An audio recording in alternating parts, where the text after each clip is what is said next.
All right, good morning. Good morning. I see 10 of our 11 members are present in person today. I understand that Board Member McQuillan is participating from a remote location. And consistent with the laws governing remote participation in our meetings, Member McQuillan, there you are. Can you confirm the following? It's nice to see you. Would you confirm that you are present? Yes, I'm present. Good morning. It's good because I do see you, so if you said no, I'm not sure what I would say then. Would you confirm that there is no other adults in the room where you are participating from remotely? Yes, good morning. I'm here alone in my office. Good morning. Thank you. Good to see you. I hereby call the July 2026 meeting of the State Board of Education to order at 8:34 a.m. And I'd like to commence by saluting the flag. Member Ajike, will you please lead us in the Pledge of Allegiance? I pledge allegiance to the flag of the United States of America and to the republic for which it stands, one nation, under God, indivisible, with liberty and justice for all. Thank you. And I'd like to welcome board members and staff members of the public who are attending this board meeting in person and who are watching via live stream. In terms of consent calendars, the proposed waiver consent items are W1 through W5. The proposed regular consent items are items 3 through 6. There are 2 public hearings on the agenda. Item 8 is the appeal of the denial of a petition for the renewal of a charter school pursuant to California Education Code Section 47605K2E. And that is the review of the appeal and documentary record and decision to affirm or reverse the Oakland Unified School District's and the Alameda County Board of Education's determinations of the Aspire Golden State College Preparatory Academy. Item 9 is the proposed formation of a new Greenfield Unified School District and new King City Unified School District from the South Monterey County Joint Union High School District in Monterey County. There are some changes in the agenda. We will reopen item 1, SBE priorities, later today to take action on the preliminary report of actions, draft May 2026 meeting minutes, and to report on our liaison assignments. Item 7 was revised on June 30th, 2026. The revision now includes a link to the referenced additional correspondence that was unintentionally omitted from the posting on Friday, June 26, 2026. Item 9 was revised on June 30th, 2026 to reflect the addition of and reference to attachment 11, final plans and recommendations analysis and transmittal letter for the proposed dual unification of Greenfield Union High School District, King City Union School District, and South Monterey County Joint Union High School District. Item 2 was revised on July 2nd, 2026 to reflect the addition of an addendum that includes a high-level summary of the 2026 Budget Act and accompanying trailer bill legislation and its impacts on differentiated assistance, direct technical assistance, and universal assistance. Additionally, the item to addendum includes updated recommendations related to DTA to align with statutory provisions in trailer bill, as well as an additional recommendation regarding annual prioritization of local educational agencies for universal assistance. Obviously, we'll be talking about all of that during that item. Item 6, attachment 1, was revised on July 2nd to reflect that Liberty Springs Charter School is in Sutter County and Shasta Springs Charter School is in Shasta County. Item 9, attachment 12, is a draft resolution regarding the reorganization proposal, and the California Environmental Quality Act was posted today, July 8th, 2026. In terms of public comment will be accepted either in person or by phone.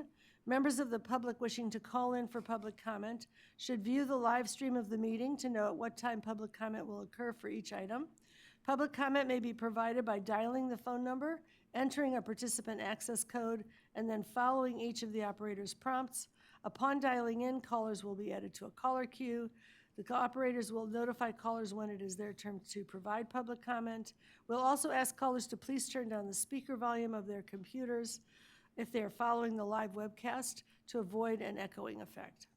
Members of the public wishing to provide public comment in person should sign in using the binder at the table just outside the room. The binder has separate pages for each item number. This will help ensure that staff is able to track the in-person speakers for each particular item. Public comment will be limited to 1 minute per speaker. Where speakers require interpretation, 2 minutes will be provided. Item 10 is the general public comment item, during which members of the public may provide comment on matters that are not specifically listed on the board's agenda. We are now going to take up closed session pursuant to Government Code Section 11126E to decide whether there is significant exposure to litigation and to consider an act in connection with a matter for which there is a significant exposure to litigation. We are hereby adjourning to closed session at 8:39 a.m. and ask that the public leave the room at this time. Thank you.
right. I will report that in closed session, the board, pursuant to Government Code Section 11126E, met to decide whether there's a significant exposure to litigation and to consider an act in connection with a matter for which there is a significant exposure to litigation. And now I will open item 1 and turn it over to State Superintendent Tony Thurmond to provide his report. Thank you, Madam President, Madam Vice President, board members. Happy summer. Pleased to report on the wonderful completion ceremonies for many of our students at the end of the school year, including at William Land Elementary School, a dual immersion school that allowed us to visit with them on their final week and their celebration about boosting their literacy scores. We also had the opportunity to attend the graduations at Murrieta Mesa High School. And of course, I want to acknowledge the graduates from Fremont School for the Blind, Fremont School for the Deaf, and our Riverside School for the Deaf. Great work for all of our students. As our budget closed, lots of great things in the budget. You'll hear plenty about that, but there are major investments for community schools, for dual enrollment programs, for special education, a $5 billion discretionary block grant. But I wanted to call your attention to $146 million to support homeless students. That corresponds to our bill, AB 673, which seeks to support the 10,000 homeless teenagers in our state. We're grateful for these resources and want to invite you to attend our homelessness summit on July the 22nd, where we've invited school districts to participate and share what their direct needs are for supporting homeless students, whether it be housing and other educational supports. We launched our healthcare work group this week, and we'll continue the work to help districts think through the challenges in providing high-quality healthcare to their members. As you all have probably heard, most districts continue to struggle with meeting the costs of healthcare, and it has created major stress between labor and management organizations as districts struggle to keep up with the costs of rising healthcare. At this time, all Americans are seeing a surge in the cost of healthcare, and our work group is focused on looking for ways to create greater pools for keeping costs down, for helping to identify resources and providers who can work in under-resourced areas, to find ways to improve quality, to find new revenue, and to help bring down the costs. This summer, we've also launched the second installment of our paid internship program for students to work in STEAM education. Students in Oakland and Los Angeles County will have the opportunity to learn about STEAM opportunities and be paid. I had a chance to visit a program in Los Angeles where students will be working on aviation, where they'll learn about jobs in mechanics and as pilots in a field that is a growing field with growing opportunities. And so we're grateful for our investors and donors who have committed to support our students in this great program. We were also meeting with a number of foundation leaders about our 5-year plan to support reading by 3rd grade. I'm pleased to tell you that there's a great deal of interest in supporting a private-public partnership in programs like high-dose tutoring, and we'll keep you posted on those efforts. Finally, Madam President, I want to offer my congratulations to our student board member, Ejike. Thank you for all of your input and perspective, your work on various councils and boards and commissions, and we look forward to what you do next, and we look forward to supporting you in your run for elected office. Congratulations. Thank you. I love that. That's a good aspiration. Thank you very much, Superintendent. Well, I hope everyone is enjoying a well-deserved summer break, especially our students and educators who've worked so hard through the year. Since we last met, the big news is the recently enacted 2026 Budget Act, signed by Governor Newsom last week. And pieces of education legislation are being signed, continuously beyond that. And really, that's okay. I think it's an appropriate celebration of the news that we have. Despite continued revenue constraints and uncertainty around the federal funding, this budget maintains strong fiscal support for California public schools. And it really reflects a continued commitment both to sustaining our core programs while also investing in the future. The budget really is built around very bold contours, which frame the redefinition of public education that's occurred over the last 7 years of this administration. It's added an entirely new grade level with TK. We've planted the expectation that schooling includes strong nutrition for all, before and after school and summer programming, wraparound services that support healthy, inclusive, community-connected schools.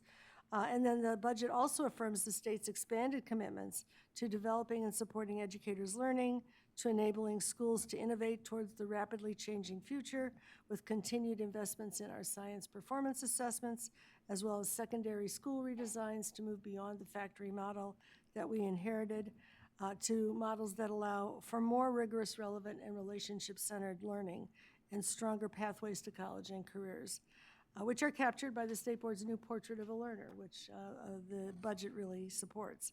Among the key highlights, the budget appropriates historic levels of per-pupil funding for California schools, increasing Prop 98 funding for LCFF by $2.2 billion, provides a $2.4 billion increase in special education funding, an increase of 43% over the 2025 Budget Act. It provides an additional $5 billion for a student support and discretionary block grant that can be used for dual enrollment, career pathways, induction, mentorship, community schools, and professional development for educators in TK, English language arts, English language development, and math.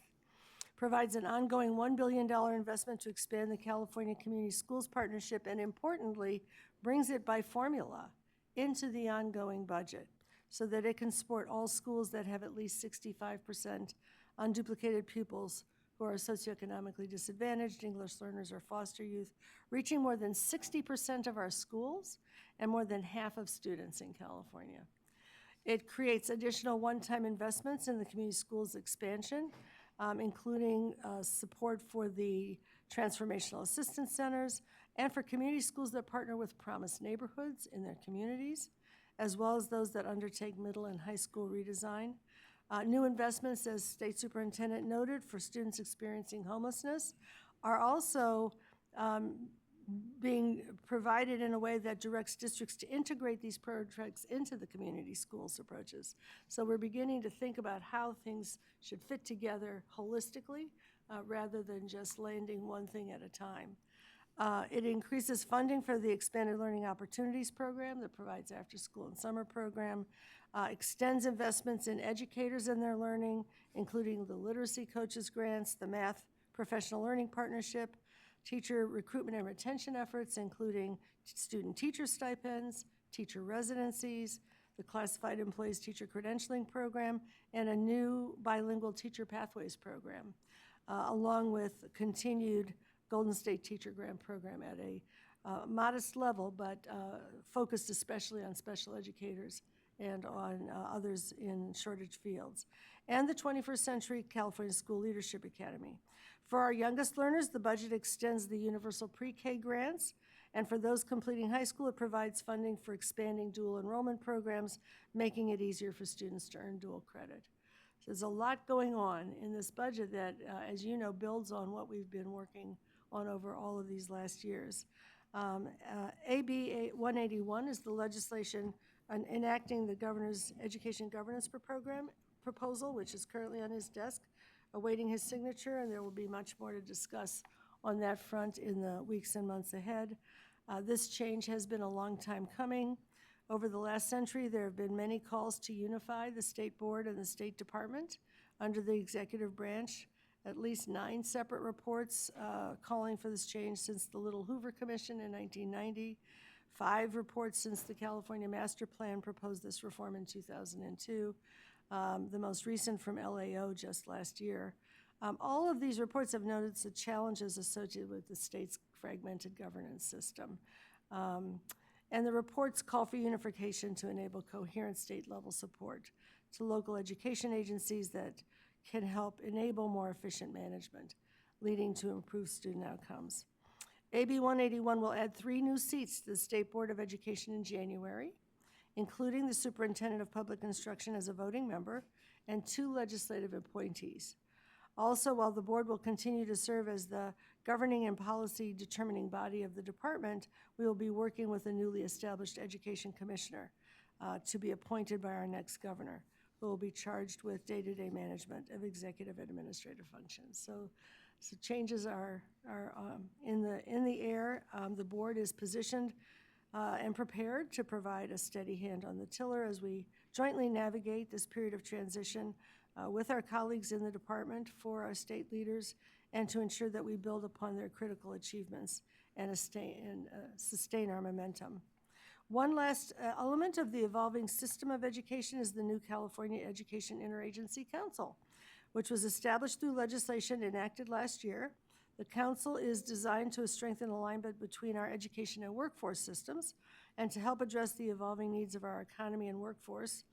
I had the honor of chairing the inaugural meeting of the council last week, which includes all of the higher education sectors, representatives of community colleges, CSU, UC, and private education, higher education, as well as the Department of Labor and the business community, along with TK-12.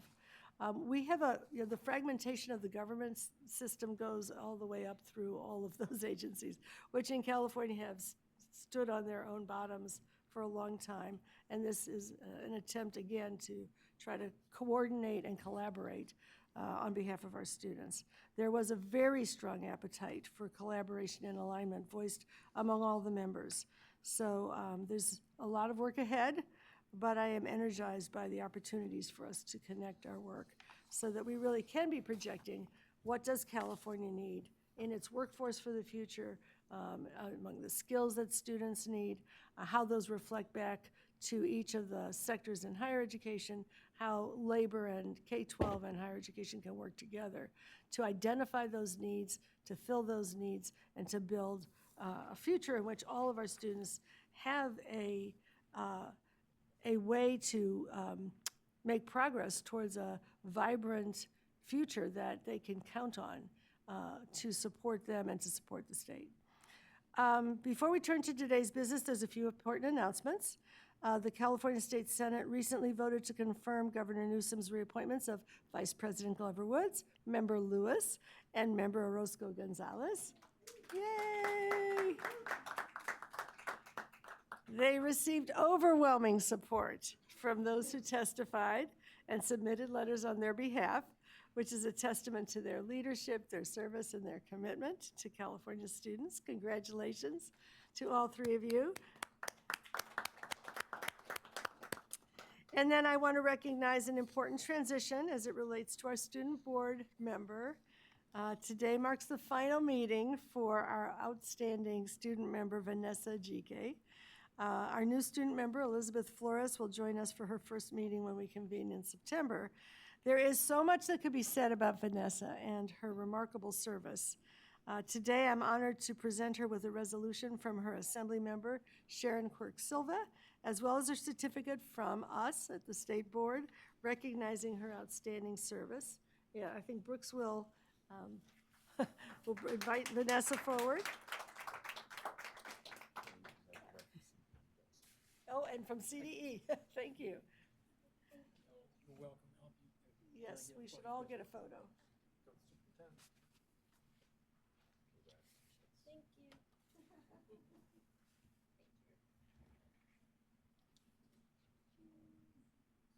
All right, great. And I'll just say a little bit about what's on this certificate and the accomplishments.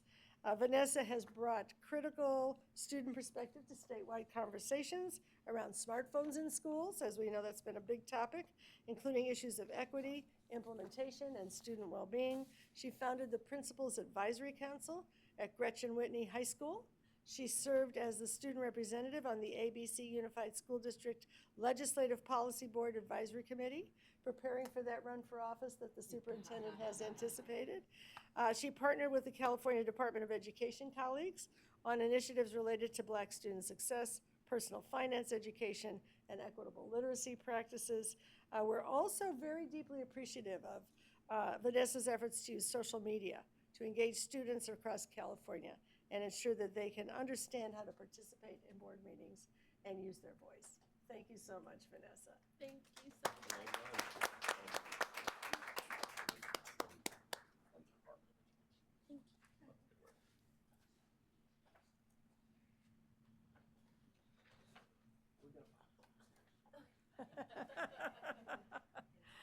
I'm going to put a exclamation point on that by just quoting the final passage from Assemblymember Quirk Silva's resolution for Vanessa. The success of the state of California, the strength of its communities, and the overall vitality of the American society depend in great measure on the dedication of young people like Vanessa Ajike, who use their considerable talents and resources to serve others. And that really captures Vanessa's service perfectly. Thank you. She'll begin her next chapter at the University of Southern California this fall. There will be time later in the day for members to share their thoughts about Vanessa as well. And for those only at the dais, there will be cake at lunch.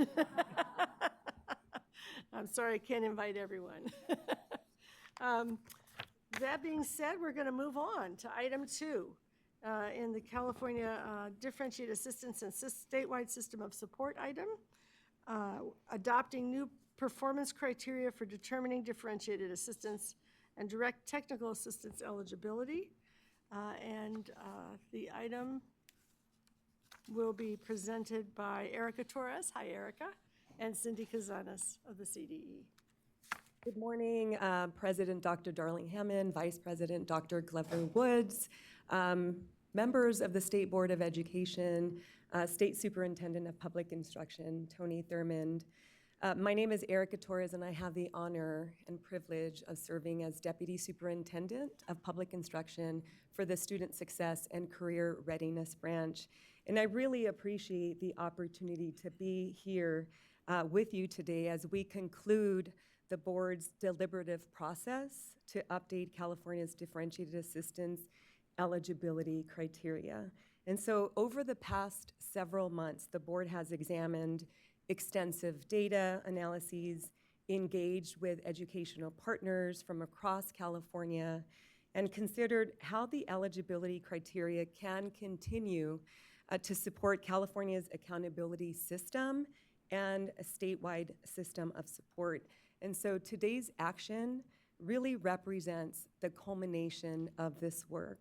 And so the recommendation before you today reflects months of collaboration amongst the state board, the California Department of Education, educational partners, county offices of education, and practitioners across the state of California. And so today's presentation is organized into 5 sections. So each of those sections really build on the board's work over the past several months. So I'm going to begin by providing you with the background and context for today's action, including an overview of the educational partner listening sessions and also the key themes that emerged during the 3 board study sessions that we had.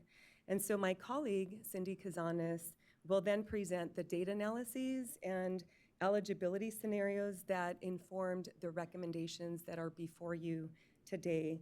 I'm going to also conclude the presentation by reviewing the recommendation and requesting the board's consideration and action. And so what we know is Assembly Bill 121 directed the State Board of Education to update the differentiated assistance eligibility criteria by July 15th, 2026. And so over the past several months, the board has engaged in a process informed by educational partner input and extensive data analyses, all with the shared goal of ensuring that California's accountability system continues to identify the local educational agencies or LEAs with the greatest demonstrated need. And so throughout the board study sessions, one central question has consistently guided the discussion. How can California ensure that its system of support remains focused on the LEAs with the greatest demonstrated need while providing sufficient time for meaningful, sustained improvement? And so those priorities, focusing supports where the demonstrated needs are the greatest and providing LEAs the time needed to implement evidence-based improvement efforts, have guided the recommendation before you today.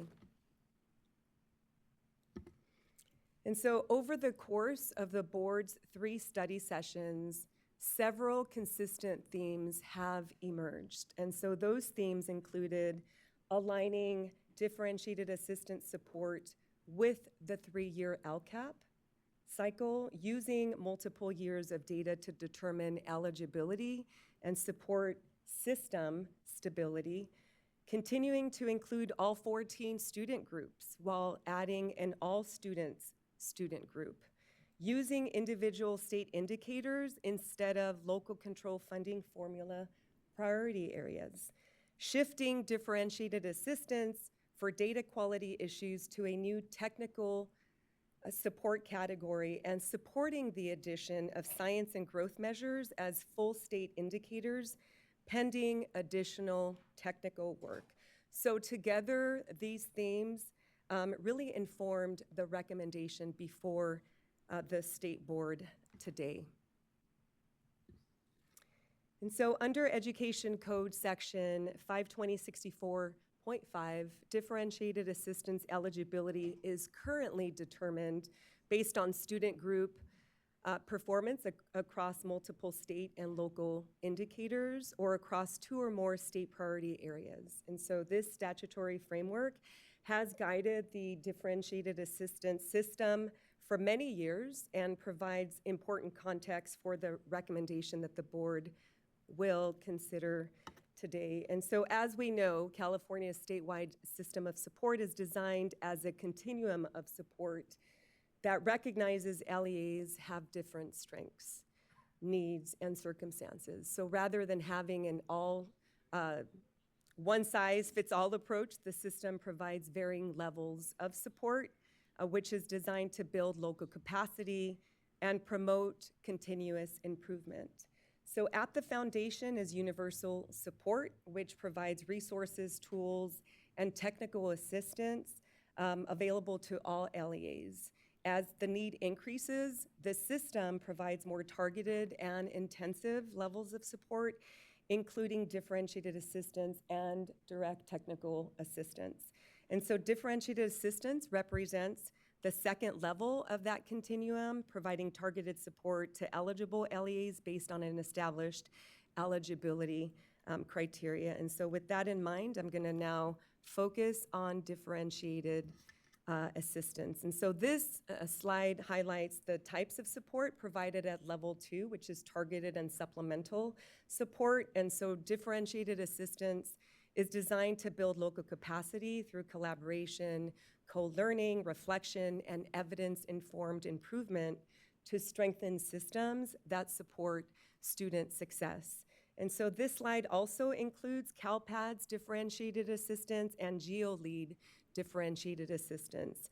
So while these are also forms of targeted support, they are not the focus of today's presentation and today's recommendation. So today's presentation, as we know, focuses specifically on differentiated assistance and the eligibility criteria that the board is considering.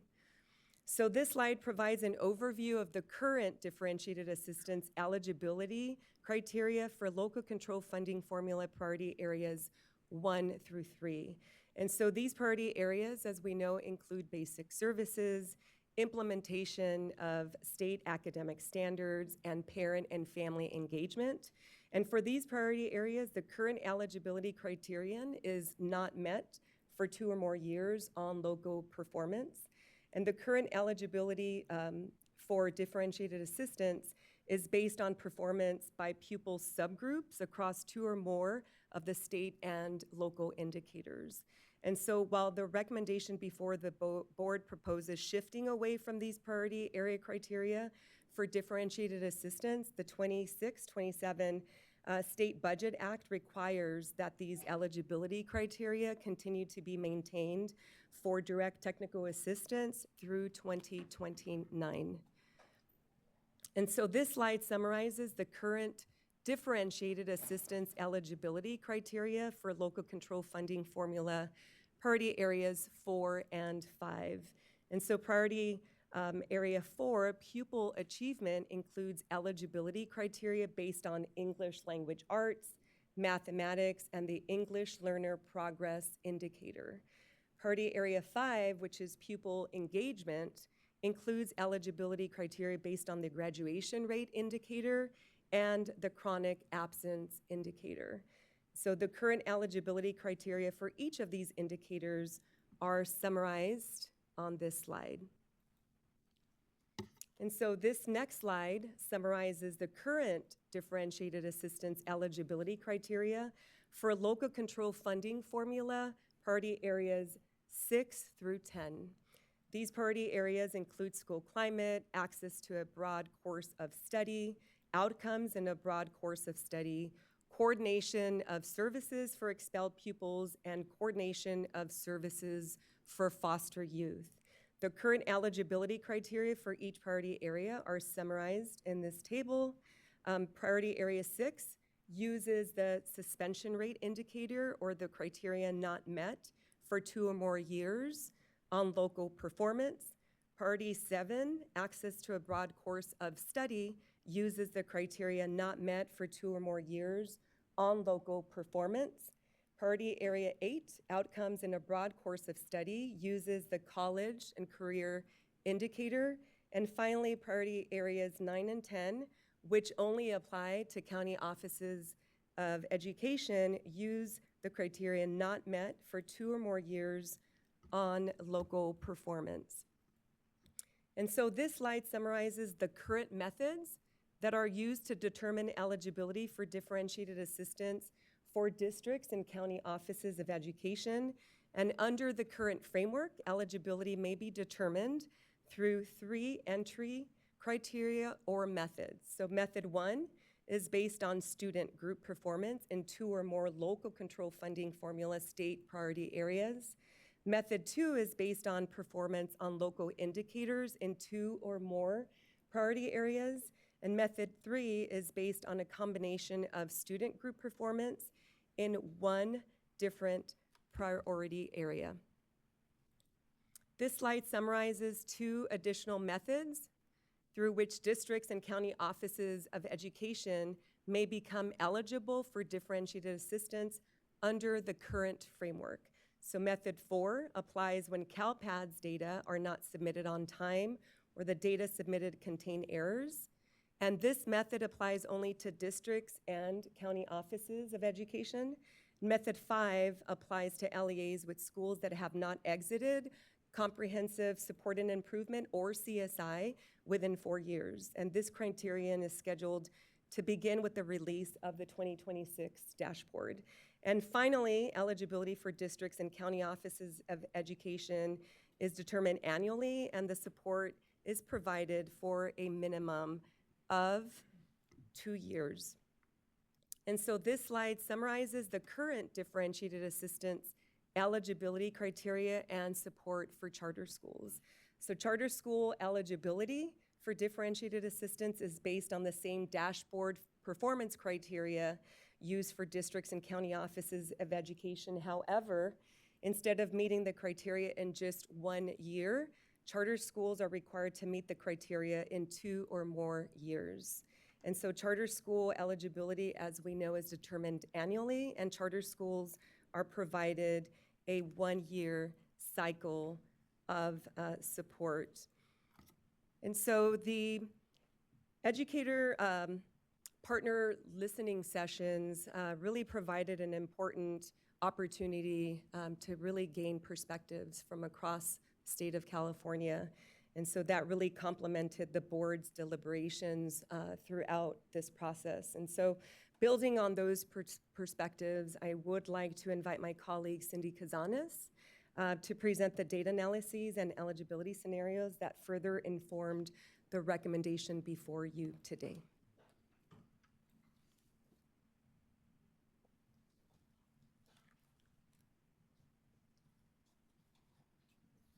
Good morning, Superintendent Thurman, President Darlene Hammond, and members of the board. Cindy Casanas with the Analysis, Measurement, and Accountability Reporting Division. Before I get started on these slides, I just want to acknowledge the hard work of our team. First, today, the Measurement and Technical Analysis Unit, led by Ryan Lamb, who's in the audience today, did all the simulations that you're going to hear about over the course of the last 6 months. So just wanted to make sure that you knew that there were faces in the room that we don't normally see. And then faces that you do see, Kimberly Munhank and her team under the Accountability Development and Policy Analysis Unit. They are stalwarts in making sure that the policy that we develop is sound, valid, and reliable. So without further ado, let's get started with your actions from May. So we had a long session similar to today talking about data simulations around differentiated assistance. During that time, I reviewed 15 scenarios at your meeting. The first set of scenarios focused on the existing criteria that was grounded in the local control funding formula priority areas and those combinations across multiple years. The other set of scenarios was focused on state indicators and the use of the red performance level for the state indicators from the dashboard over a 3-year period. Just a note around growth model and considerations for inclusion and differentiated assistance.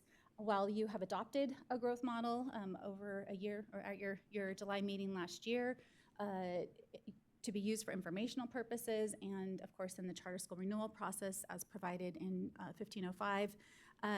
There was also conversation about bringing this in as a full indicator. And so just wanted to make sure that you were aware of the conversations that have taken place since we last met.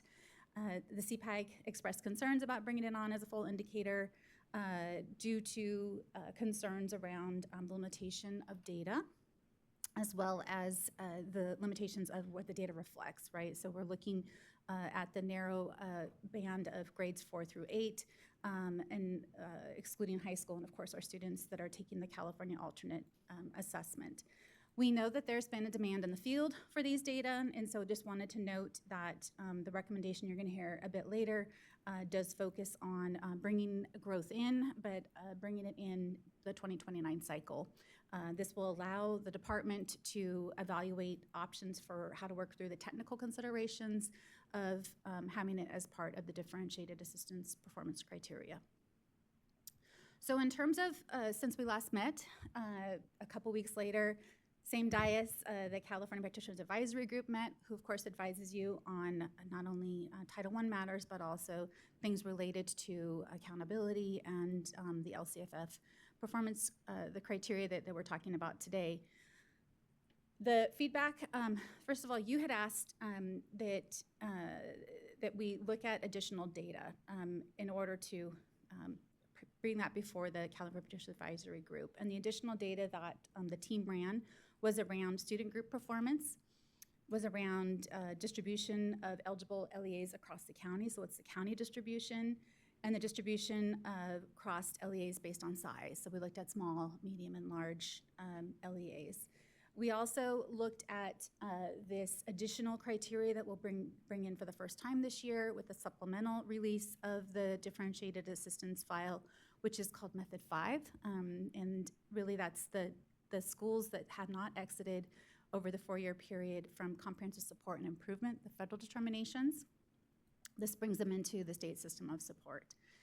Additionally, at your meeting, you asked us to really hone in on scenarios 10 and 12, which we renamed to A and B. And then the liaisons asked for a new scenario C. So these scenarios, just again for grounding purposes, are based on available data, historical data, so 2023, 24, and 25 dashboards. And the number of LEAs under each scenario are looked at not only for the criteria under each scenario, but then we've also brought in, you're gonna see, as we bring in Method 5, what's the impact of bringing in that additional group of LEAs. This is also my buyer beware. I can't predict the future. I don't know what LEAs are submitting right now to the system. The data system, the collection does not close for the majority of our collections at the end of this month, and then middle of next month we'll receive our outcome data around graduates. So knowing that we don't know what 2026 provides, I want to make sure that we just point out that this does not reflect the full set of data that will be available when we actually have to do these determinations this fall. These are only based on historical data, and some of those data still have the impact of course, our COVID recovery pieces. The other piece is that we don't have full sets of data for the college career indicator or our long-term English learners or our science indicator, because you've brought them on over the course of the last couple of years, not the course of the last 3 years. So you'll see in each of the scenarios as we go through them what's not included, so I'm gonna save that for the subsequent slides. And then the last piece is if an LEA does not meet the N size, which is 30 for the most part, right, across every single year, so they don't receive a color, we can't include them. So you'll see that reflected more so in our smalls, but also in our student groups that just have, less concentration of students in particular geographical areas in the state. So let's begin with scenario A, which was scenario 10 when we last met. And that scenario is focused on 2 red state indicators in the last 3 dashboard years. We're looking at the same indicator, so we're holding constant on the indicator, but what is fluctuating is the student group. The student groups also for each of these scenarios include this proposed all student group. This is a new student group. And so what we do not see in this scenario is a reflection of the college career indicator, the science indicator, and of course ELA and math growth. So for method 1, looking at again, just looking at the reflection of the state indicators, we see 203 districts are eligible with 10 county offices of education eligible, and for charter schools, 59. The next row, and this will be the same with all of them, we'll have the same setup as far as the data table for method 1 and 5, so bringing in our schools, the LEAs who have schools that have not exited comprehensive support and improvement for 4 years. We increased that by 31 districts, double the amount of county offices of education, and for charter schools, over double the amount that are eligible. Scenario B shifts from, first of all, we're looking at not only the same indicator, but we shift to the same student group. So we're holding constant on both of them. Again, the proposed all student group is included in here. And for those elements that are not included in the simulation, we add long-term English learners because we only have the last 2 years of data. So for these, you see the least amount of districts, county offices, and charter schools eligible for method 1. Method 2, or rather not method 2, method 1 and 5 together brings in more of our more districts, as well as county offices of education and charter school eligibility.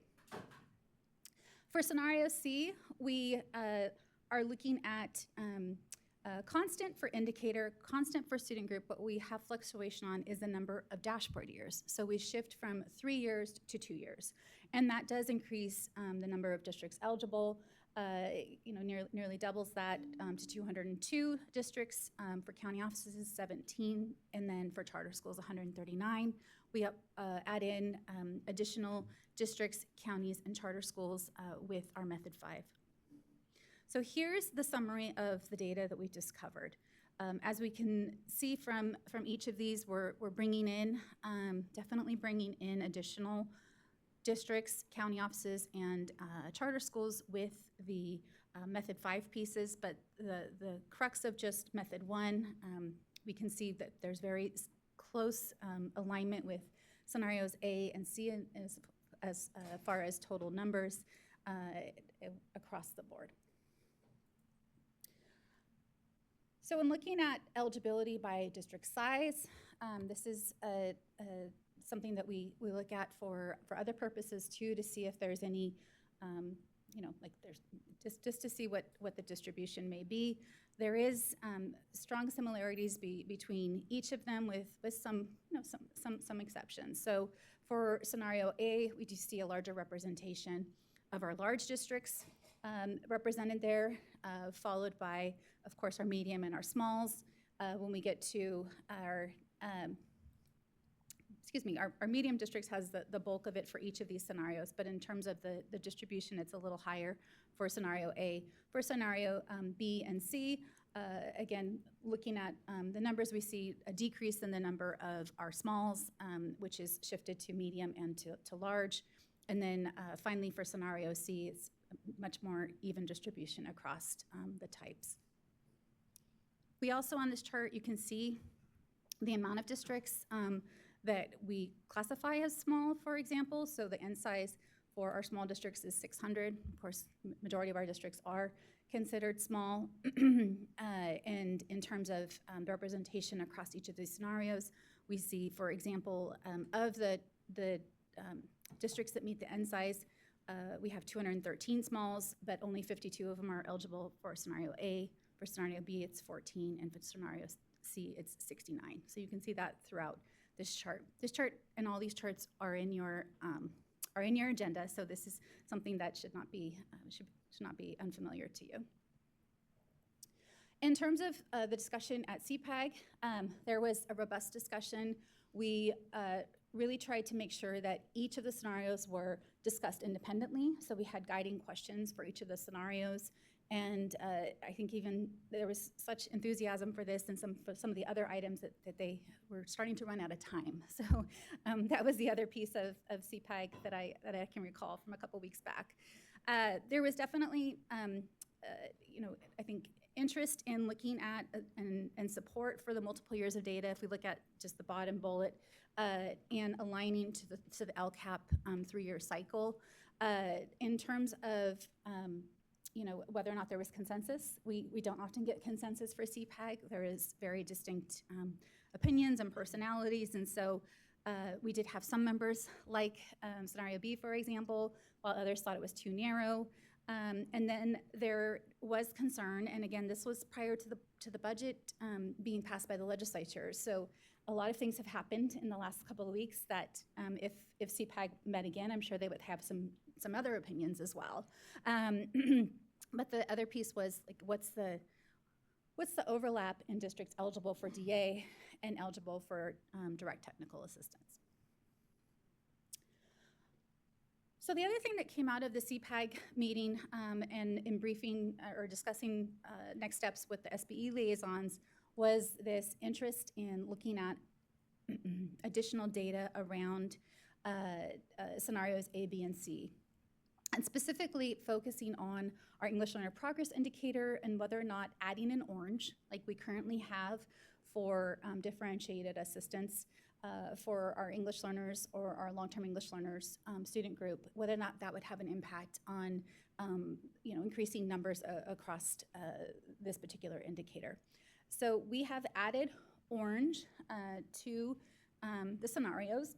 And so just as a baseline, the prior information that we've put out around LP red only remains the same. Adding in the orange, we do see an increase for scenario A of 4 charter schools now eligible under this particular scenario. When we apply the same criteria to scenario B, we see increases not only for districts but for charter schools, very slight. So net total of 8 additional again, districts and charter schools eligible. For scenario C, this is where it was most impactful, where we see 24 added with, again, also we have charter school eligibility increased by 11. These are all, I'm gonna go back to my buyer beware slide. These are all based on historical data. I don't know what this year's LP results are, how our 2 student groups are doing within that particular indicator, whether or not we've had declines or whether or not we've had increases. So we may actually see performance levels rise, and you may not see this eligibility reflect the numbers that I'm showing you today.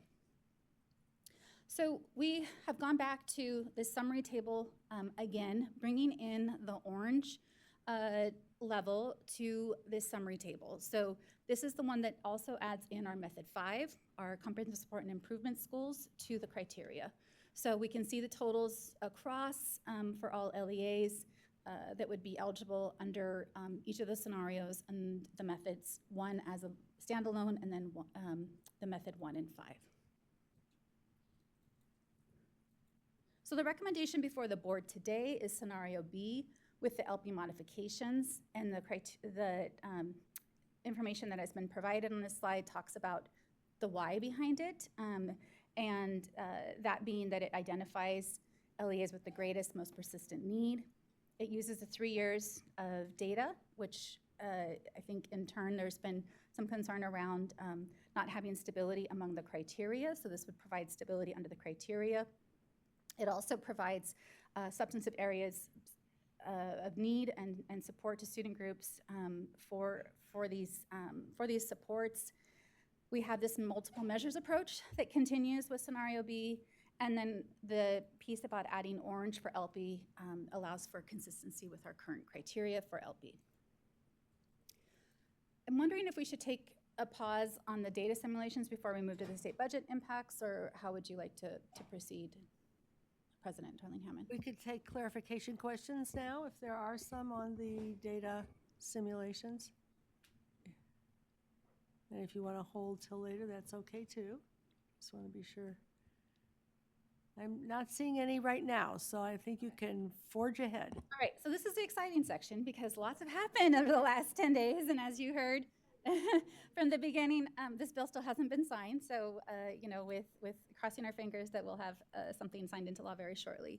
So AB 126, as approved by the legislature, updates the statewide system of support. So we've chunked out these next couple of slides by theme. So we're talking about system of support, and this area, I should say, is not my area of expertise. We have Deputy Superintendent Torres and our interim director, Josh Strong here, and others that can help respond to questions around this piece. So specifically, the prior differentiated assistance funding formula for county offices of education under this bill will be replaced with a new funding structure focused on universal and targeted assistance for all LEAs. County offices of education are expected to use this new funding to provide support such as data management assistance, local control and accountability plan coaching, and connections to the statewide system of support resources.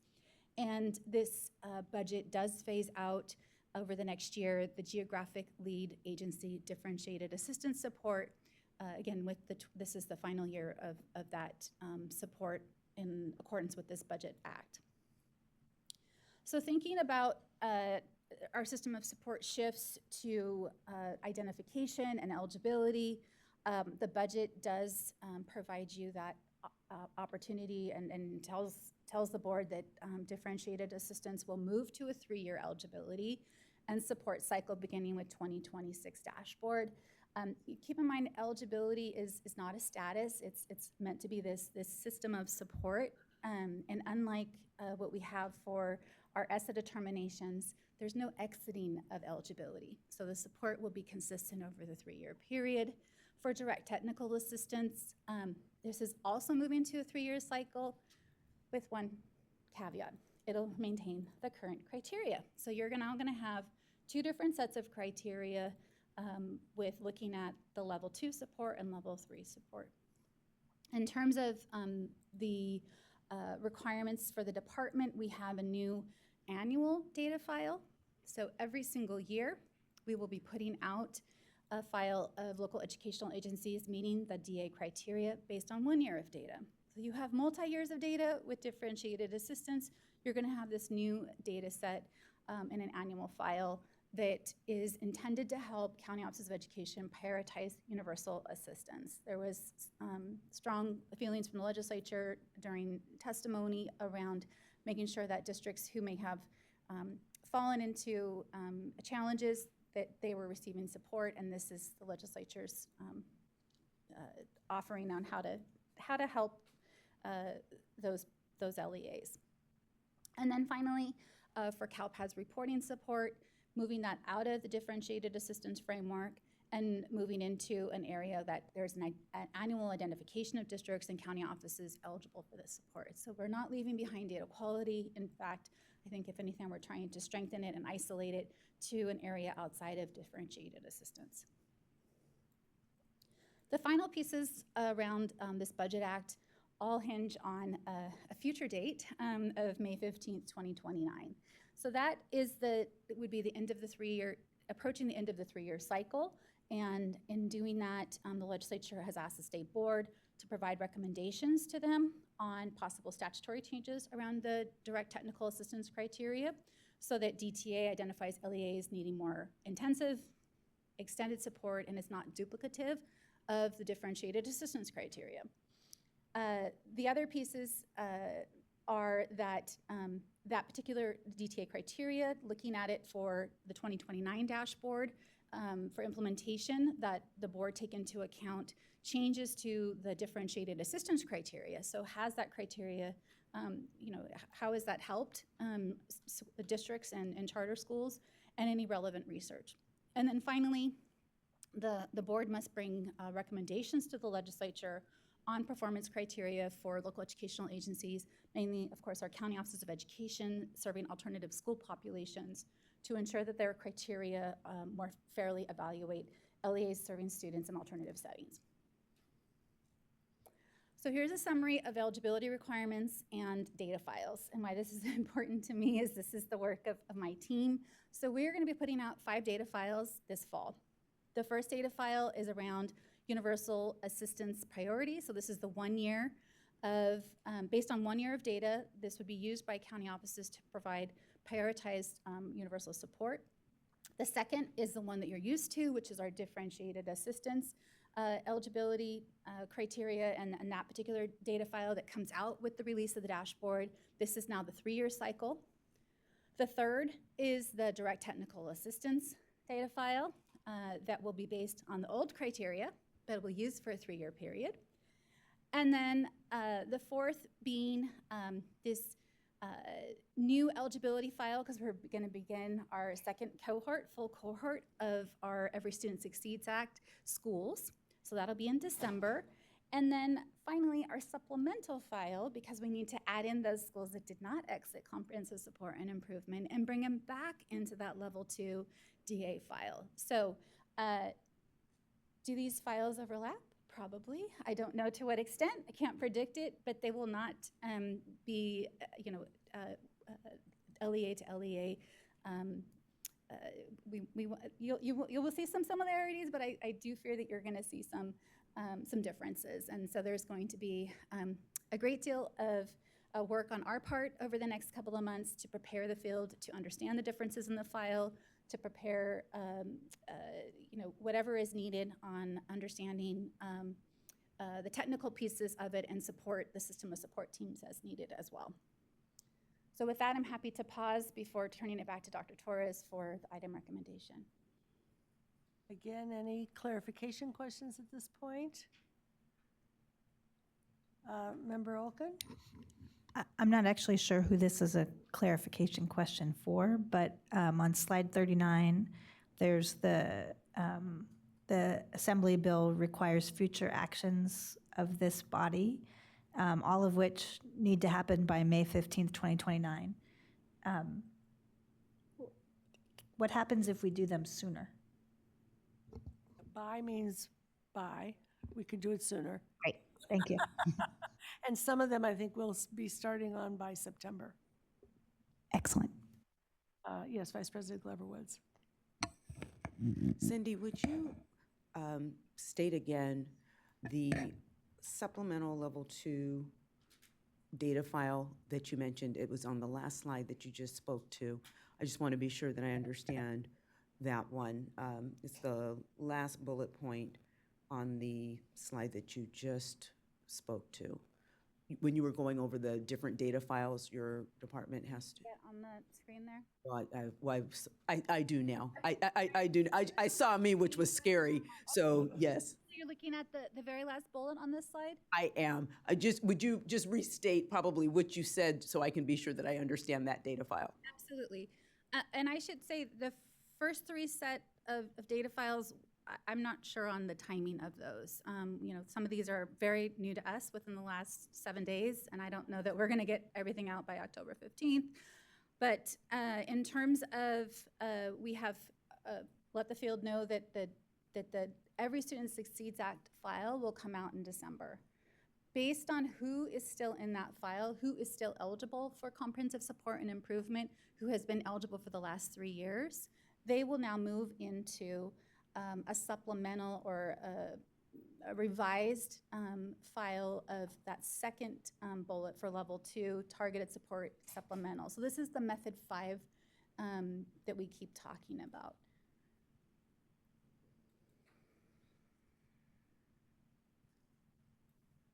All right, any other clarifications at the moment?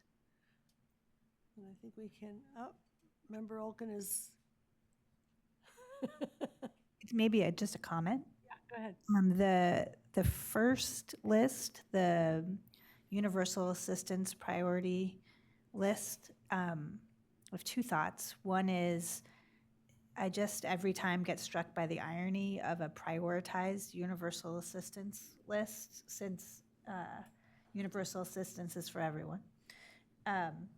But I also just always have my antenna up about how lists of schools who might need assistance could be used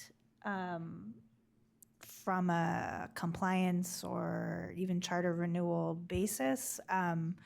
And I just want to make sure my understanding is correct, that the intent of this list is so that county offices and in fact LEAs themselves understand if, based on their dashboard progress, they would be eligible for, what is it, I'm not quite sure you're wondering the same thing. Okay, great, so it's a question for all. We're putting out a data file based on 1 year of data. Yeah. That is reflective of what you adopt for differentiated assistance. So if what we adopted, because what we're adopting is either 2 or 3 years, this would be if it were just 1 year, who would be on that list? Yeah. File, we like to use File. file. File, thank you. File, thank you. Appreciate that. Okay, thank you. Who would be in that file? Got it. That's a great question. Okay, thank you. I just want to make sure I understand what the question is. Thanks. Any other clarifying questions right now? Obviously, we'll be coming back for discussion. All right. Dr. Torres. So based on the educational partner feedback, data analyses, and the board's deliberations over the past several months, it is recommended that the State Board of Education adopt the differentiated assistance criteria outlined in Scenario B, with a modification to use both the red and orange performance levels for the English Learner Progress Indicator for the English Learner and Long-Term English Learner student groups. In addition, it is also recommended that, to the extent feasible by statute, to add an all students student group as part of the differentiated assistance eligibility criteria. The recommendation also focuses on incorporating growth and science indicators into California's accountability system. So first, it recommends adopting science, English, language arts growth, and mathematics growth as full state indicators within local control funding formula priority area 4, which is student achievement, beginning with the 2026 dashboard. Second, it recommends incorporating science, English, language arts growth, and mathematics growth data into differentiated assistance eligibility beginning in 2029. Together with an analysis of options for including English language arts growth and mathematics growth data in the 2027 and 2028 work plans as additional years of data become available. And finally, it recommends evaluating the inclusion of science, English language arts growth and mathematics growth indicators into the ESSA support eligibility criteria for consideration following the 2026 identification cycle. So the recommendation also addresses how universal assistance would be prioritized. So as a result of the 2026 Budget Act and contingent upon enactment of Education Omnibus Trailer Bill, additional recommendation is before the board as reflected in the item addendum. And so specifically, it recommends directing the California Department of Education to annually publish a file of LEAs that meet the state board's new differentiated assistance eligibility criteria based on 1 year of dashboard data. And that file would be used for the purpose of prioritizing universal assistance consistent with proposed Education Code Section 52064.5, subdivision H2. The recommendation also addresses direct technical assistance, which represents the most intensive level of support within California's statewide system of support. And so first, the recommendation proposes maintaining the existing direct technical assistance criteria as applied pursuant to Education Code Sections 52072 and 52072.5. Second, it recommends evaluating direct technical assistance criteria options in 2027 for implementation with the 2027 dashboard, with the goal of aligning direct technical assistance with the new differentiated assistance framework as a clearly defined escalation for districts requiring more intensive supports. Additionally, contingent upon the enactment of the Education Omnibus Trailer Bill, there is a revised recommendation as provided in the item addendum. And so this proposes evaluating direct technical assistance criteria options in 2027 with the goal of aligning direct technical assistance with the new differentiated assistance framework as a clearly defined escalation for districts requiring more intensive support. And this evaluation would inform the statutorily required recommendations to the legislature, which are due no later than May 15th, 2029. And so finally, the recommendation addresses dashboard alternative school status or DAS. Specifically, it recommends evaluating options for dashboard alternative school status, federal and state eligibility criteria for implementation for the next differentiated assistance eligibility cycle beginning in 2029. So, Madam President, this concludes our presentation. Wow. We're going to put the public comment slide up now and open the phone line for public comment queue. Members of the public wishing to call in may do so by calling the telephone number and using the access code provided on the slide that is shown now. And while we're waiting, I'll make a few comments along with Vice President Glover Woods as liaisons to this item. And I want to, of course, start with many, many thanks to the CDE team for extensive and extraordinary work on this set of items. Really, it's a major overhaul, and we've been well supported in getting a lot of data to use in our deliberations. I want to note that while we're voting on a new framework for identifying districts for differentiated assistance today, this is a prelude to rethinking the way in which that assistance is offered, with a goal of ensuring an effective system that can leverage serious, long-lasting improvements where they are most needed. So as we move toward a decision on differentiated assistance criteria, I want us to be thinking also about where we're heading after we do this, and think for a moment about the challenges that brought us here.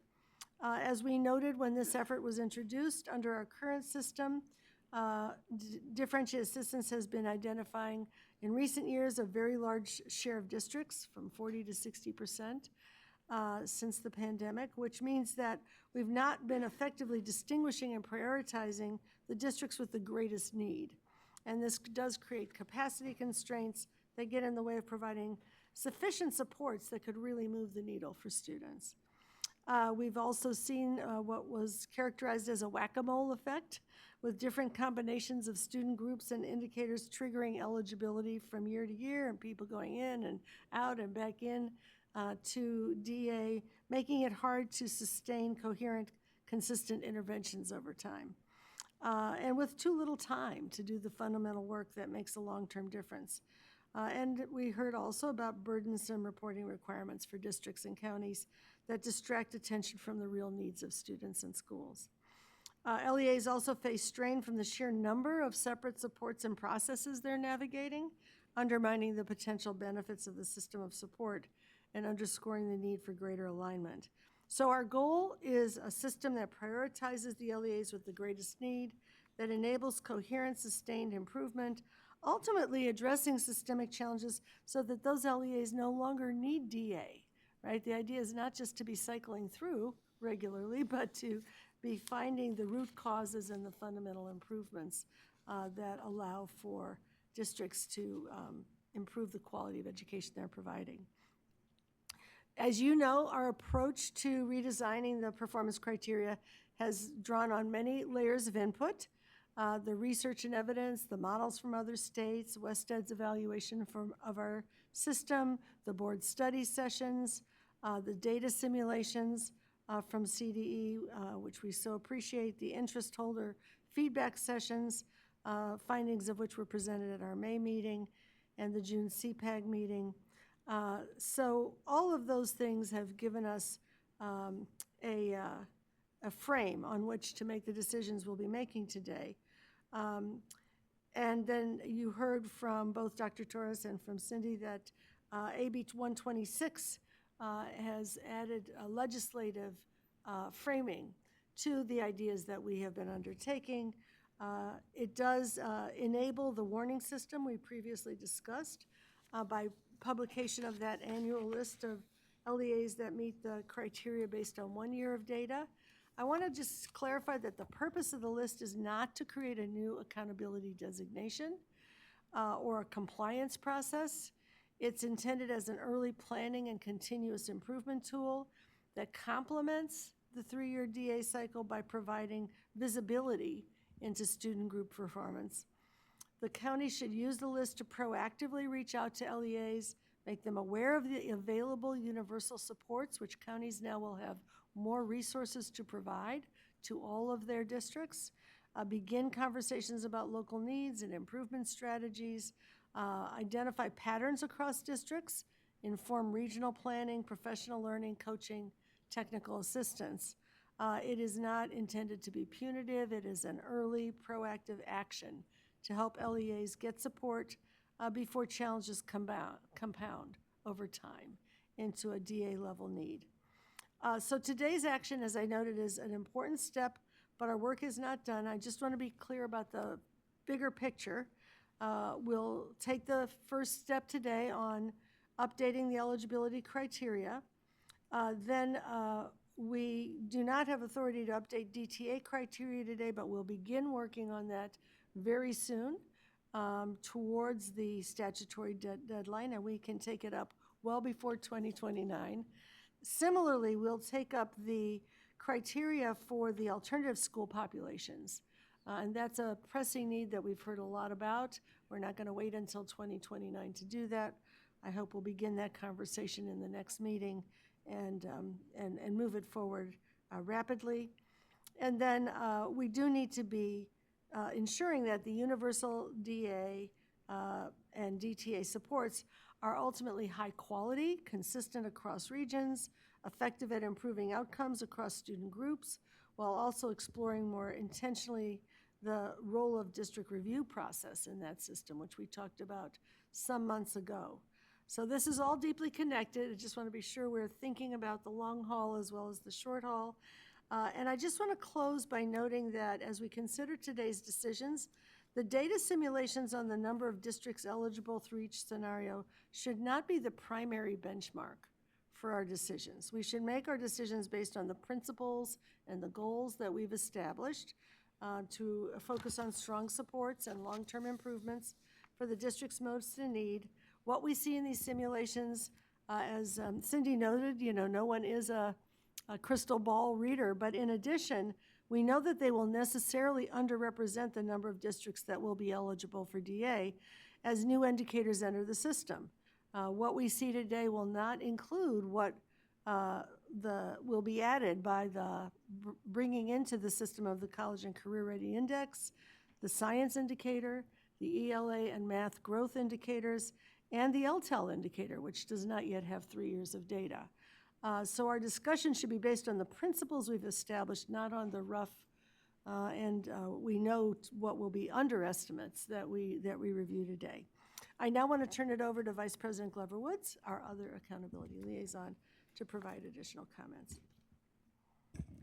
Thank you, President Darling Hammond, and I will try very hard not to be duplicative of the statements that you have made, but board members, I do want to underscore just a couple of pieces as we get prepared for public comment and also for our deliberations. Again, just lifting up, I think, a statement that has been made multiple times as we've had conversations around our task of looking at how to revise the differentiated assistance criteria and keeping our focus on the principles, understanding the goal is not how do we have less districts or LEAs eligible for differentiated assistance. That is not the goal of the revision of the criteria. The goal is to see how do we ensure that there is coherence and alignment with the criteria so that those LEAs that do have the greatest need are able to receive the support that is out there in the system of support to improve performance for the students they serve. I also want to underscore, as President Darling Hammond has said, that as we look at the decisions that will need to be made today, I encourage us not to look at it as the conclusion of our work, but really just the beginning. It's very, very important to understand that we have in front of us, and this is the first step, really the goal of bringing coherence to our accountability system. We have some overlaps, we have different things that have occurred over the past, and as we continue to move forward with this work, and I keep using the word continue to move forward because we are not stopping, we're actually continuing forward with intensity and purpose, that we want to ensure that we bring alignment and coherence to the continuum of support that is necessary for our students so that as they're sitting in LEAs throughout our state, they're receiving the instructional program that is going to best support them to thrive. And it does require us to look at all layers of the support that is there. Lastly, and you guys know, usually I don't type a lot of notes, but I wanted to be sure that I captured everything as we lead into this. I think lastly, I want to say that a lot has gone into where we are right now. And I have to express, and I know I say so on behalf of the board, our appreciation, our deep appreciation for all the work that has been done by the department.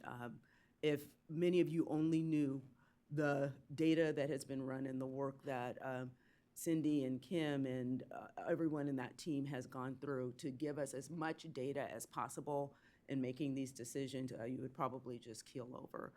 It's been a lot. It's been a lot, and it has been very helpful. I also think for all those who've run data in various ways and has provided public comment, of which we will hear in just a moment, I think we're all in the same place. And the same place is we want a system that's going to best serve students. That's what this is about. And I think today is going to be a good first step. We have quite a few actions to move forward with. And again, look forward to our conversation after public comment. All right, with that, are there people in the House who want to make public comment in person? Yes, there are 16 people signed up for in-person public comment. Please remember to state your name and affiliation for the record when it's your turn to speak. You will each have 1 minute. So will the first 5 individuals please line up at the microphone in the back of the room as follows. Lucy Salcido Carter, Nicholas Watson, Dina Wilson, Evan Bartelheim, and Eric Premack.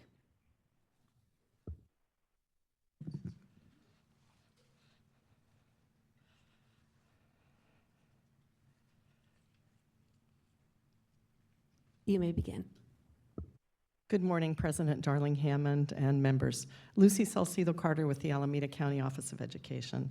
We want to reiterate our appreciation for the move to the 3-year cycle for DA eligibility and support in alignment with other school-related timelines, including the LCAP. We support early engagement around DTA and DAS criteria development so that all support criteria can be aligned as soon as possible. We also want to emphasize that much work has already been done on possible DAS criteria, and we hope you will turn to county offices of education for our unique expertise in this area. We share AXA's and others' opposition to including science and growth as full indicators on the dashboard and as DA criteria for the reasons described in numerous written comments, including our own. We're pleased that trailer bill language has restructured universal support funding.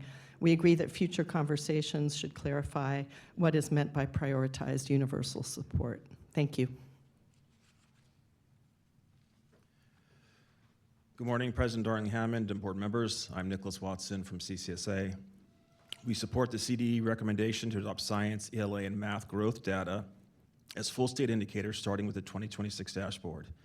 We urge the SBE to clarify that this growth data should be added into the calculations for 2026 charter performance categories immediately following the release of the 2026 dashboard.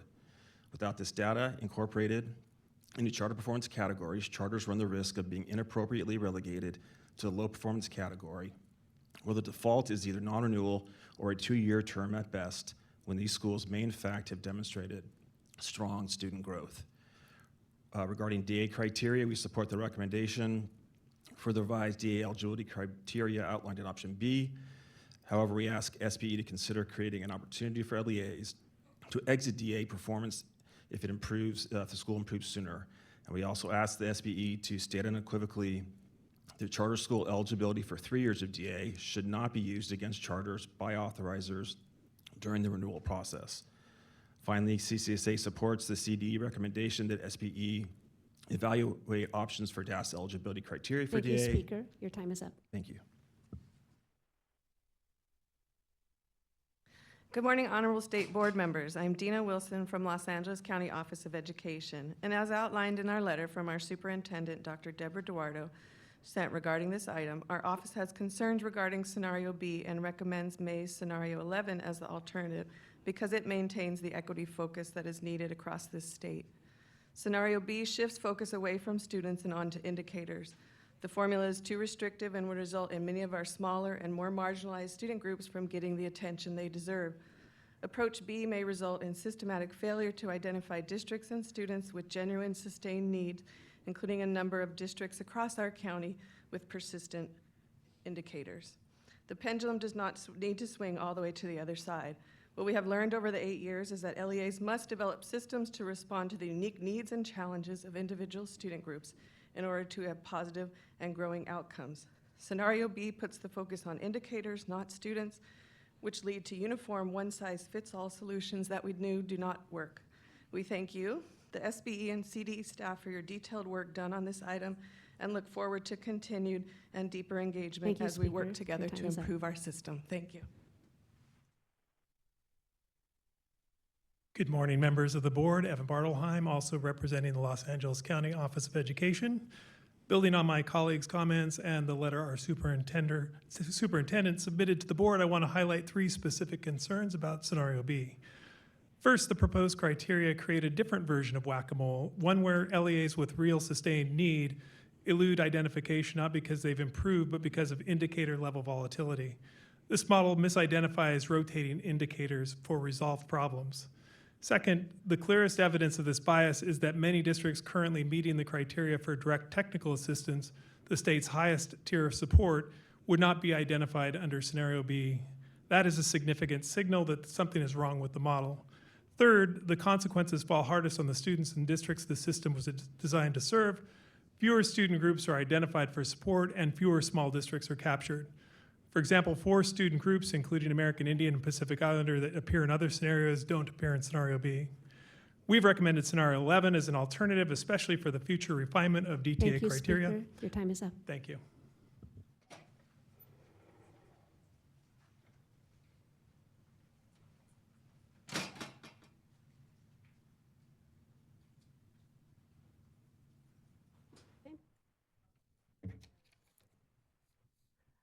Okay, will the next 5 individuals please line up in the at the back of the room? Natalie Shin, Regina Chagoya, Lindsay Tornatori, Rebecca Yang, and Christina Salazar.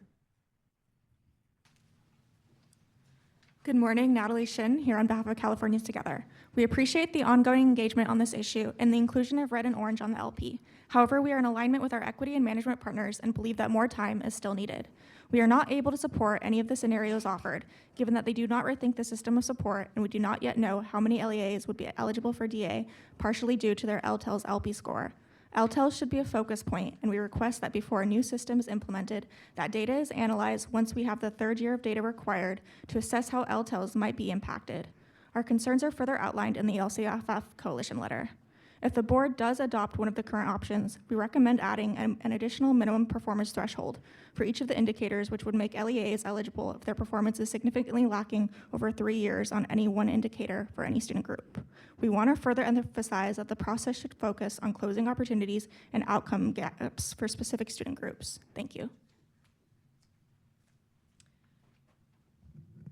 Good morning, members of Board of Education. I'm Regina Chagoya, speaking on behalf of California Federation of Teachers and an educator at Berkeley Unified School District. CFT finds marked potential improvements with respect to scenario B in providing appropriate levels of differentiated assistance in the LEAs that need the most support. That being said, there are some remaining concerns among the broad range of interest holders, and given the adoption of the 2027 Budget Act, we now have some time to work out the remaining kinks that are given a pause to far many interest holding groups. Let's keep the work going, conversations happening, and get it right for our students everywhere, be them articulated to the urban or rural LEAs, comprehensive or alternative schools, and or English only or multilingual learners. Thank you. Good morning, Lindsay Tornatori on behalf of the California County Superintendents. We strongly oppose including the growth model indicator in today's action. Growth has not been included in any of the DA data scenarios presented throughout this process, and the board should maintain its practice of making major policy decisions only after reviewing the data. In alignment with our education management and equity colleagues, we encourage the board to continue DA discussions in 2027 alongside the DTA revisions to better align the criteria and provide clear guidance on the new support pathways and eligibility. While this current revision process has been a meaningful step, key design and coherence issues remain unresolved. As both providers and recipients of differentiated assistance, county offices bring a unique statewide perspective. Since the beginning of this process, our priorities have been clear: greater predictability, less volatility, student outcome focus, and simpler criteria. We encourage the board to carry these same priorities and build on today's action to create a more coherent statewide system of support. Thank you. Good morning, Dr. Darling Hammond and State Board members. Rebecca Yang on behalf of the Association of California School Administrators. First, ACSA supports scenario B because it identifies the LEAs with the most persistent and significant needs. Second, as the board updates DTA criteria, ACSA supports system coherency so that DTA is a true escalation of DA. ACSA also encourages alignment with all systems of support to increase meaningful outcomes. In addition, ACSA supports growth data for informational purposes only. Furthermore, we encourage a reevaluation of science and growth data for DA eligibility criteria prior to the next DA cycle. Lastly, ACSA urges the board to develop robust audience-specific communication toolkits to accompany all changes, including updates to DA criteria, the addition of science and growth data, and changes to the California School Dashboard. This will ensure school and community members can meaningfully understand these updates. Thank you. Good morning, Christina Salazar with the Riverside County Superintendent of Schools. We want to thank the board, the members and staff and colleagues for all the work that was put into this. And as the conversation continues, we urge the board to ensure that DTA framework matches the DA identification. I know it was mentioned that it was going to be on the 2027 priority, so we look forward to that. When we also support the 3-year alignment cycle to the LCAPs. And on prioritizing universal support, thank you, President Darling Hammond, for shedding some light on that. And as Member Olkin mentioned, we too look forward to more clarity around prioritizing universal support. We applaud the removing of the CalPATs for the high-stakes identification. And as we continue, we would align our comments on the growth level data with our county SUPs and have concerns with it. Thank you.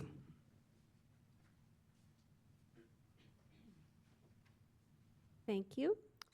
Will the next individuals please line up at the microphone?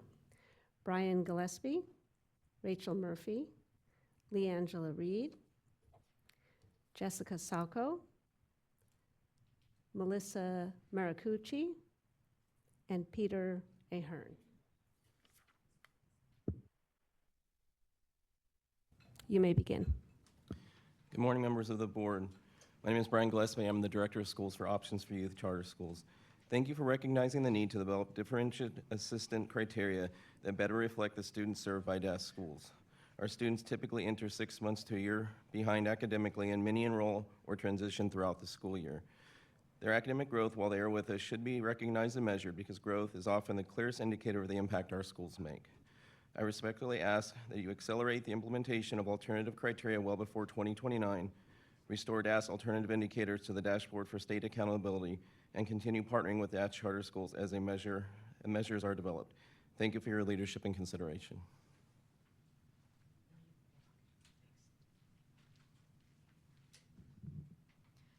Good morning, Rachel Murphy with Public Advocates and the LCFF Equity Coalition. We appreciate the board and the department's analysis and responsiveness, but we believe that this process required more review and discussion. As such, we oppose the recommendation to adopt scenario B as it identifies too few LEAs. We believe the system of support has more capacity to support LEA improvement. If the board does adopt scenario B, we recommend also adopting a minimum performance status threshold to identify the lowest performing LEAs on state indicators. We also request future discussion on the substance of the assistance in order to ensure DA is appropriately targeted and of a high quality. We support the additional recommendations around adopting science, ELA growth, and math growth as full state indicators and incorporated into DA eligibility. Finally, regarding AB 126, we look forward to discussions regarding standardizing the definition and expectations of prioritized universal support.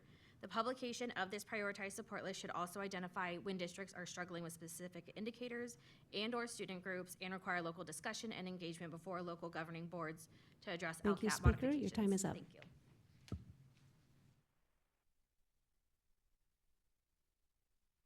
Good morning, Madam Chair and members. Leangela Reed on behalf of the Small School Districts Association. Want to thank the board for their work. Want to thank the staff for working with us in the conversations. I think it was a really great start, and we started to build some strong relationships.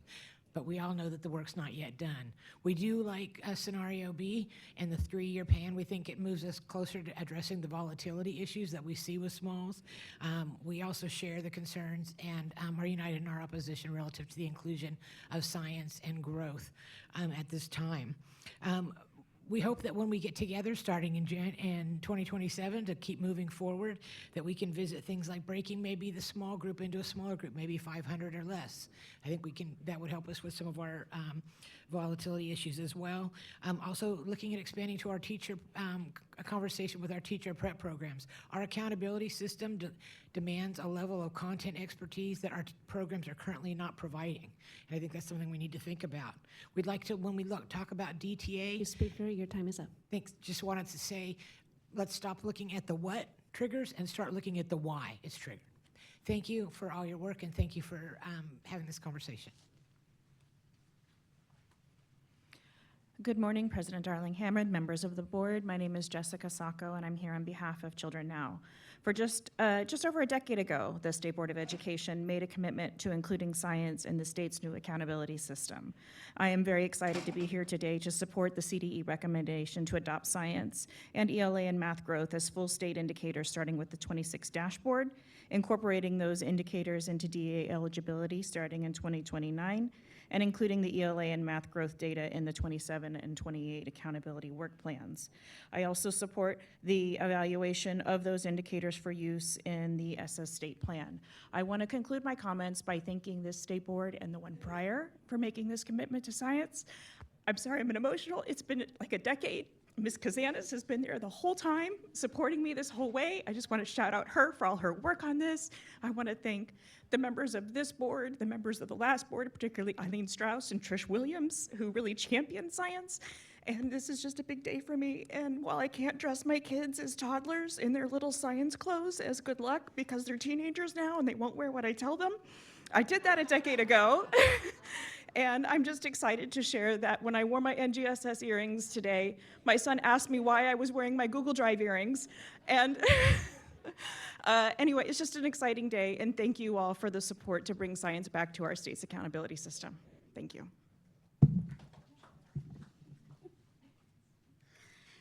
Good morning. Melissa Marcucci, a science educator in the Central Valley and the president of the California Association of Science Educators, or CASE. On behalf of the Coalition of Science Education Partners in California, who have continued to stand together for a decade's worth of work, thank you. Thank you for your continued commitment to ensuring science is fully included on the school dashboard by 2029.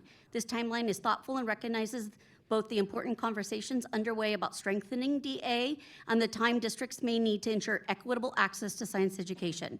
As Dr. Darling Hammond shared this morning regarding AB 181 and the opportunity to create a more coordinated and collaborative education system in California, this is exactly the moment to ensure that all content areas have structures needed to support schools effectively. While there's still work ahead in reconstructing DA, science education in California is not starting from scratch. We already have a strong network of professional learning providers consisting of California Science Partners, county offices, and educational leaders ready to support districts in providing high-quality science education for every student. Your time is up. We encourage you to continue thinking about a coordinator for science at the CDE.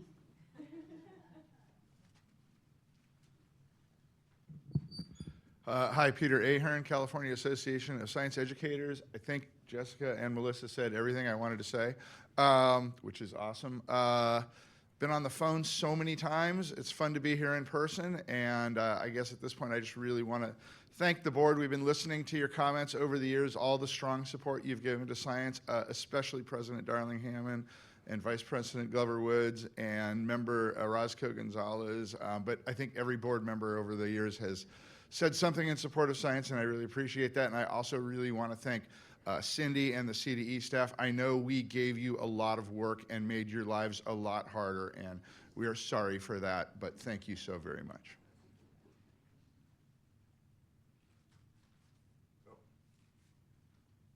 I still have time. Okay. This is going to be, for the students of California, you are giving them an education that's going to fill them with curiosity and wonder. You're going to give them access to STEM careers, and you're going to create citizens who are informed on global science issues. So thank you. That ends my comments. Could you please state your name and affiliation for the record? Oh, I think I did at the start. Peter Ahern, California Association of Science Educators. Thank you. And that concludes in-person public comment. Okay, thank you. I will open the phone line. Caller ending in 5885. Please state your name and affiliation for the record. You have 1 minute. Your time starts now. Good morning. I'm Dr. Natasha Baker, former California District Superintendent, former State Education Officer with the Michigan Department of Education, and Strategic Policy Advisor to Ball Frost Group. Thank you for your leadership in strengthening California's statewide system of support. Our July 3rd memorandum encourages continued review of Scenario B's impact on identification equity to help ensure districts with the lowest student performance outcomes are consistently identified. We also recommend future cleanup trailer bill language to clarify the purpose of the annual Universal Assistance Priority List by establishing it as a leading indicator framework. If the data informing the list are timely, accessible, and disaggregated by individual student, practitioners can implement targeted instructional and support strategies before accountability results are reported, increasing the likelihood of improved student outcomes. Thank you. Thank you. Next caller ending in 8945. You may begin. Hi, this is Suzanne Cooey of the Charter Schools Development Center. We urge the board to adopt growth as full indicators and to provide a display that supports accurate understanding. Growth scores reflect the slope of students' pre to post progress. The board changed the performance categories last July, but not the growth scores. Those were adopted in 2021. This fall, we'll have 3 years of those growth scores. Disregarding this critical data for 3 more years would mean getting it wrong for 3 more years. The scenarios looked at numbers of LEAs, not whether those are the LEAs that actually have the greatest need. This is pretty extreme for LEAs serving alternative populations. The dashboard indicators barely register student progress there. We urge the board to bring back the DAS alternative indicators for purposes of state accountability as an important first step, and then develop more robust measures working with our DAS partners. And charter schools have got, by now, extensive experience and can really contribute to this discussion. Thank We you. thank you for your thoughtfulness. Thank you. Next caller ending in 1184, please begin. Good morning. My name is Brian Kiriyuki, and I'm a high school principal in Los Angeles. As a school leader, I believe California's proposed growth model provides a more complete and meaningful picture of school performance than achievement data alone. Distance from standard tells us where students are performing today, but growth tells us how much progress students are making over time. Both measures are essential if we want an accurate understanding of school effectiveness. I work closely with our feeder middle schools, and having clear data allows us to celebrate improvement while also identifying where the needs to focus our collective efforts to better support students. I would encourage California to make this information even more accessible by displaying multiple years of growth trends in one place on the dashboard. I also fully support using this growth message as a full accountability indicator as part of identifying schools for differentiated assistance. Looking ahead, I hope California can also develop similarly meaningful growth measures for high schools so that all schools are recognized not only for where students are, but for how far they've come. Thank you for your time. Thank you. Next caller ending in 7081, please begin.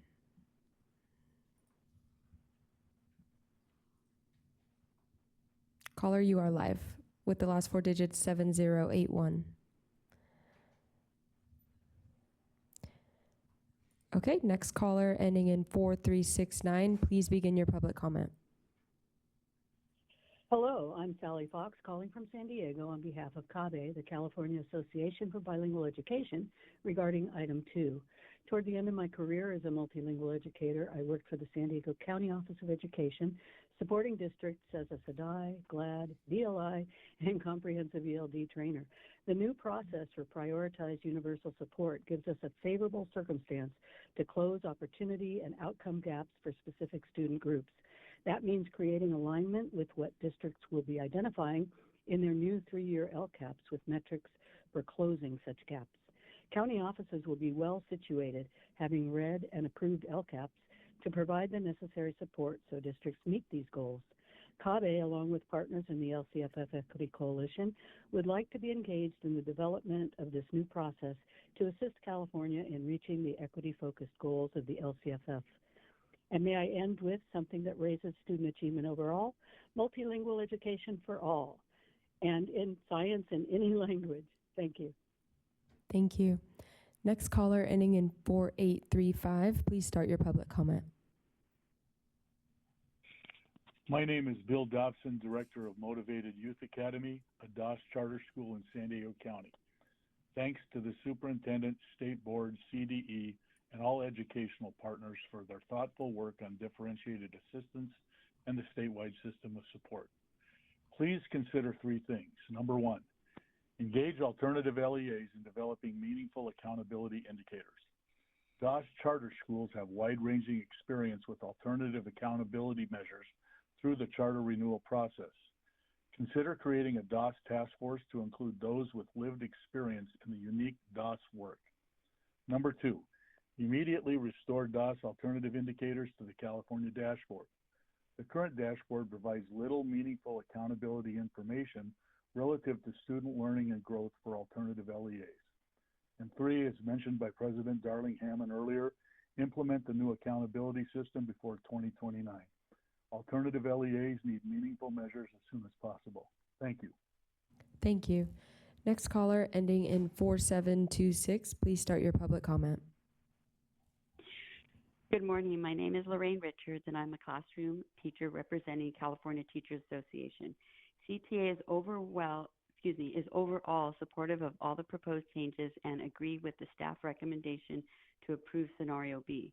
The proposed 3-year cycle would provide a more sustainable approach and avoid the volatility that comes with potentially dipping in and out of differentiated assistance every year. We also support that all indicators are given equal weight in Scenario B without a preferential treatment to academic indicators, as well as the emphasis on student subgroups. As we move forward with a new differentiated assistance framework, CTA urges the State Board to consider how funds and their intended outcomes are seen in the classroom. Thank you for your time. Thank you. Next caller ending in 8256, please begin. This is Robert Manwaring from Children Now. Children Now wants to express its disappointment in both the DA criteria process and the recommended Scenario B. Not starting the data analysis until the May board meeting led to the state not being able to consider alternative scenarios recommended by CPAG, Children Now, and other groups, nor benefiting from the expertise of the Accountability Technical Design Group. We strongly oppose Scenario B and recommend adopting Scenario A and a minimum performance standard for each indicator for the next 3 years, and then reconsider DA criteria as part of the 29 cycle. Specific shortcomings of Scenario B include the proposed criteria rarely identify LEAs with the lowest subgroup performance. The proposed criteria over-identify large LEAs, 5 times more likely, and under-identify smalls, despite 70% of the lowest 100 performing subgroups in math and English language arts performing in small districts. English learner progress plays minimal role despite poor English learner progress. And new criteria will create greater volatility in LEAs identified each 3-year cycle instead of less. For those reasons, we oppose Scenario B. Thank you. Thank you. Next caller ending in 7995, please begin. Good morning. I'm Patty Chavez with SEAL, a statewide organization providing professional development for hundreds of teachers serving multilingual learners. We appreciate the board's commitment to identifying districts with the greatest and most persistent need. We recognize the board may adopt one of the options, such as Scenario B, and we encourage you to strengthen it by adopting a minimum performance threshold for each state educator. This would ensure that LEAs with persistently low performance over multiple years remain eligible for differentiated assistance regardless of the color rating. For example, under the 2025 dashboard, approximately 31 LEAs had fewer than 1/3 of their English learners making progress on the English Learner Progress Indicator, with similarly concerning outcomes for the long-term English learners. When an English learner goes multiple years without meaningful progress, that's not just a data point. It's a student who has waited too long for the support they deserve. A minimum performance threshold helps ensure that our accountability system does what it was designed to do: identify students and districts with the greatest need and connect them with meaningful support. Thank you. Thank you. Next caller ending in 3004, you may begin. Good morning. This is Carlos Machado with California School Boards Association. While this year's revision of the DA criteria is a constructive foundation, significant design and coherence issues remain. CSBA and our coalition colleagues urge the board to continue this conversation early to ensure the upcoming DTA framework is fully aligned with DA through a transparent, data-informed process. We also ask for further clarity on the new prioritized universal support level. Clear communication in the field is vital during this transition to help districts understand how these shifting support pathways fit together. Finally, we encourage the board and the state to explore all options for continued alignment and coherence through state-level accountability, a goal CSBA is pursuing to help both the state and LEAs provide the highest level of support to all students, especially those with the greatest need. Thank you. Thank you. Next caller ending in 2250, please begin. Good morning, President Darling Hammond and members of the board. Raquel Morales with Ed Trust West. We align our comments with letters submitted by the LCFF Equity Coalition and Education and Management and Equity Groups, and agree that this item would have benefited for more discussion time. We support and encourage the board to adopt a minimum performance status threshold that identifies the lowest performance LEAs on state indicators, and would also like to support the department's additional recommendations around including and adopting science, LEA growth, math growth as full state indicators in priority 4. Finally, alongside our other colleagues, we'd encourage the board to continue this conversation in 2027 alongside conversations on DTA and making sure that we are refining and aligning both criteria to provide further clarity for the field. Thank you. Thank you. Next caller ending in 5284, please begin. Good morning, State Board of Education and President Linda Darling Hammond. My name is Eric Carlstone, and I am the principal of a middle school in Los Angeles. I'm calling to voice strong support for the growth metric indicator being used as a full indicator on the California dashboard, no longer attached to informational purposes, and as a tool for the state to identify and provide support through DA. At a middle school, we have no control over the levels of proficiency when students join us in grade 6.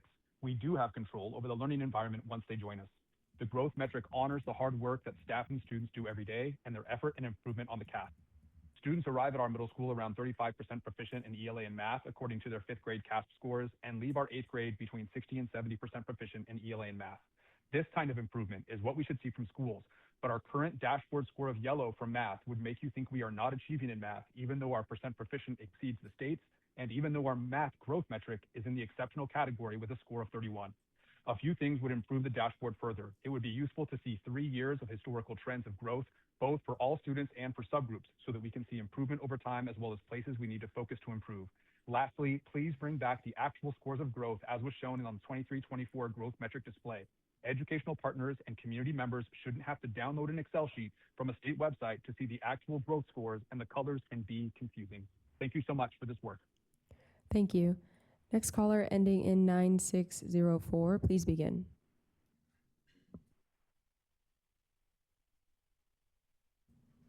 Caller with the last 4 digits 9604, please start your public comment.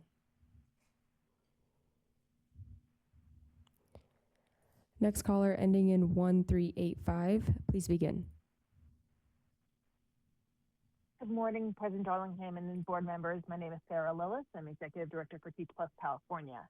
We appreciate the board and department's engagement on this issue. However, we believe that this process requires more time to enable greater analysis and discussion, and we oppose the recommendation to adopt scenario B and recommend including a minimum performance status threshold as outlined in the detailed Equity Coalition letter. We also want to support the recommendation to adopt science, ELA growth, and math growth as full state indicators, starting with the 2026 dashboard. We do recommend that the ELA and math growth indicators be incorporated with colors based on the actual growth calculation score rather than the current measure based on increases in raw scale scores, which is misleading and does not actually reflect academic improvement. These data elements are not the student growth model that has been thoughtfully developed and vetted over the past 10 years. And we look forward to continuing, and we're encouraged to hear that we're not waiting to talk about how to provide a more coherent system as we revise the DTA criteria as well, and our teachers are anxious to be a part of that process. Thank you. Thank you. Next caller ending in 9433, you may begin. Hi, my name is Griselda Pina, and I am a parent of the student attending California Public School in Los Angeles.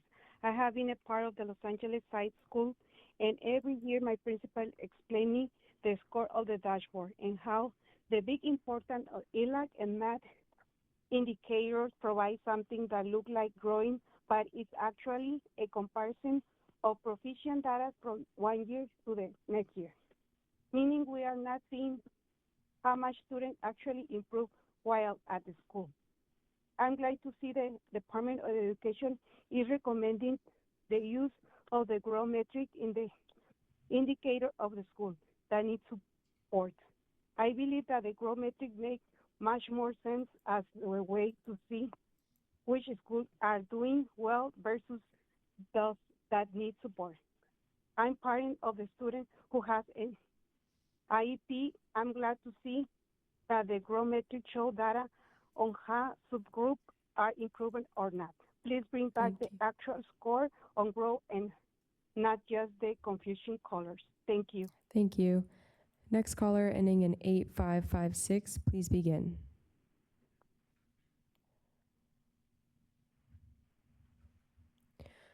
Caller with the last 4 digits 1462, please start your public comment.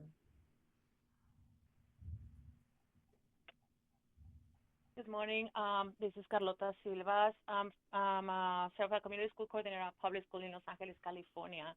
I've been here for more than 15 years, and I participate in my school site consult. Each year, a principal reviews the California dashboard with a consult member. Although the English, language arts, and mathematics indicators are presented as a measure of performance, many parents assume that they reflect the academic progress students make while they attend our school. In reality, these indicators compare 1 year student growth with the previous year rather than the measuring individual students' growth over time. That's why I'm encouraged to see the California Department of Education moving toward the use of the growth metric to help identify schools that need additional support. Measuring students' growth provides a more meaningful picture of school impact because it recognizes the progress students made regardless of where they started academically. In my role, I also work closely with families with students receiving special education services. One of the strengths of the growth metric is that the highlights the progress of different students groups, making it easier to understand whether the students, including those with IEPs, are benefiting from the support their schools provide. I respectfully encourage the department to restore the actual growth score rather than relying solely on the dashboard follows performance levels. Next caller ending in 1629, please start your public comment.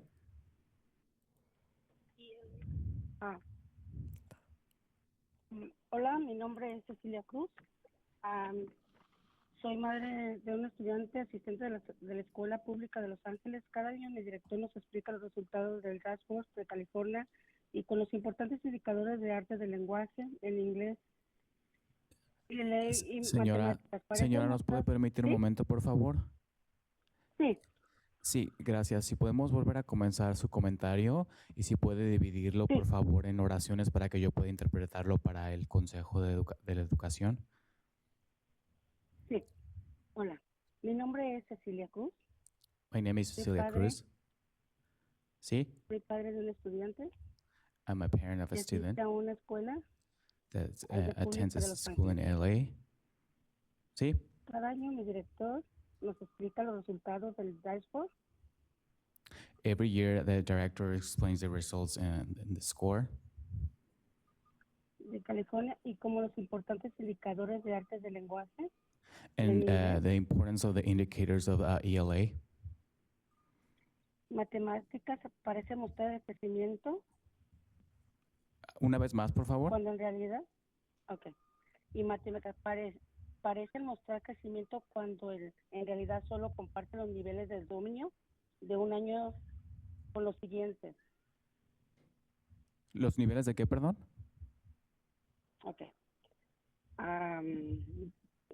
Los importantes indicadores de artes de lenguaje y matemáticas parecen mostrar crecimiento cuando en realidad solo comparan los niveles de dominio de un año con los del siguiente. It seems indicator seems to explain the growth, but when in reality it only it's indicating the levels of the levels that are being mastered with in comparison with the next year. Eso significa que no estamos viendo cuándo mejoran realmente los estudiantes mientras asisten a esta escuela. This means that we are not really seeing how students are improving. Me da gusto ver que el Departamento de Educación esté recomendando el uso de métrica de crecimiento para identificar las escuelas que necesitan apoyo. I'm glad to see that the department is using this scorecard to identify the schools that need support. Creo que la métrica de crecimiento tiene mucho más sentido porque permite ver con mayor claridad cuáles escuelas están ayudando a sus estudiantes a progresar y cuáles que necesitan apoyo adicional. I'm glad to see how this score is being measured because it allows for clarity to see which schools are supporting the students and which students will require more support. Soy madre de estudiante que tiene un programa de educación individual del IP. Me alegra saber que Sí, perdón, siga con la otra parte. Soy madre de estudiantes que tienen un programa de educación individual de IT. I'm a parent of a student with an IEP. Me alegra saber que la métrica de crecimiento también muestra datos sobre cómo están mejorando. I'm also glad to see and to know how the metric shows results on how they're improving. ¿O no los diferentes subgrupos de estudiantes? ¿Sí puedes repetirlo de nuevo, por favor, la primera parte? Sí. Que si están, cómo están mejorando o no los diferentes subgrupos de estudiantes. And then seeing how different groups of students are improving. Por favor, establezcan la puntuación real de crecimiento y no solo los colores resultados confusos. Please establish the real punctuation of support. Contar con la puntuación de crecimiento haría que la información fuera mucho más clara y útil para las familias. ¿Sí puede repetir la última parte de la claridad, por favor? Contar con la puntuación de crecimiento haría que la información fuera mucho más clara y útil para las familias. Having the information about the punctuation in a clearly way in terms of the growth, it will be helpful for families. Muchas gracias por su tiempo y consideración. Thank you for your time and consideration. Y disculpen porque estoy nerviosa. Perdón, señora, ¿puede repetirlo? Gracias. Sí, muchas gracias. Nomás que me pongo nerviosa. Muchas gracias. And I'm so sorry. I just got really nervous. Just get really nervous. But thank you so much. Okay, thank you. Next caller, ending in 4533. You may start your public comment. Good morning, President Linda and members of the State Board of Education. My name is Stella Alfaro, and I'm a family engagement specialist at a middle school in Los Angeles. I'm here today to express my strong support for using the growth metric as a full indicator on the California dashboard and as a tool for identifying schools for differentiated assistance. As a middle school, we cannot control students' proficiency levels when they enter in sixth grade, but we can control the learning environment and the growth they achieve while they're here with us. The growth metric recognizes the hard work of our students and our educators by measuring the progress, not just the proficiency. Our students typically enter with about 35% proficiency in English language arts and math and leave eighth grade with 60% to 70% proficiency. That growth deserves to be recognized. I also encourage the board to include historical growth trends and restore the display of actual growth scores so families, educators, and the community members can better understand student progress. Thank you again for your consideration and time. Thank you. Next caller, ending in 7664. Please begin your public comment. Hi. Good morning. My name is Armando Zamorano. Good morning, State Board of Education. I not only work in a public school, but I'm I'm parents of students that go to public schools. It's good to see the Department of Education is recommending the use of growth metric to identify the schools that actually need support. But I truly, strongly believe that growth metric could make more sense in the way to see how schools are doing well versus those schools that actually need support. Thank you. You guys have a great day. Thank you. Next caller, ending in 6808. Please start your public comment. Good morning. I'm Anna Hurst. I'm a charter school founder of an early start middle school in South Los Angeles, and we serve a student body that's over 90% who qualify as low income. I'm calling today joining the chorus of voices of people that firmly believe and are happy to see the growth metric indicator is being considered as a full indicator on the California dashboard. So for context, we're a school that starts in 4th and 5th grade and our students typically enter between 2 to 3 years below grade level. On average, kids do make a year and a quarter or a year and a half of growth each year. And at our school, the dashboard shows that we hit accelerated growth year over year.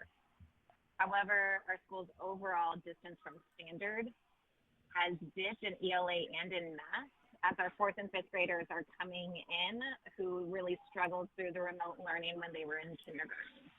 So they're entering far below what we've seen before. So with the growth metrics as full indicators, we can show our authorizers about the substantial growth that students are making and the learning that they're making at our school. But without this being a full metric, we are the type of school that's at risk of non-renewal because GFS, in comparison to our previous year's CFS, is overly weighted. Thank you so much. Thank you. Next caller ending in 7081, please start your public comment. Good morning. This is Linda Kaminsky, the Director of Research and Policy at the Center for Equity for English Learners in Los Angeles. I'm here to bring to your attention the need to continue momentum on supporting LTELs. Under the current scenario, and given that we have only 2 of the 3 required years of data, we do not yet know how many LEAs would be eligible for DA, partially due to their LTEL's LP score. Given the positive momentum and attention the state has made over the past 5 years, it is imperative that LTELs are a focal point. We request that before a new system is implemented, that data is analyzed once we have the 3rd year of data required and prior to posting on the dashboard to assess how LTELs might be impacted. Thank you very much. Thank you. Next caller ending in 3122, please begin.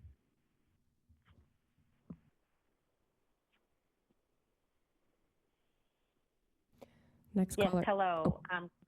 Good morning, President Darling Hammond and members of the board. My name is Heidi Gaska. I'm the Superintendent of Excel Academy Charter Schools. Thank you for recognizing the need for alternative dashboard accountability criteria for LEAs serving alternative school populations. I respectfully urge the board to implement alternative criteria well before 2029 and immediately restore DAS alternative indicators to the dashboard for state accountability. I also encourage the board to actively engage alternative LEAs in developing these measures for DAS charter schools because they have extensive experience with meaningful accountability through the charter renewal process and can provide valuable expertise. Finally, please do not remove schools from DAS status solely because enrollment of high-risk students temporarily falls below 70%. Student populations naturally fluctuate throughout the year, and eligibility should reflect the mission of the school and the students it serves, not a single point in time enrollment threshold. Thank you so much. Thank you. Next caller ending in 8556, please begin. My name is Patricia Ramos, and I am parent of a student attending California Public School in Los Angeles. I appreciate if we use growth metrics as most important data because it's there where we really see how the doing during the same time in the same school. Pay close attention to that because that really evaluates the school performance.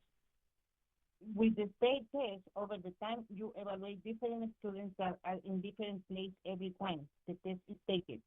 Really evaluate the school with the state test. It doesn't provide information about the school. And we, as a parent, we don't have really clear information how is a school. Thank you very much. Thank you. Next caller ending in 9604, please begin.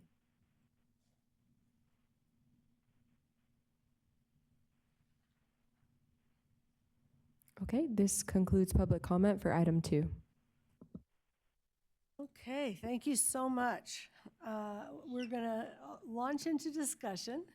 I do want to start with just a point or two that there were some suggestions on the phone that we postpone this decision and take some more time.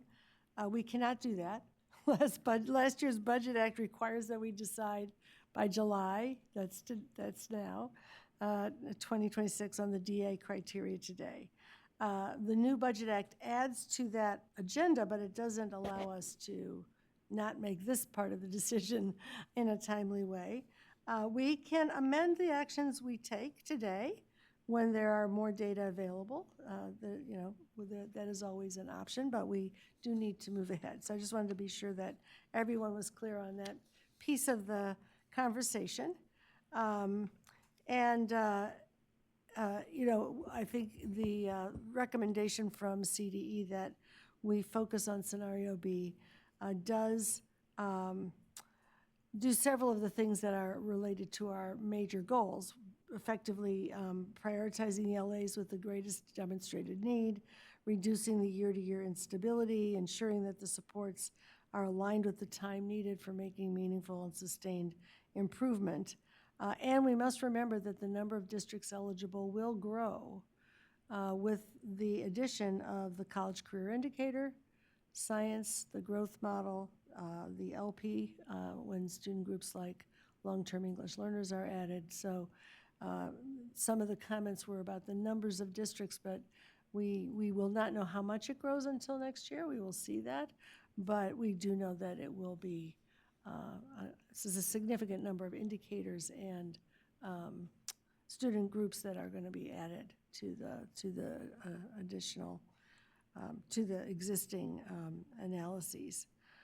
So those are things that we need to be sure are in the conversation. There are a set of recommendations that we may want to repost so that everyone has in mind what we're talking about deciding. And could I have somebody repost the recommendations?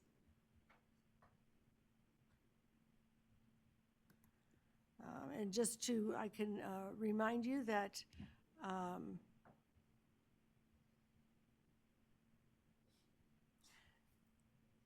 there we go. It says to the extent feasible by statute, which is because the trailer bill has not been signed, but is expected to be signed very shortly, potentially this week. Add a new student group, all students, to the DA eligibility criteria. Erica, don't go too far because we actually need you to change the slide. There are multiple slides that we need everyone to be able to see. Thank you. So be adding the new student group. Adopting science, English language arts growth, and math growth as full state indicators. Incorporating science, ELA growth, and math growth in DA eligibility beginning in 2029. I will simply note that for those who are concerned about the fact that we haven't seen analyses for those, we will see them before 2029. And again, if we feel a need to make amendments, that's a possibility, but we would be adopting the anticipation that they would enter the DA eligibility in 2029, and then analysis of options in the work plan as the data become available. Evaluate the inclusion of science, ELA growth, and math growth indicators.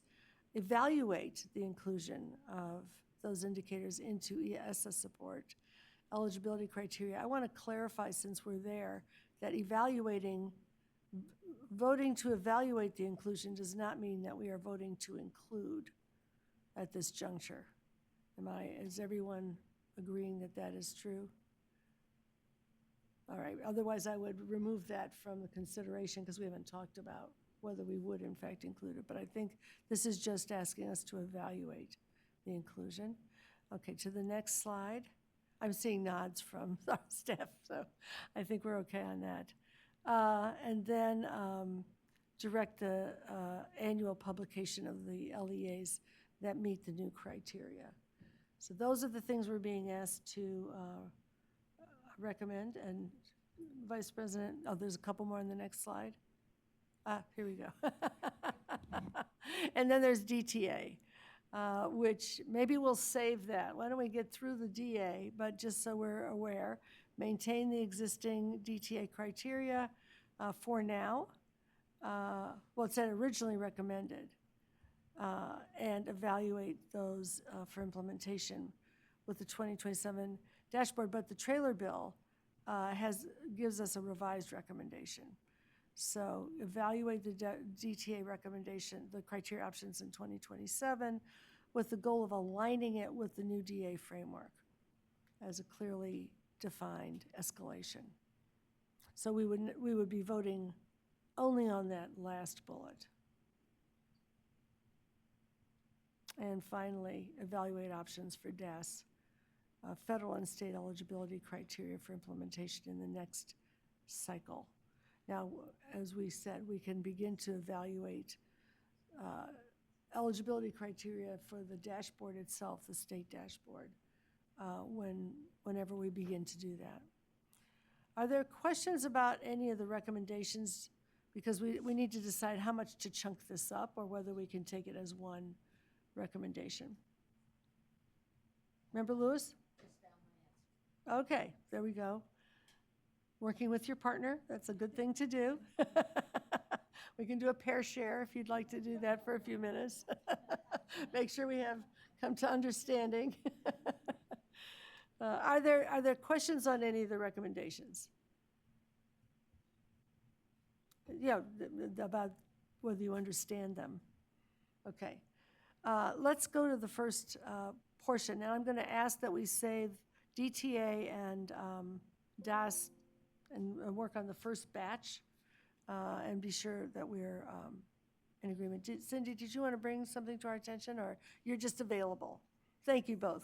Here's the part. Thank you.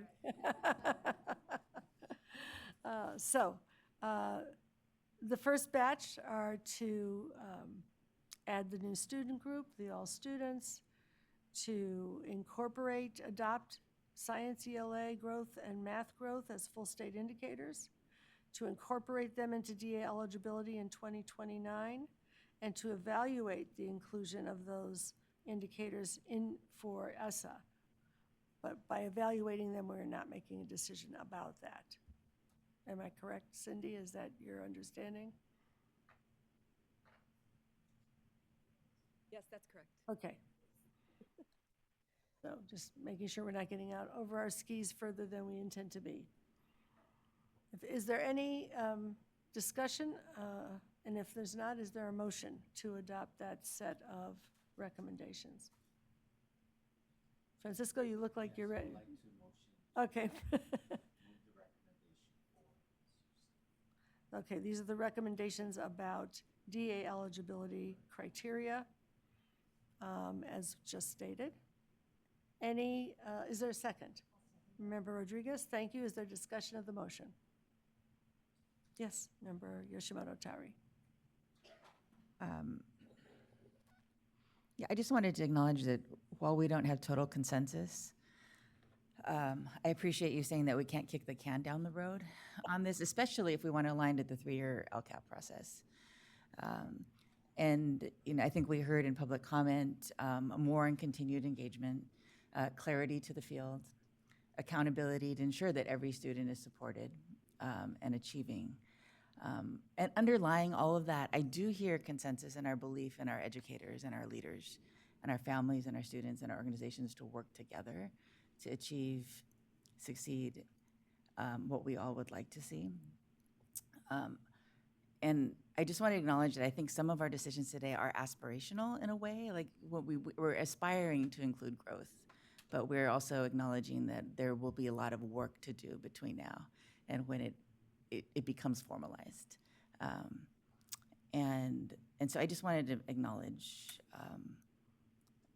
that we did hear that in public comment and appreciate everybody's efforts to come to this.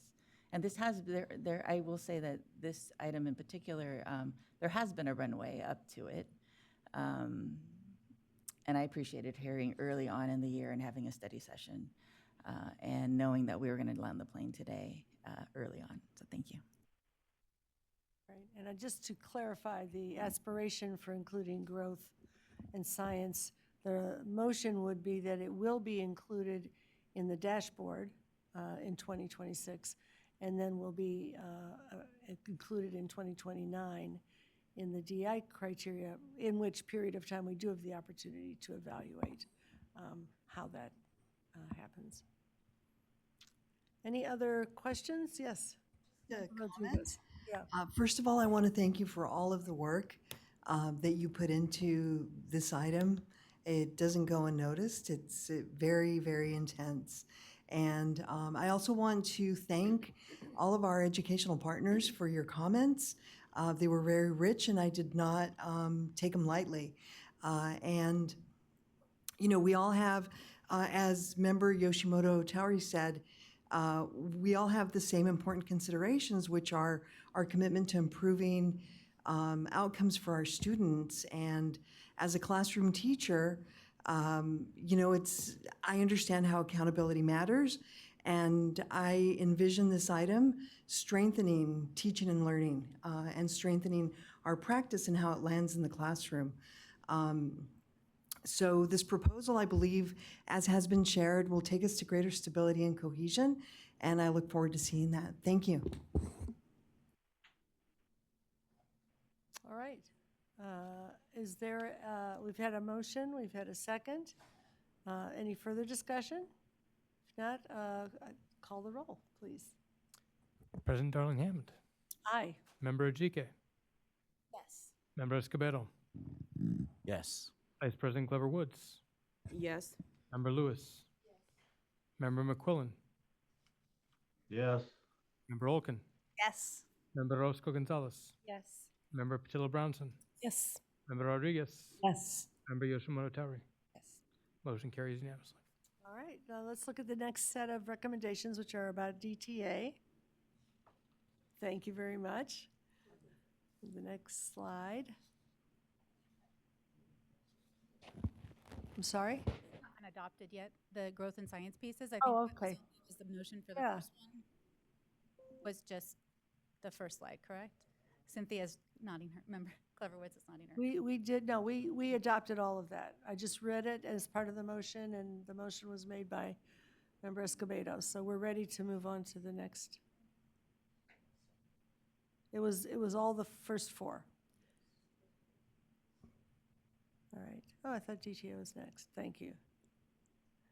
So for DTA eligibility criteria, now we're going to look at the third bullet there, right? Evaluate DTA criteria options in 2027 with the goal of aligning DTA with the new DA framework as a clearly defined escalation for districts needing more intensive support to provide the statutorily required recommendations in the legislature, whatever that says in the last line, which is. It says, to provide the statutory required recommendations to the legislature no later than May 15th, 2029. Thank you.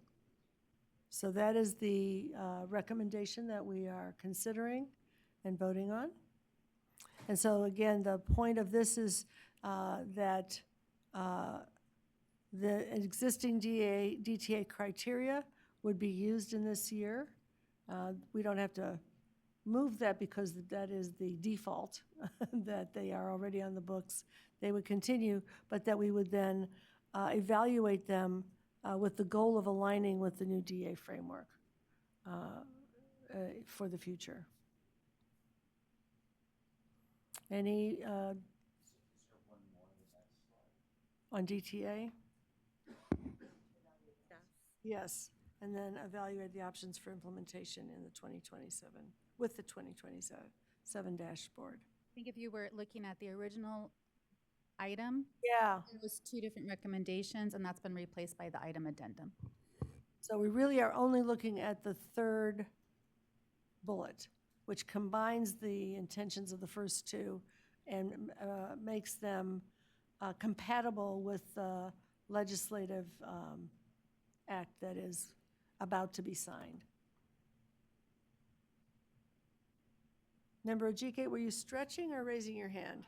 Okay, just checking. Any concern or question about that? Do I have a motion? Member Olkin? Sure, I move that we evaluate the DTA criteria options in 2027 with the goal of aligning DTA with the new DA framework as clearly defined escalation for districts needing more intensive support to provide the statutorily required recommendations to the legislature no later than May 15th, 2029. All right, thank you. Member Roscoe Gonzalez. Any further discussion of the motion? All right, would you please call the roll? President Darling Hammond. Yes. Member Ajike. Yes. Member Escobedo. Yes. Vice President Glover Woods. Yes. Member Lewis. Yes. Member McQuillan. Yes. Member Olkin. Yes. Member Roscoe Gonzalez. Yes. Member Patillo Brownson. Yes. Member Rodriguez. Yes. Member Yoshimoto Tari. Yes. Motion carries unanimously. Thank you. Finally, it's recommended that the SBE evaluate options for dashboard alternative school status, DAS, federal and state eligibility criteria for implementation for the next DA eligibility cycle, beginning in 2029. And as we've noted, that does not preclude us from beginning to evaluate different eligibility criteria for the dashboard and other representations prior to that. Any questions or concerns or conversation? Yes, Member Yoshimori Tari? I have a clarifying question about that. I'm in full support of this. However, can you elaborate on the engagement structure and timeline? I think one or two of the public comments asked about formalizing an alternative education task force. Is there something like that already where we get formalized input or informal input? I think we've gotten informal input before. And I would, well, I'll let you answer first. I think that's something that we'll need to work with the SBE liaisons to determine next steps. It is part of our 2027 work plan for the accountability system that will kick off in November with you. But in terms of what does that look like, there was a prior work group that was set up that was actually funded by philanthropic money. To my knowledge, there's no resources at this point to do that same level of engagement. But okay, we would be at the direction of the liaisons on how to approach this. Strongly ask us to consider some kind of formalization of that, considering that these are our schools that serve our most vulnerable students in the state. And how that happens, I will leave up to the liaisons, but some formalization of a way to get input for our DOS. Any other questions or comments on this? Yes, Member Glover Woods. I also am in full support of the recommendation as it is laid out. Just a question, President Darling-Hammond, as we are considering this for a motion, can we also go to the prioritizing universal assistance file as well and incorporate it in one motion? Because I don't believe that we had a motion that addressed the prioritizing universal assistance Which file. is in the addendum. So should we take them up as separate motions, or can they be incorporated in one motion? Let's just get this one done, and then we can take up the one that was in the addendum, okay? Any further discussion of this motion? All right, I need a motion. Vice President Glover Woods, and a second. Member Ajike, thank you very much. Any further discussion? Please call the roll. President Darling-Hammond. Aye. Member Ajike. Yes. Member Escobedo. Yes. Vice President Glover Woods. Yes. Member Lewis. Yes. Member McQuillan. Yes. Member Olken. Yes. Member Roscoe Gonzalez. Yes. Member Patillo Brownson. Yes. Member Rodriguez. Yes. Member Yoshimoto Tari. Yes. Motion carries unanimously. All right, and then we have one last item that was in, I think, the attachment, and here we go. Prioritizing universal assistance as a result of the Budget Act and contingent upon enactment of the Education Omnibus Trailer Bill, again, which is about to be signed. There is an additional recommendation. Direct the CDE to annually publish a file of LEAs that meet the SBE's new DEI criteria based on 1 year of dashboard data for the purpose of prioritizing universal assistance, consistent with the proposed EC section 52064-5H2. All right. Any questions about that? Can I have a motion? Member Lewis, thank you. And a second? Come on, folks. We're almost there. Member Ajike, thank you. Brooks, can you call the roll? President Darling-Hammond. Yes. Member Ajike. Member Escobedo. Yes. Vice President Glover Woods. Yes. Member Lewis. Yes. Member McQuillan. Yes. Member Olken. Yes. Member Roscoe Gonzalez. Yes. Member Patillo Brownson. Yes. Member Rodriguez. Yes. Member Yoshimoto Tari. Yes. Motion carries unanimously. All right. Thank you very much. Thank you very much for all of the support and the worked to get us to this moment. You have earned a break. We're only 5 minutes over where we expected to be. Let's try to reconvene around 11:30. Thank you.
Thank you.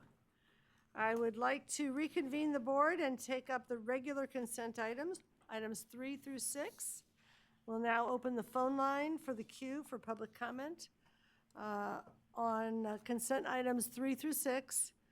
Members of the public wishing to provide comment may do so in person or by calling the telephone number and using the access code provided on the slide that is shown now. Are there any speakers signed up to provide public comment in person? Yes, there are 2 individuals signed up for public comment in person. Will the following people please approach the microphone at the back of the room? Natalie Shin and Rachel Murphy. Please remember to state your name and affiliation for the record when it's your turn to speak. Please begin. Good morning, Natalie Shin here on behalf of Californians Together. In regards to item number 4, we are grateful for the work done to reduce administrative burdens and pre-populating the data required in the school accountability report card. Additionally, we recommend adding reclassified fluent English proficient and LTEL students to the relevant student groups, allowing parents and the community to see the successes and needs of 2 EL student subgroups. The inclusion of reclassified students is important given that most multilingual learners reclassify by middle and high school. Finally, we request that this item be taken off consent in order to allow for discussion of these points. Thank you.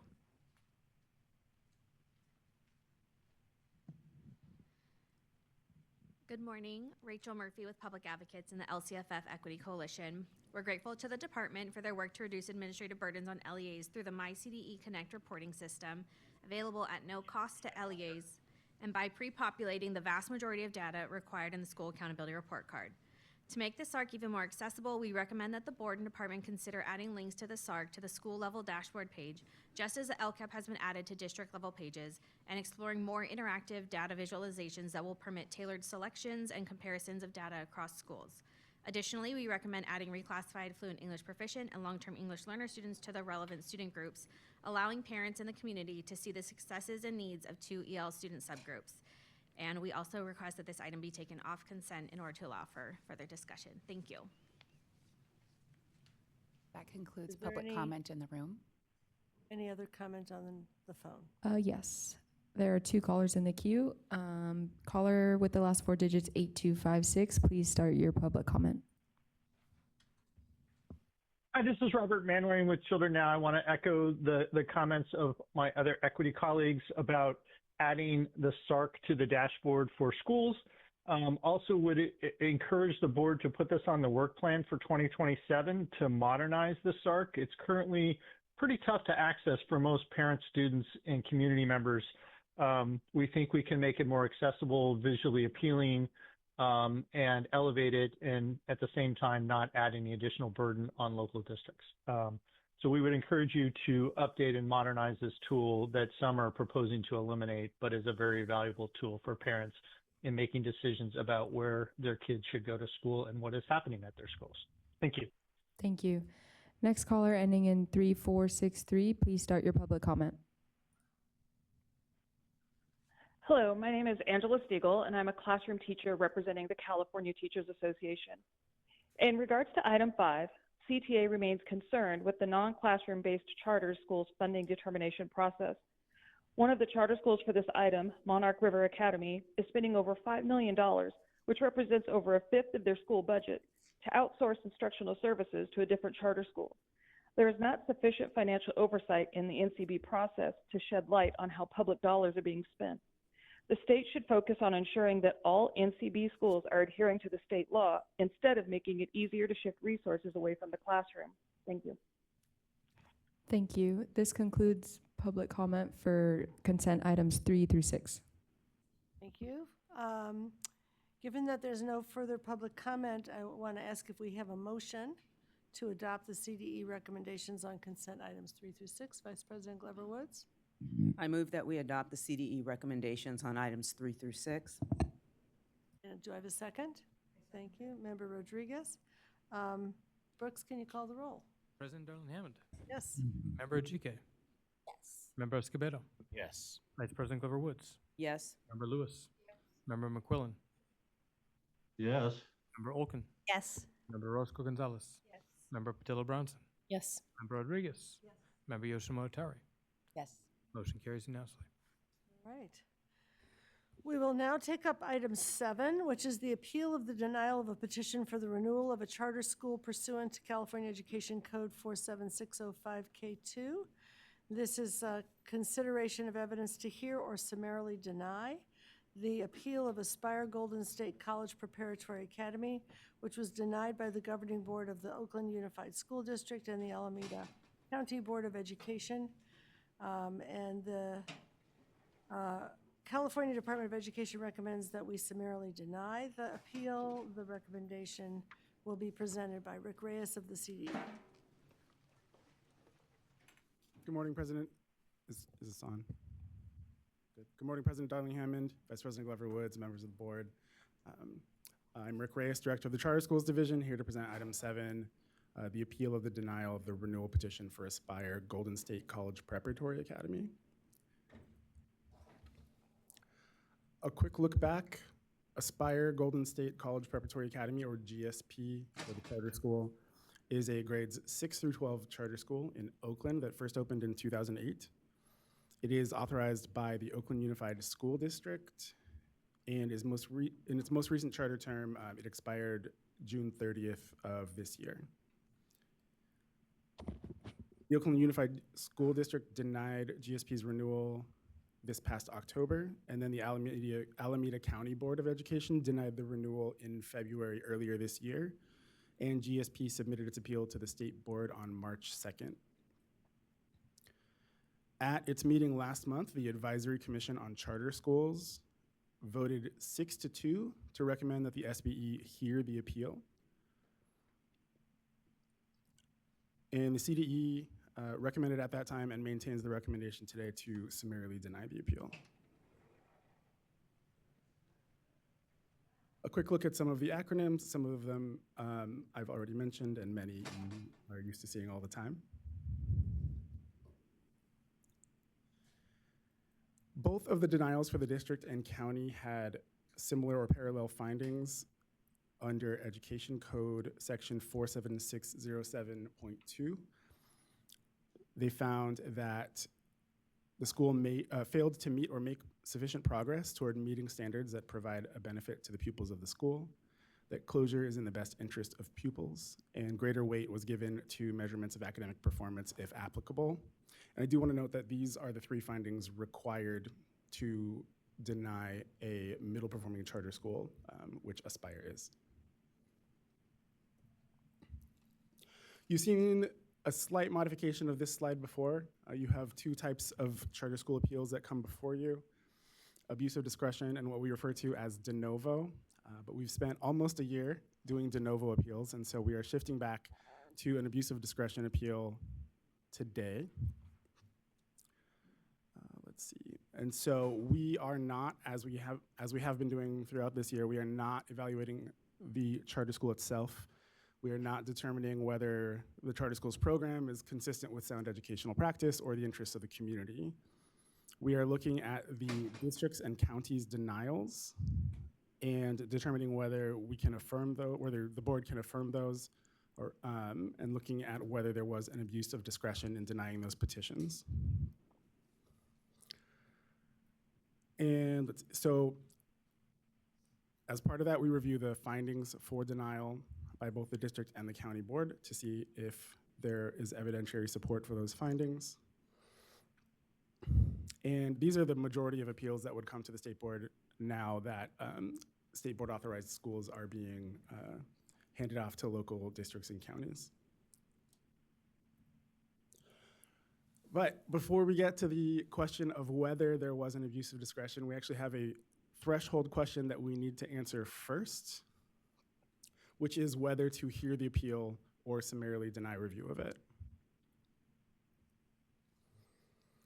And so in this item, there are one of 2 actions available to the board. You may summarily deny the appeal, and in which case the denials by the district and county would remain in effect and there would be no further SBE action.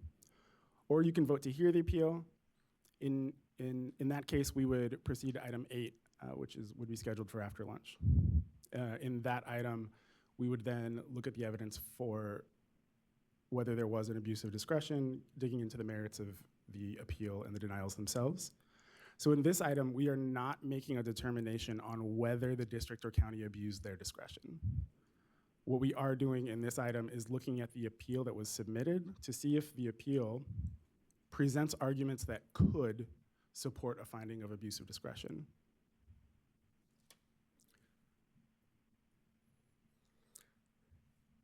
As I mentioned, the CDE is recommending that the SBE summarily deny the GSP appeal. Based on a review of the charter school's written appeal and the documentary record, it did not present arguments that could support a finding of abuse of discretion. And I'll take you through that analysis. First, the appeal was submitted in accordance with statute. GSP submitted their written appeal, their petition, documentary records from the district and county, staff reports, which included staff reports from the district and county that were adopted by those respective boards as findings in support of their denial, and a supplementary record from GSP.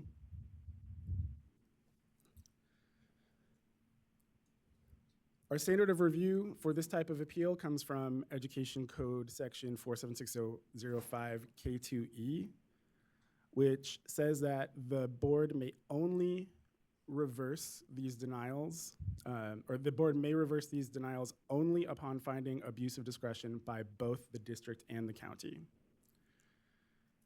Education Code also tells us that abuse of discretion is the most deferential standard of review, under which the state board must give deference to the decisions of the governing board of the school district and the county board of education to deny the petition.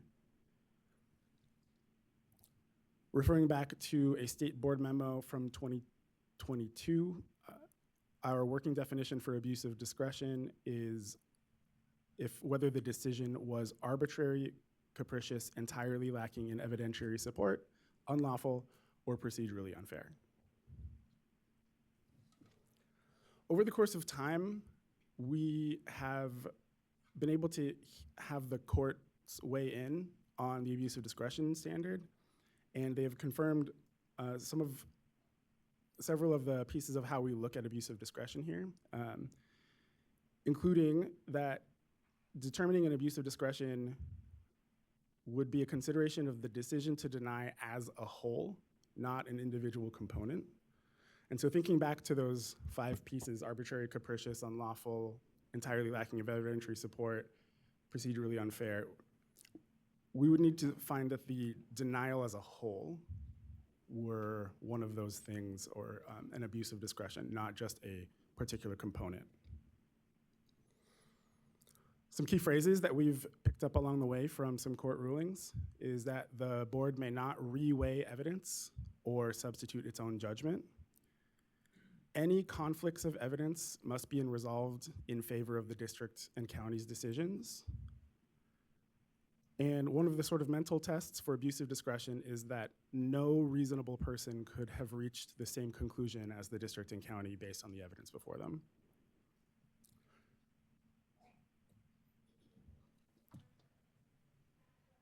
We approached this appeal by looking at the written submission itself and the documentary record.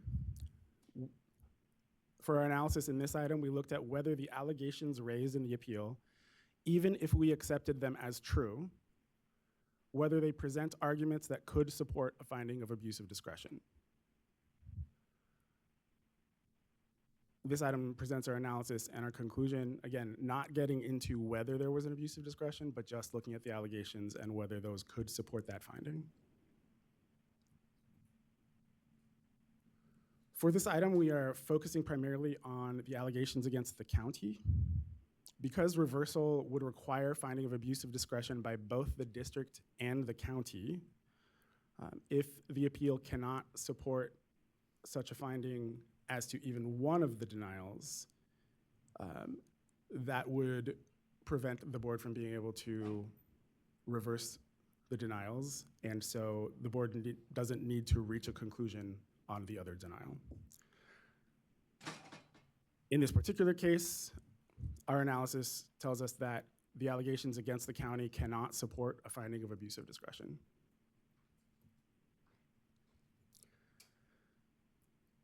Here's a summary of the allegations presented by GSP against the district.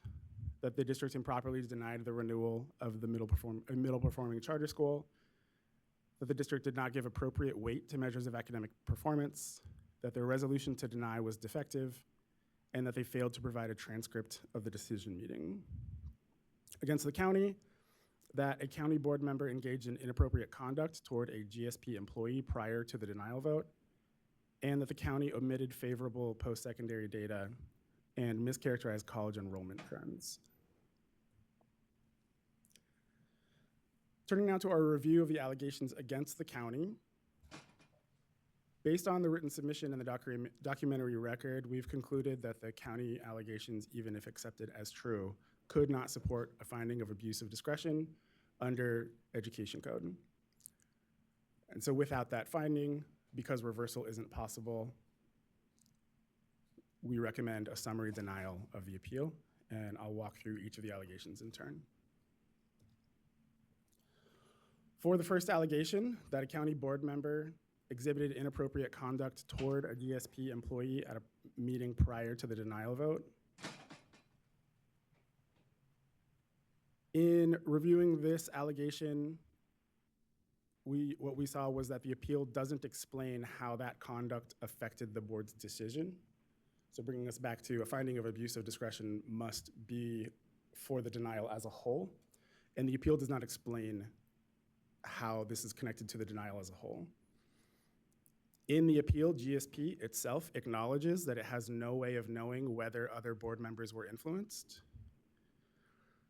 and with no concrete explanation as to how the alleged conduct and merely the petitioner's, or how the alleged conduct affected the denial and merely the petitioner's speculation, this allegation could not support a finding of abuse of discretion against the county, regardless of what were in the documentary record. Furthermore, GSP's appeal contains no evidence to support this allegation, instead referring to a complaint filed with the county. But because it was not submitted with this appeal, it is not part of the documentary record and cannot be considered. We want to acknowledge that following the ACCS meeting, GSP did submit a letter on this topic dated June 17th, 2026, which was more than 88 business days following the county's denial. The deadline for submitting the appeal and documentary record is 30 days following the denial, so the letter cannot be included as part of the documentary record. However, we did review its contents, and we wanted the board to be aware of it. After reviewing its contents, we saw that even if we were to set aside the timeliness issue, the letter still does not explain how the county abused its discretion in reaching its decision to deny the renewal. The second allegation against the county is that the county omitted favorable post-secondary data and characterized college enrollment as declining despite having more recent data showing improvement.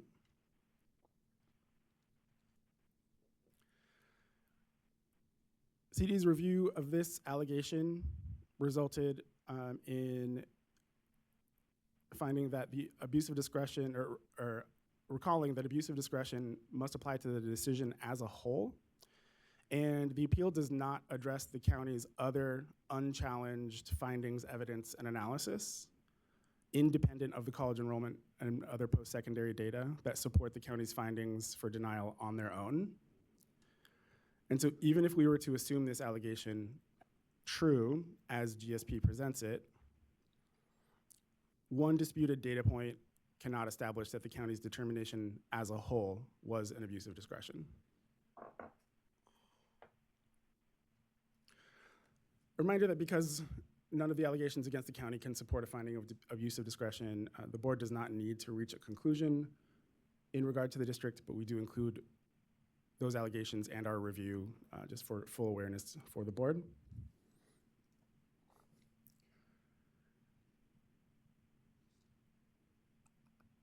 And so moving into those allegations, the first is that the district improperly denied the renewal, departing from staff recommendation to approve and selectively including only comparison schools that made GSP appear weaker. However, in reviewing the appeal we note that governing board is not bound by its staff recommendation, as you're aware. And the appeal does not detail an explanation with citations of how that departing from the staff recommendation resulted in abuse of discretion in the denial. This allegation primarily argues for the state board to reweigh the comparison school data, which, as we've said, is not permissible under the abuse of discretion standard. The next allegation is that the law requires the district to give equal weight to the 4 academic indicators, yet the district focused on ELA and math while disregarding LP and CCI. However, the law requires greater weight given to measurements of academic performance collectively and does not specify any individual weighting or require equal weighting of the indicators. And so this allegation asserts an equal weighting requirement that is not in law. Next, that the board's resolution to deny was defective, resulting from procedural irregularities such as late public availability, real-time revisions without public input, and a lack of analysis by the board. However, while the appeal identifies alleged procedural irregularities, it doesn't explain how the decision to deny resulted from those irregularities. And the appeal does not go so far as to assert any violation of any open meeting laws or cite any authority that would have required a different process.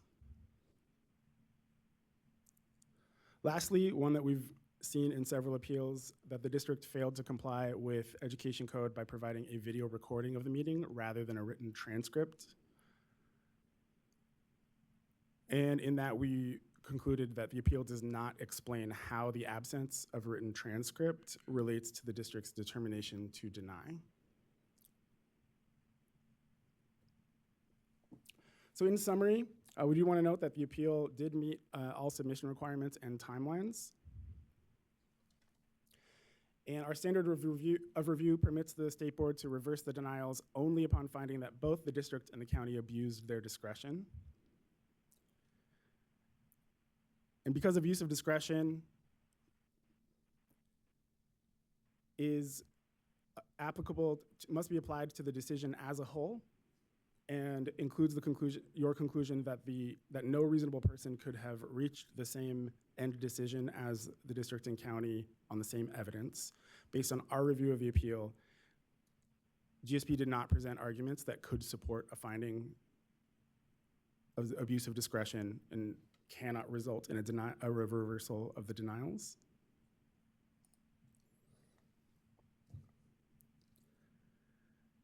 And because it cannot support that finding against the county, the absence of a finding of abuse of discretion against even one of the LEAs would preclude reversal, and therefore the state board doesn't need to reach a conclusion as to the allegations against the district, and the appeal should be summarily denied. We do have a language for the motion for CDE's recommendation. And thank you very much. CD staff will be here if you have any questions for us. Thank you. Although legally the state board is not required to hold a public hearing in this matter, we would like to ensure that the parties have an opportunity to present to the state board. Therefore, the charter school will have 5 minutes to make a presentation. That will be followed by the District and County Board of Education, who will have a combined total of 5 minutes to make a presentation. Then there will be an opportunity for public comment from members of the public who are not part of either presentation. Petitioners representing the charter school, thank you. Please begin. You have 5 minutes to present. Good morning, President Darling Hammond and members of the board. My name is Janelle Ruley. I'm with legal counsel for Aspire Golden State College Preparatory Academy.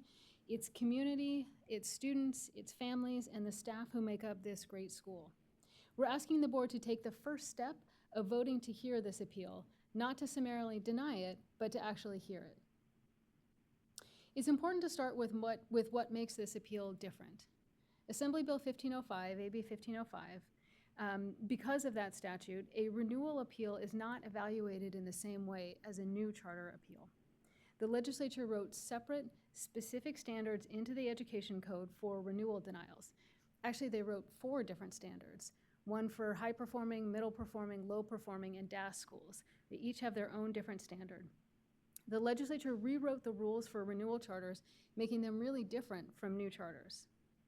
So for a middle-performing school like Golden State, the legal standard is that the chartering authority must make written findings on 3 specific points: that the school failed to meet or make sufficient progress toward outcomes, that the closure is in the best interest of students, and that where applicable, the decision gave a greater weight to measurements of academic performance. That's not a technicality. The legislature drew this line deliberately because a renewal doesn't just weigh a charter proposal on paper. It puts an existing operating school on the line.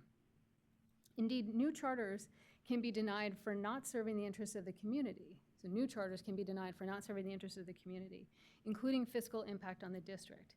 That finding is not available to deny a renewal charter. A renewal charter carries a different set of rights, a higher bar for essentially taking away a license to operate the school. Specifically for renewals, the law states that middle-performing schools can only be denied for those findings. Only. They can only be denied for making those 3 findings. New charters, on the other hand, can be denied for one of 8 different reasons, just 1 out of 8 different reasons. Here, all 3 of those findings have to be made, and they must be made. So renewals really stand apart. And that distinction matters here because this is not a decision about a school that might someday exist. This is a decision that right now, today, in July, is displacing real teachers and real students who were enrolled in GSP just a few weeks ago. That real-world impact is exactly why the state has a vested interest in how renewal decisions are made and reviewed. When a decision this consequential is made, the community affected by it, GSP's students, families, and staff, they have a right to be heard before that closure becomes final. This is not just our view. When it comes, when this appeal went before the Advisory Commission on Charter Schools, CDE staff recommended to ACCS that ACCS recommend to you not to hear it. That's what you've heard today. The Advisory Commission disagreed. The commissioners disagreed, and they disagreed convincingly. So by a vote of 6-2, the ACCS recommended that this board actually hear the appeal. That kind of a lopsided break from CDE's recommendation doesn't happen by accident. It signals that the commissioners who reviewed this record in depth saw something real that warrants a real conversation here today at this dais. And then if we consider what the commissioners actually said, on fairness, Commissioner Crow put it plainly that it's wildly unfair for a middle-performing school to have no recourse on appeal. A school facing closure deserves a chance to be heard regardless of where it falls on the performance scale. On the evidence, commissioners raised real concerns that key data was ignored. The district appeared to discount 2 of the 4 required indicators, LP and CCI, even though GSP was strong on both of those. Commissioner King called this the crux of the appeal. Commissioner Crow called it very concerning and that it's worth addressing at this level, meaning your level. And on the human cost, closure is causing real harm. Commissioner King warned that closing a middle-performing school with no meaningful path to appeal sets a troubling precedent. Commissioner Walsh said that the best interest of students' finding left him significantly conflicted. When commissioners as experienced as these, whom you've appointed, are this troubled, we think the board should be as well. These images that are cycling here are the families who are impacted by your decision. Their photos were taken in May. These are families who would opt into attending GSP. Our ask is really simple. Please just hear this community. The law treats renewals differently for a good reason, and the people affected by this decision are real. They're asking to be heard. I would just say last, if we're talking about wholes, a whole is comprised of pieces. You can't get to the whole without a bunch of pieces put together. So I just want to say again, the commission reviewed the record in full, and they already think this appeal deserves your attention. We're asking you to listen to them and to us. Thank you.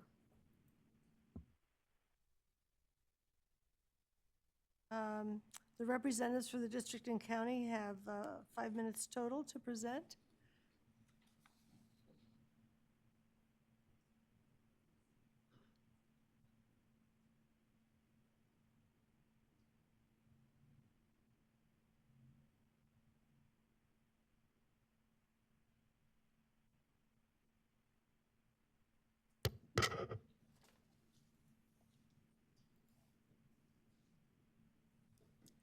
Good afternoon. My name is Kelly Craig Arnold. I'm the director of the Oakland Unified School District's Office of Charter Schools. Good afternoon. Janine Lindsay, General Counsel for Oakland Unified School District. Oakland Unified concurs with the CDE's recommendation that the state board summarily deny Aspire Golden State Prep's appeal. As the CDE concluded, Aspire GSP has failed to demonstrate that the district abused its discretion in denying the renewal petition. Under AB 1505, local renewal decisions are entitled to the greatest deference, and nothing in this appeal demonstrates an abuse of the district's discretion.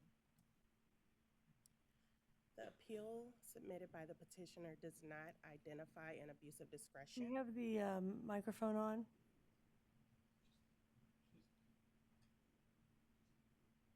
And the central issue in this appeal is not whether someone could disagree with the district's judgment.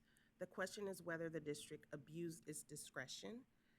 And the central issue aligns with AB 1505 and Ed Code, providing great deference to local school districts and counties in these matters.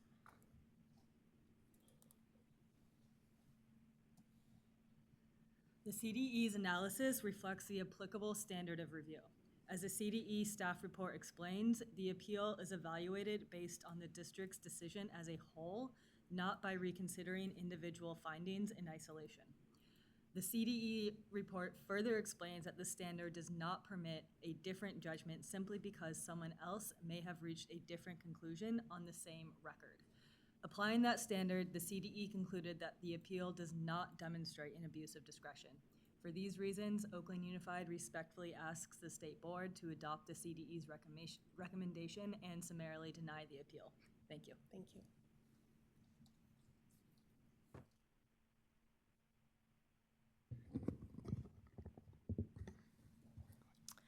My name is Joanne Lamb. I'm the Chief of Accountability Partnerships with the Alameda County Office of Education, and the Alameda County Office of Education also requests that that we concur with the CDE's findings and request that there is that the State Board summarily deny the charter appeal. Good morning, Marcelo Quinones, General Counsel for the Alameda County Office of Education. The County Board and ACAE staff here conducted an exhaustive de novo review, including 7 years of data, school site visits, and a 22-school comparison. And it adopted specific written findings grounded in an undisputed academic performance record. Aspire GSP has not met its burden to overturn that decision. I want to start with the very foundation of the County Board's decision, and that's the 7 years of persistent and worsening academic deficits, math performance that has declined since 2019, and uneven English language arts performance. Aspire GSP does not dispute those findings. In fact, Aspire's own leadership acknowledged at the determination hearing that, quote, "We've seen some growth. It's not enough, right? It hasn't been enough, specifically for math and for ELA." And that quote is not meant as a gotcha.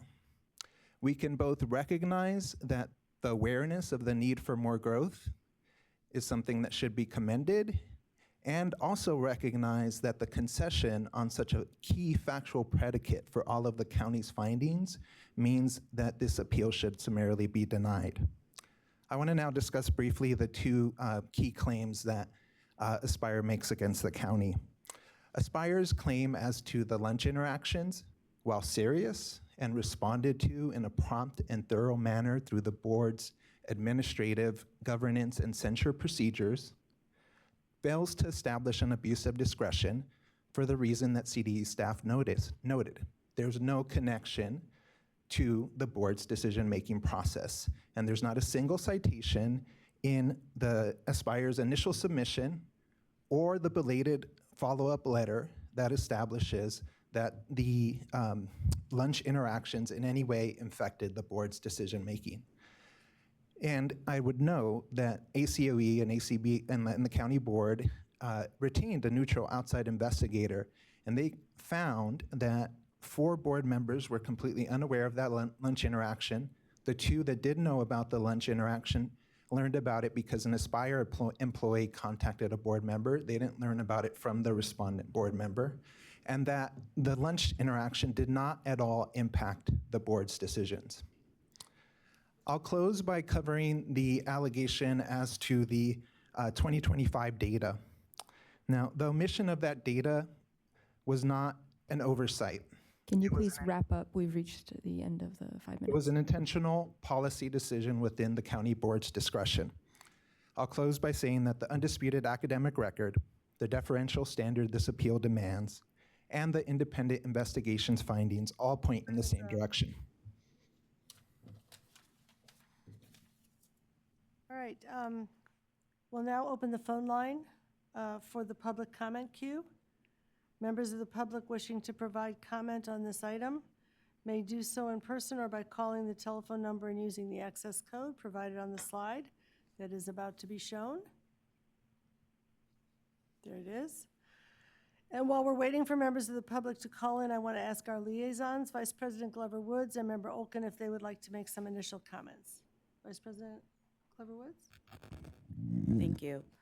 Board, as we get ready to hear public comment, I just want to state that we do see a split between the CDE recommendation to summarily deny and the ACCS recommendation that we do need to hear the appeal itself. And I would venture to say, in order for the board to make a determination about abuse of discretion or not, I think it is important that we hear the appeal and not just summarily deny without opportunity to hear more in depth from all parties. Thank you. I would just, I would concur with just the thought that this is a school that's been in operation for 18 years. And given all that's at stake for them, I believe it warrants a full consideration of the evidence and arguments before this board reaches a decision. So I also believe we should hear the appeal. All right, is there any comment in the room to start with? There are 11 people signed up for in-person public comment. Will the following first 5 people please line up at the microphone in the back of the room? Eric Premack, Regina Chagoya, Genesis Genovez, Michelle Hernandez, Mary Lou Ortez. Please remember to state your name and affiliation for the record when it's your turn to speak. You may begin. Thank you. Eric Premack with the Charter Schools Development Center. With all due respect to CDE's analysis, we sharply disagree with their interpretation of the underlying law here. We fully understand that the abuse of discretion standard is a very difficult one to overcome here, but in order to apply it, you have to start with the underlying law. And the underlying law on renewal, as Ms. Ruley outlined, requires the district and the county to follow very specific procedures and make very specific findings based on fact. In our view, those procedures were not followed and the findings were not based on fact. This is worth hearing. There are issues worth considering here, and we would appreciate you giving it that time. Thank you. Good afternoon, members of the State Board of Education. I'm Regina Chagoya, elementary teacher at Berkeley Unified. I'm also a school board member for Emeryville Unified School District. I'm here speaking on behalf of California Federation of Teachers, a union of educators and classified professionals.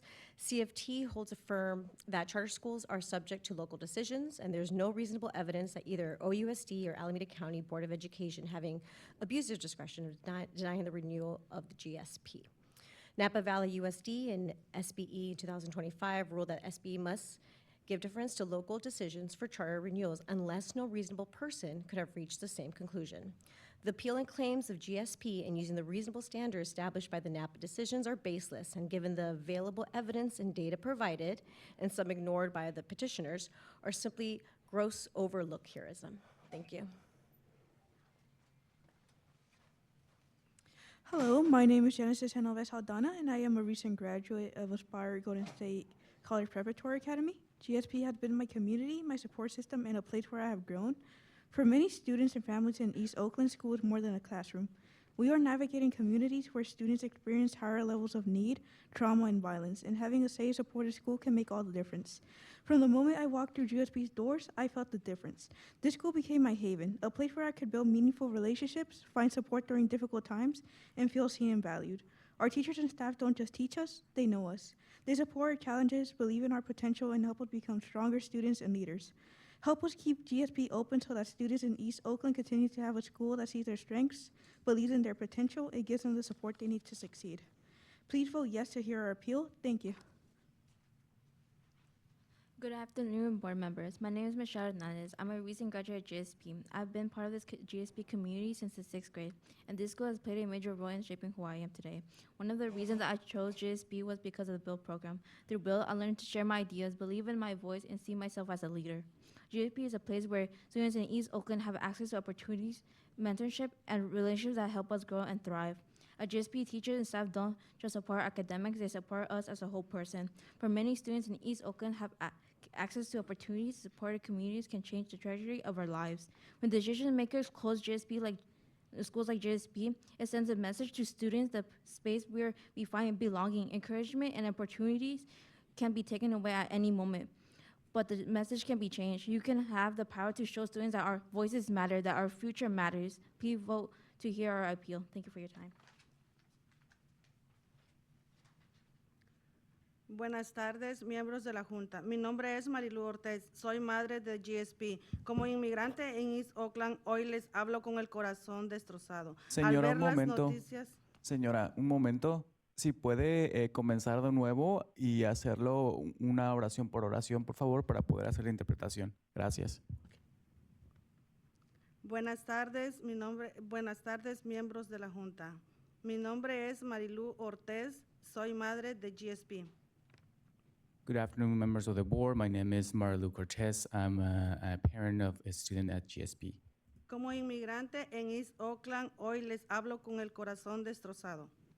As an immigrant from East Oakland, I am speaking to you with saddened heart.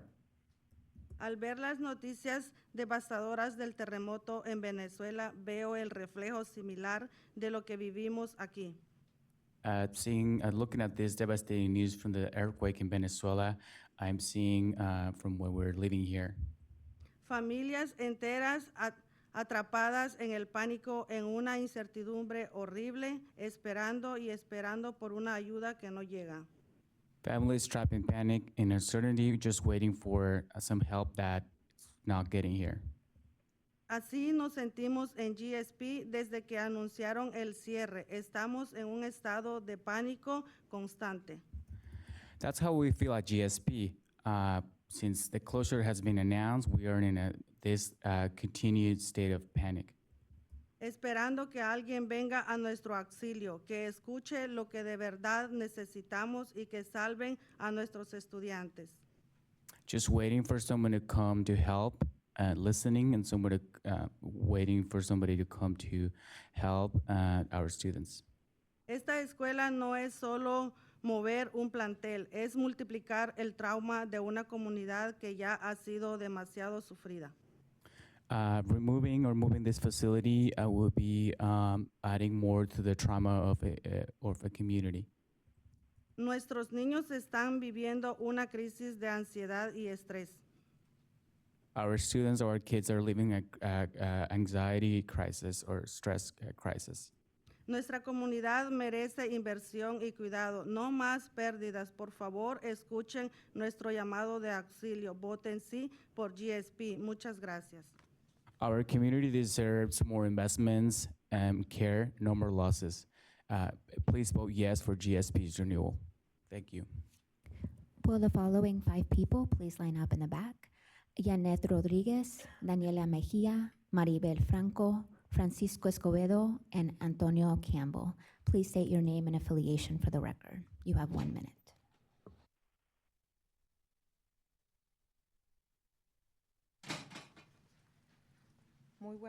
Muy buenos días, de la Junta. Mi nombre es Janet Rodríguez. Soy madre de un estudiante en Aspire GSP que cuenta con un programa de educación especial IP. Si lo puede hacer por partes, gracias. Good morning, members of the board. My name is Janet Rodriguez. I'm a mother of Jonathan, second-year student in Inspire GSP, who receives special education services through an IP.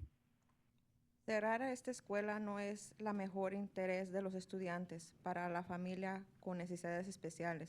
La estabilidad lo es todo. En GSP, los maestros conocen a mi hijo, entienden su IP y han creado un espacio seguro donde él realmente está progresando. Today, we appear before you, State of California, because closing this school is not in the best interest of students. For families of students with special needs, stability is everything. At GSP, the teachers know my son, understand his IP, and have created a safe environment where he is truly making progress. Ante la amenaza del cierre, he buscado desesperadamente otras opciones, pero la realidad es alarmante. Mi hijo está en lista de espera en las escuelas de un buen rendimiento. In response to the threat of a closure, I have desperately searched for other options, but reality is alarming. My son is on the wait list for high-performing schools. Obligar a un estudiante con IP a crear una lista de espera y arriesgarse a perder sus servicios especiales no es una reubicación, es un desamparo por el bienestar de mi hijo y de cientos de estudiantes. Les pido que voten sí para escuchar nuestra apelación. Muchas gracias. Forcing a student with an IEP onto a waitlist and risking the loss of his specialized services is not a transition, it is an abandonment. For the well-being of my son and hundreds of other students, I ask you to vote yes to keep the doors open for GSP. Thank you very much.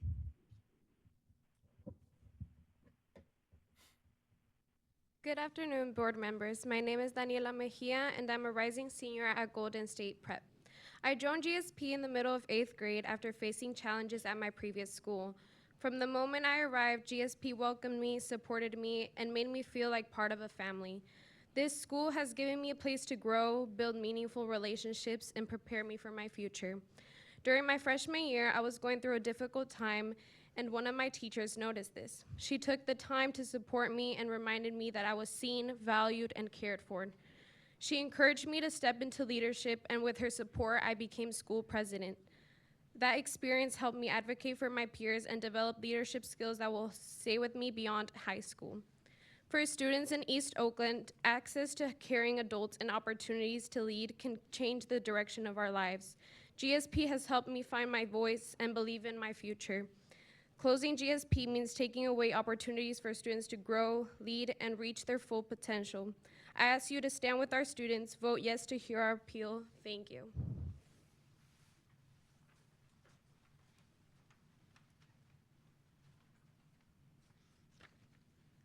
Buenas tardes. Mi nombre es Maribel Franco Pérez. Soy mamá de Francisco Escobedo. Good afternoon. My name is Maribel Franco Perez, and I'm the mother of Francisco Escobedo. Estoy aquí hoy como madre, pero también como defensora de mi hijo y cada estudiante de manera que merece una escuela donde se sienta seguro, apoyado y valorado. I'm here today as a mother, but also as an advocate for my son and for every student who deserves a school where they feel safe, supported, and valued. Mi hijo ha sido estudiante de GSP por 5 años. Él tiene autismo y cuando hizo la transición a GSP, vimos cómo creció y avanzó de manera que nunca imaginamos. My son has been a student at GSP for 5 years. He is autistic, and when he transitioned to GSP, we saw him grow in ways we never imagined. En GSP, mi hijo no es solamente un estudiante, es parte de una familia. Él es aceptado e incluido.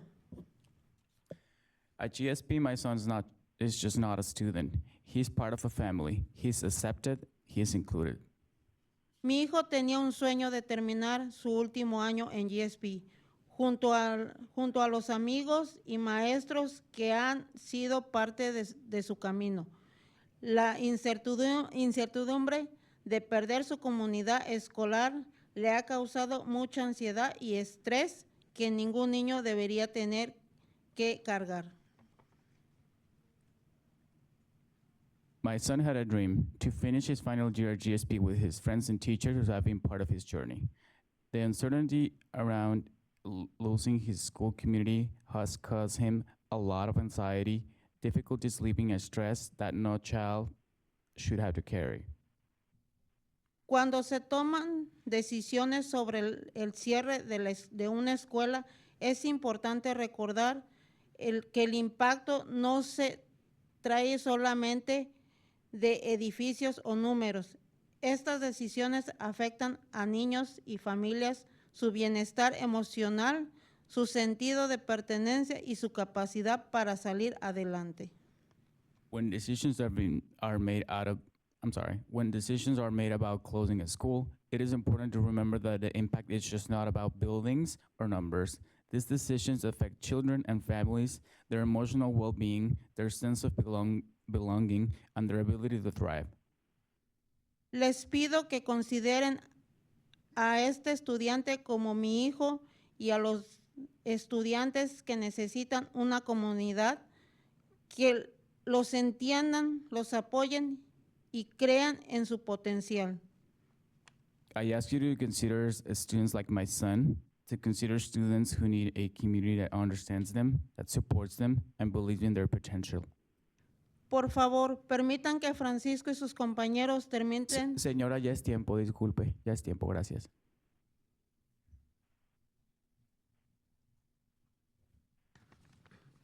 Good morning. My name is Francisco Escobar, and I'm a junior at GSP. Right now, I should be feeling excited about the summer and looking forward to my senior year. Inside, I feel worried and nervous about my future. My mom and I felt we had no choice but to enroll me in the online school next year.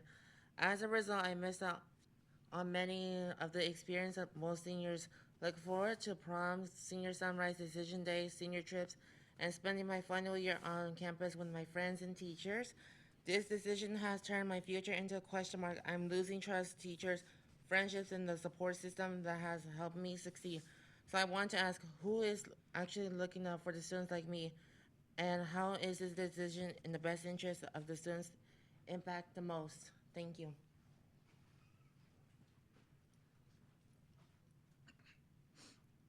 Good afternoon. My name is Antonio Campbell Jr., and I'm a recent graduate at GSP and will be attending Sacramento State next fall. I'm here to ask you to reconsider closing Aspire Golden State Prep.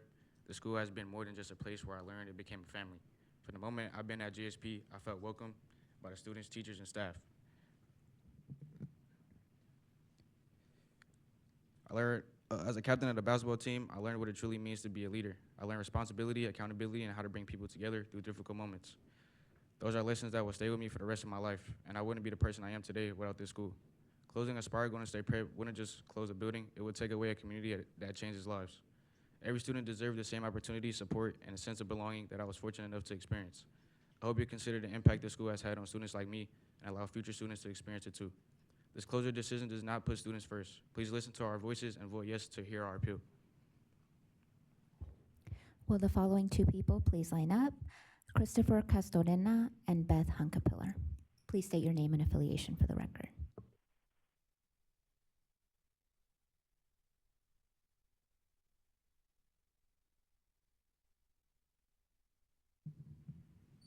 Good morning.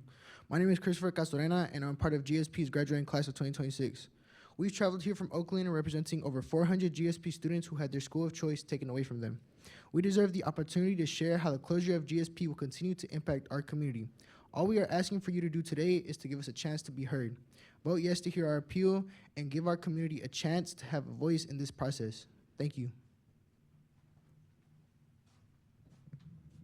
Hello, my name is Beth Hunkapiller. I am the chair of Aspire's board. I'm a former founding ACCS member, a chair, division director with the CDE, and a member of the governor's task force working on changes that led to 1505. What is happening with middle tier charter Schools with good performance and presumptive approval under law calls for review before greater harm is done to student choice and opportunity. The evidence burden districts and counties bear acting to close established middle-tier schools is not well understood and needs clarification. Comparison schools should include schools displaced students can actually attend, and evidence should show the schools students would otherwise attend produce better outcomes. If not, this evidence burden is not met. Finally, authorizer selection of comparison schools and choice of academic indicators to evaluate and decide renewals by must be fair. Thank you, Speaker. Whether Your they time is up. are goes directly to this evidence burden and abuse of discretion wherein evidence is entirely lacking. Thank you, Speaker.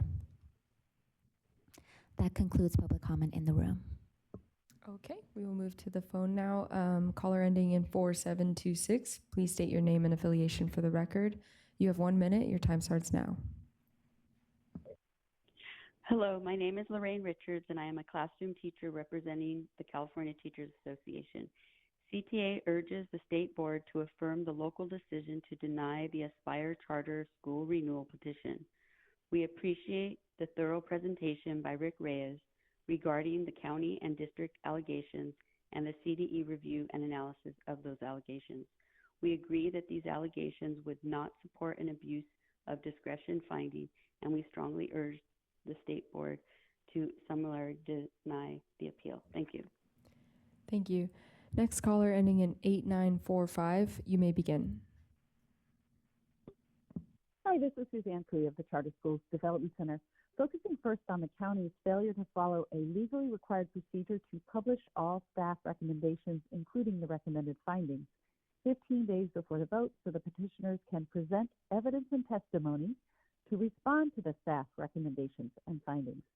This failure deprives petitioners of a critical due process right.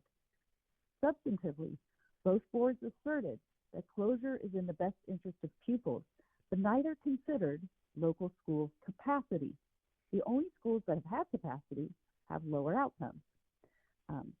Or mixed in some cases, we're focusing on high schools. Please see our letter, figures 49 and 50 of Oakland board report. That was the focus that was in the Oakland board finding to support that finding, but it left off LP and college career indicators, two measures of academic achievement to which the district must give greater weight by law. We added them. They're higher than nearly every high school.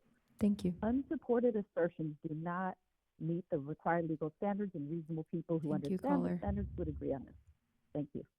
Next caller ending in 4406, please begin. Hello, President Darling Hammond and members of the State Board of Education. My name is Mackenzie Hennessy, and I'm speaking on behalf of KIPP Public Schools, Northern California. We serve more than 7,000 students across the Bay Area and Stockton and work with 11 authorizers. Like Aspire, the vast majority of our students are socioeconomically disadvantaged, and I urge you to hear the Aspire case today and to overturn the denials of OUSD and ACO. This case has lasting statewide implications for how authorizers and boards can use their discretion to shape a negative narrative about a middle track school through selective use of data. While we understand that the nature of the State Board's review is governed by state law, students and families are the ones caught in the middle. This appeal is about putting students first. I respectfully ask you to allow the appeal to move forward today so that the board can fully consider the school's progress, its impact on families, and the consequences of closure before making a final decision. Thank you so much for your time and consideration. Thank you. Next caller ending in 8336, please begin.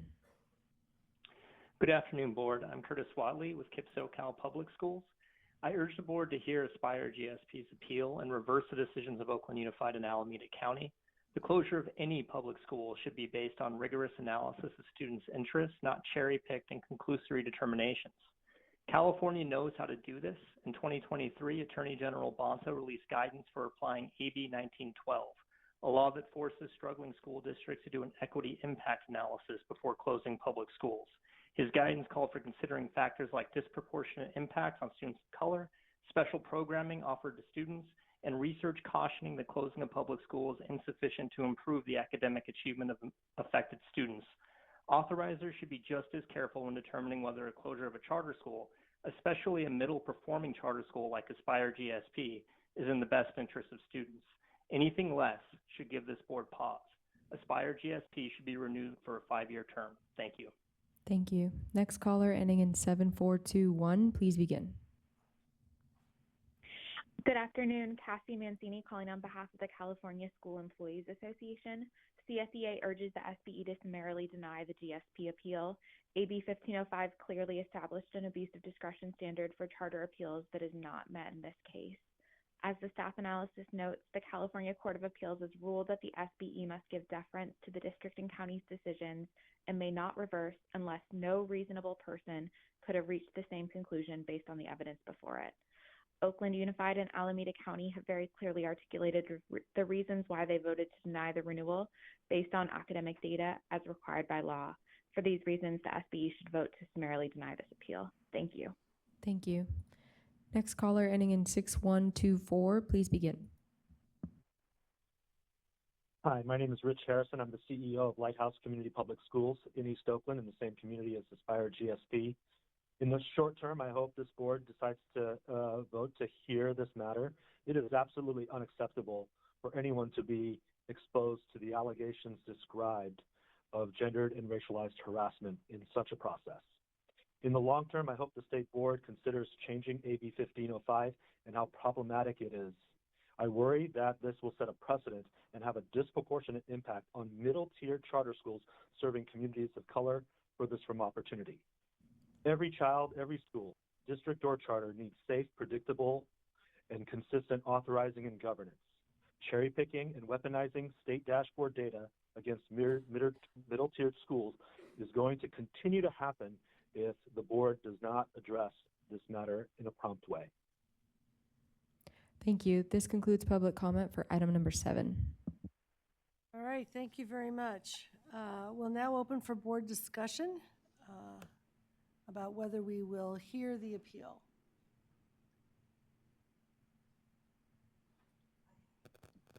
Sure. Member Roscoe Gonzalez, then Member Glover Woods. I just want to say just thank you to the CDE staff and just for the thorough review of this appeal. I also want to thank all the families, students, educators and just everyone who took the time to join us today and share their perspectives. We know these decisions have a real impact on your lives, and I appreciate you being here and making your voices heard.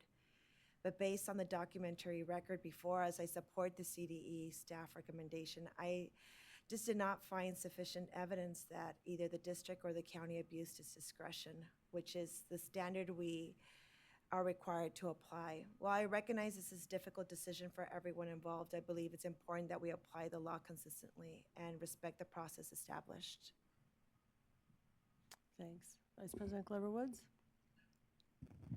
And my comments just reiterate some of the comments that I made prior to hearing from the public, and it's that, Board, I really do feel, based on what we have heard, that we need to hear this appeal, and we need to hear from both parties and all of the depth of information, and then make a decision at that point. But to not allow the hearing of the appeal, I feel would not be the right action to take.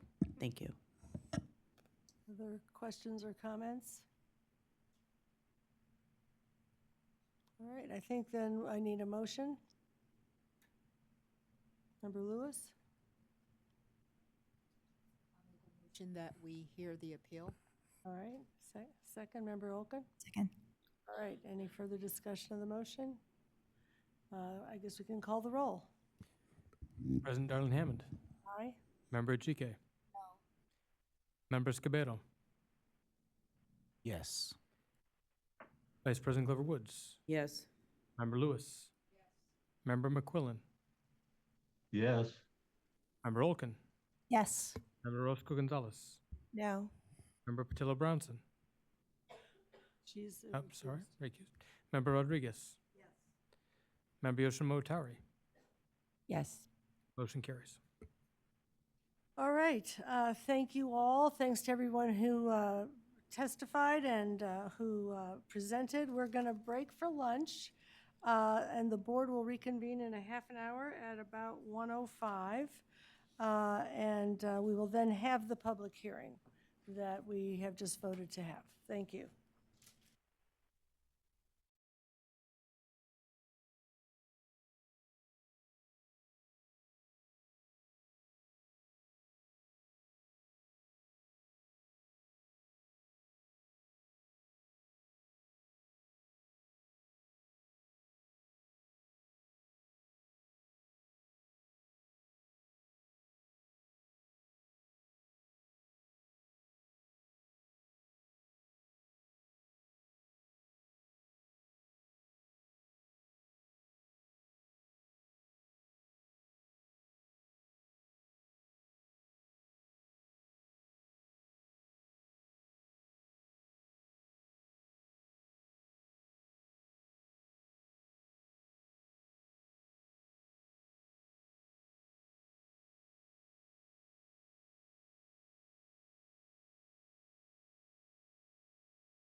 Thank you.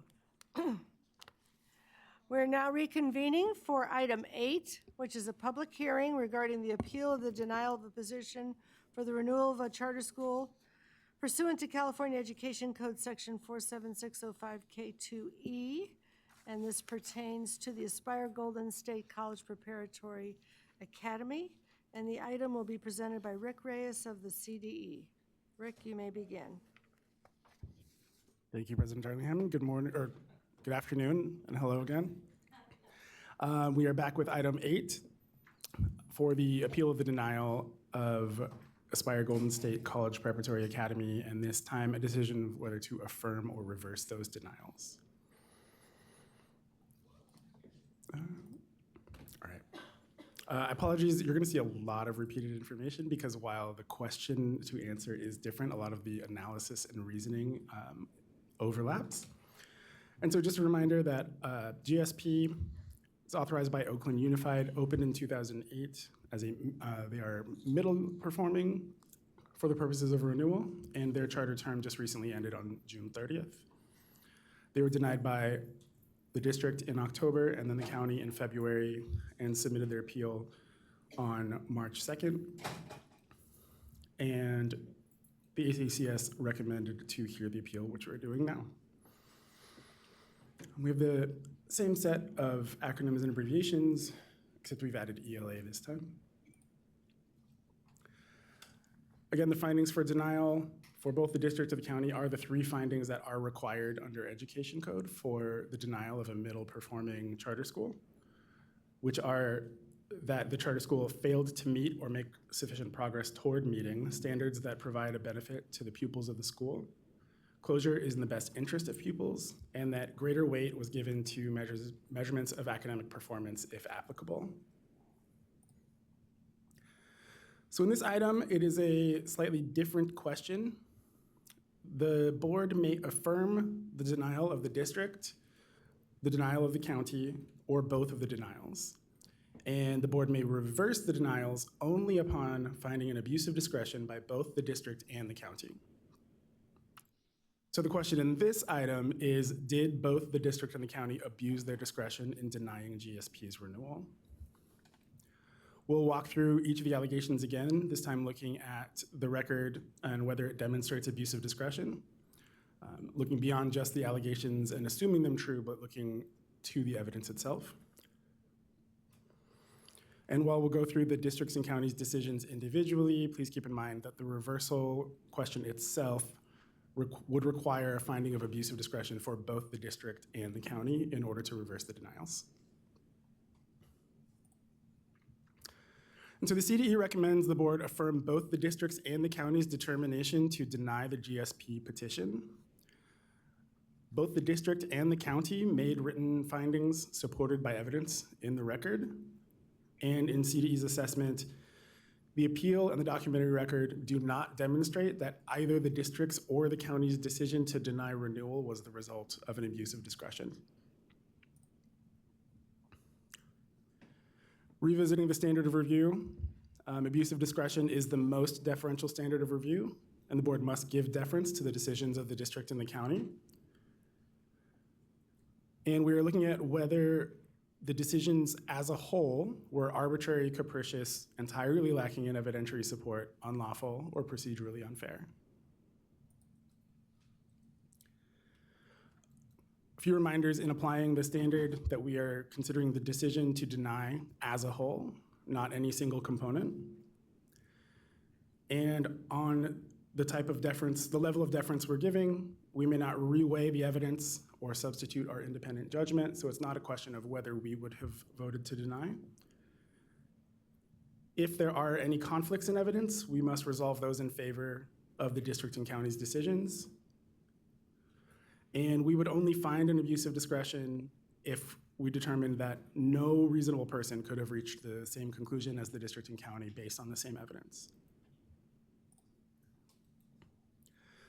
In reviewing the appeal, the written submission, the documentary record, and the districts and counties' written oppositions, and their findings in support of denial, looking at whether the districts and counties' decisions to deny, evaluated as a whole, constitute abuses of discretion. In this item, we'll present CDE's analysis and conclusion on that question directly. And getting into a brief reminder of the allegations as a whole for the district, that there was an improper denial as a middle performing school departing from the staff recommendation, unequal weight among the 4 academic indicators, a defective resolution to deny with procedural irregularities, failure to provide a written transcript, and against the county, a board member's inappropriate conduct toward a GSP employee, and exclusion of post-secondary data showing improved college enrollment. And so, beginning to go through each of those individually. First, the district improperly denied the renewal, departing from its staff recommendation to approve and selectively including only comparison schools that made GSP appear weaker. And GSP's appeal says the board diverging from the staff report was a crucial fact, or it was a key fact that was crucial in demonstrating an abuse of discretion. But as each of you know, a governing board is not bound by its staff recommendation and has the discretion to take action diverging from the staff's recommendation, as you demonstrated right before lunch. On the school comparison data specifically, the appeal is asking the state board to reweigh that evidence and resolve conflicts in GSP's favor, which is not something permitted under the abuse of discretion standard. And so looking at this allegation, the appeal does not demonstrate that the district's decision to deny constitutes an abuse of discretion. Next, the allegation that the law requires the district to give equal weight to the 4 academic indicators, and that the district, by focusing on ELA and math and disregarding LP and CCI, was an abuse of discretion. As I mentioned earlier, excuse me, the law does not require, or the law requires greater weight to measurements of academic performance collectively and does not specify how each of those individually should be weighed, and does not require equal weighting among them. GSP's appeal asserts an equal weighting requirement that is not in the law. Even so, looking at the record itself, though the board's resolution specifically cites only ELA and math, the district's staff report, which the board adopted as part of its findings, included an analysis of the LP and CCI and noted those outcomes as some of GSP's strengths for consideration. And so looking at this allegation, it also does not demonstrate that the denial was an abuse of discretion.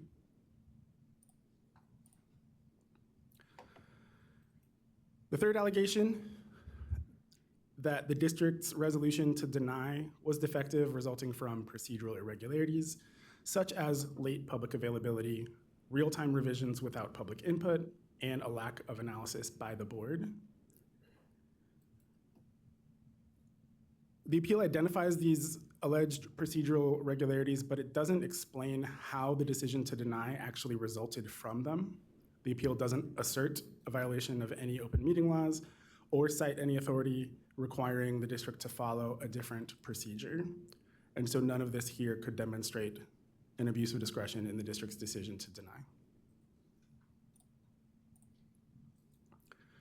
Fourth and final allegation against the district, that they failed to comply with Education Code by providing a video recording rather than a written transcript of the decision meeting. As I mentioned earlier, the appeal does not explain how the absence of a written transcript relates to the district's determination to deny the renewal. And even if the district were required to provide a written transcript, a written textual transcript, it's unclear how something occurring after the denial could demonstrate an abuse of discretion in the decision to deny itself. Moving on to the county, the first allegation, that a board member exhibited inappropriate conduct toward a GSP employee at a meeting prior to the denial vote. The appeal does not explain how the conduct affected the board's decision as a whole, and GSP itself acknowledges that they don't know either and have no way of knowing, making this allegation essentially speculation. The appeal references a complaint filed with Alameda County Office of Education. That complaint process is a separate proceeding from this one, and the complaint was not included with the appeal submission or the documentary record, so cannot be considered as part of the appeal. As I mentioned earlier today, we did want to note that we did receive a letter following the ACCS meeting, but because it was outside the 30-day statutory timeline to submit the appeal and documentary record, it cannot be considered as part of this appeal. And so with this allegation, there's nothing here that demonstrates an abuse of discretion in the county's determination to deny the renewal.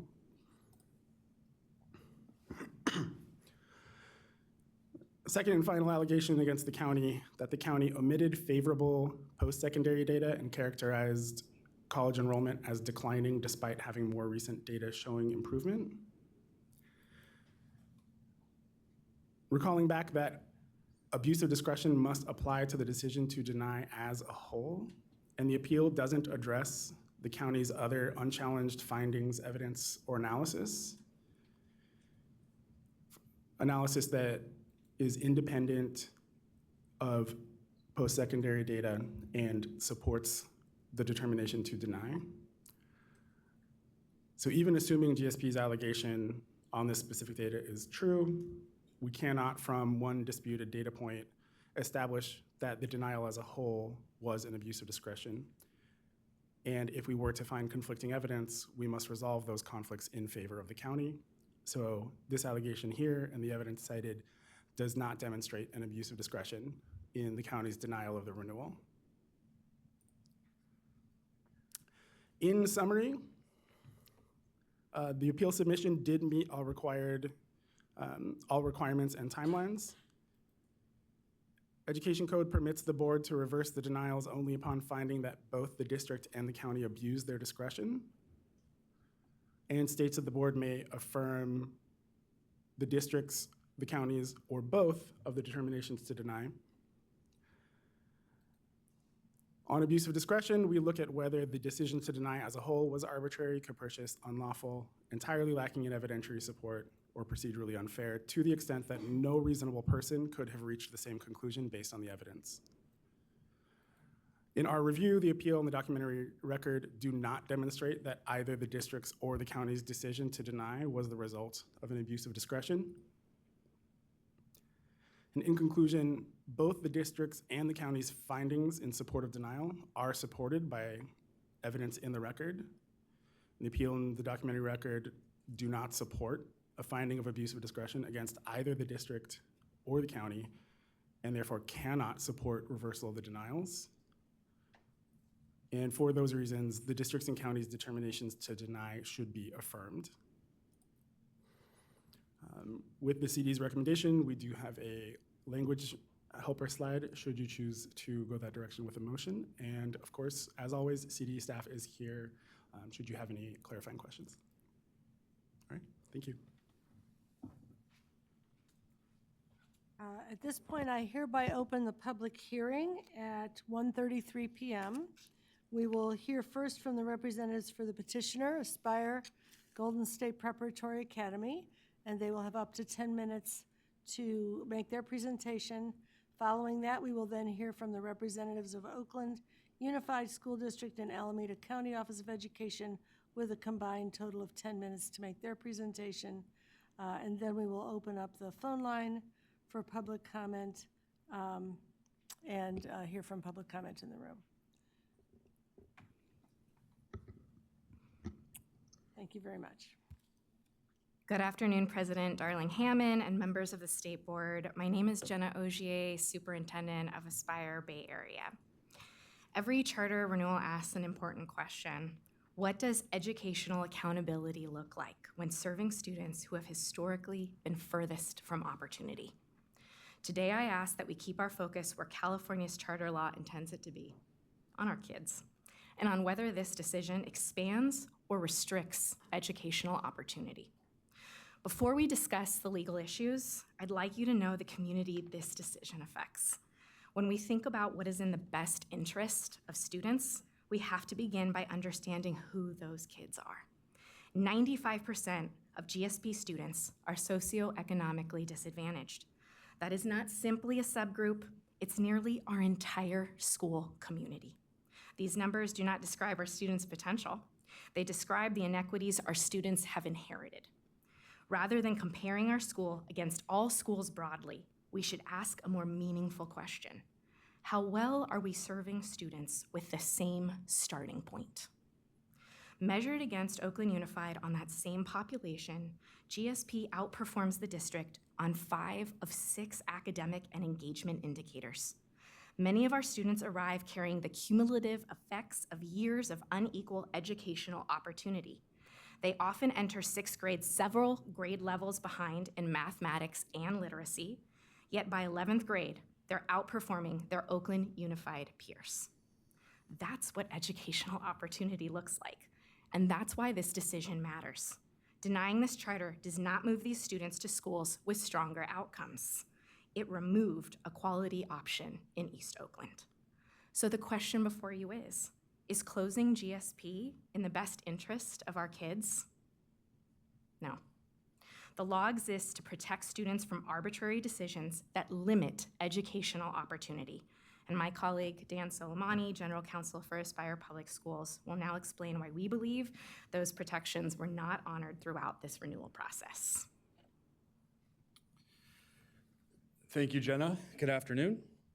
Let's begin with the legal standard. This board may grant GSP's appeal if it finds that OUSD and the county each committed an abuse of discretion. That standard is met when a decision is arbitrary, capricious, entirely lacking in evidentiary support, unlawful, or procedurally unfair. The record demonstrates more than one of those failures at each level. As noted, the state board may grant this appeal if it determines there was an abuse of discretion at the district and county levels, and means singular, one abuse. The statute is clear on this point.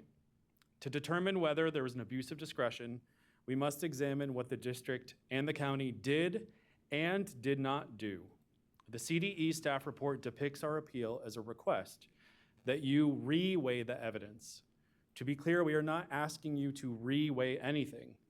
Indeed, the issue here is that the district and county didn't meaningfully weigh that competing evidence at all. Rather, they both used the evidence selectively, ignoring the data that didn't fit a predetermined outcome.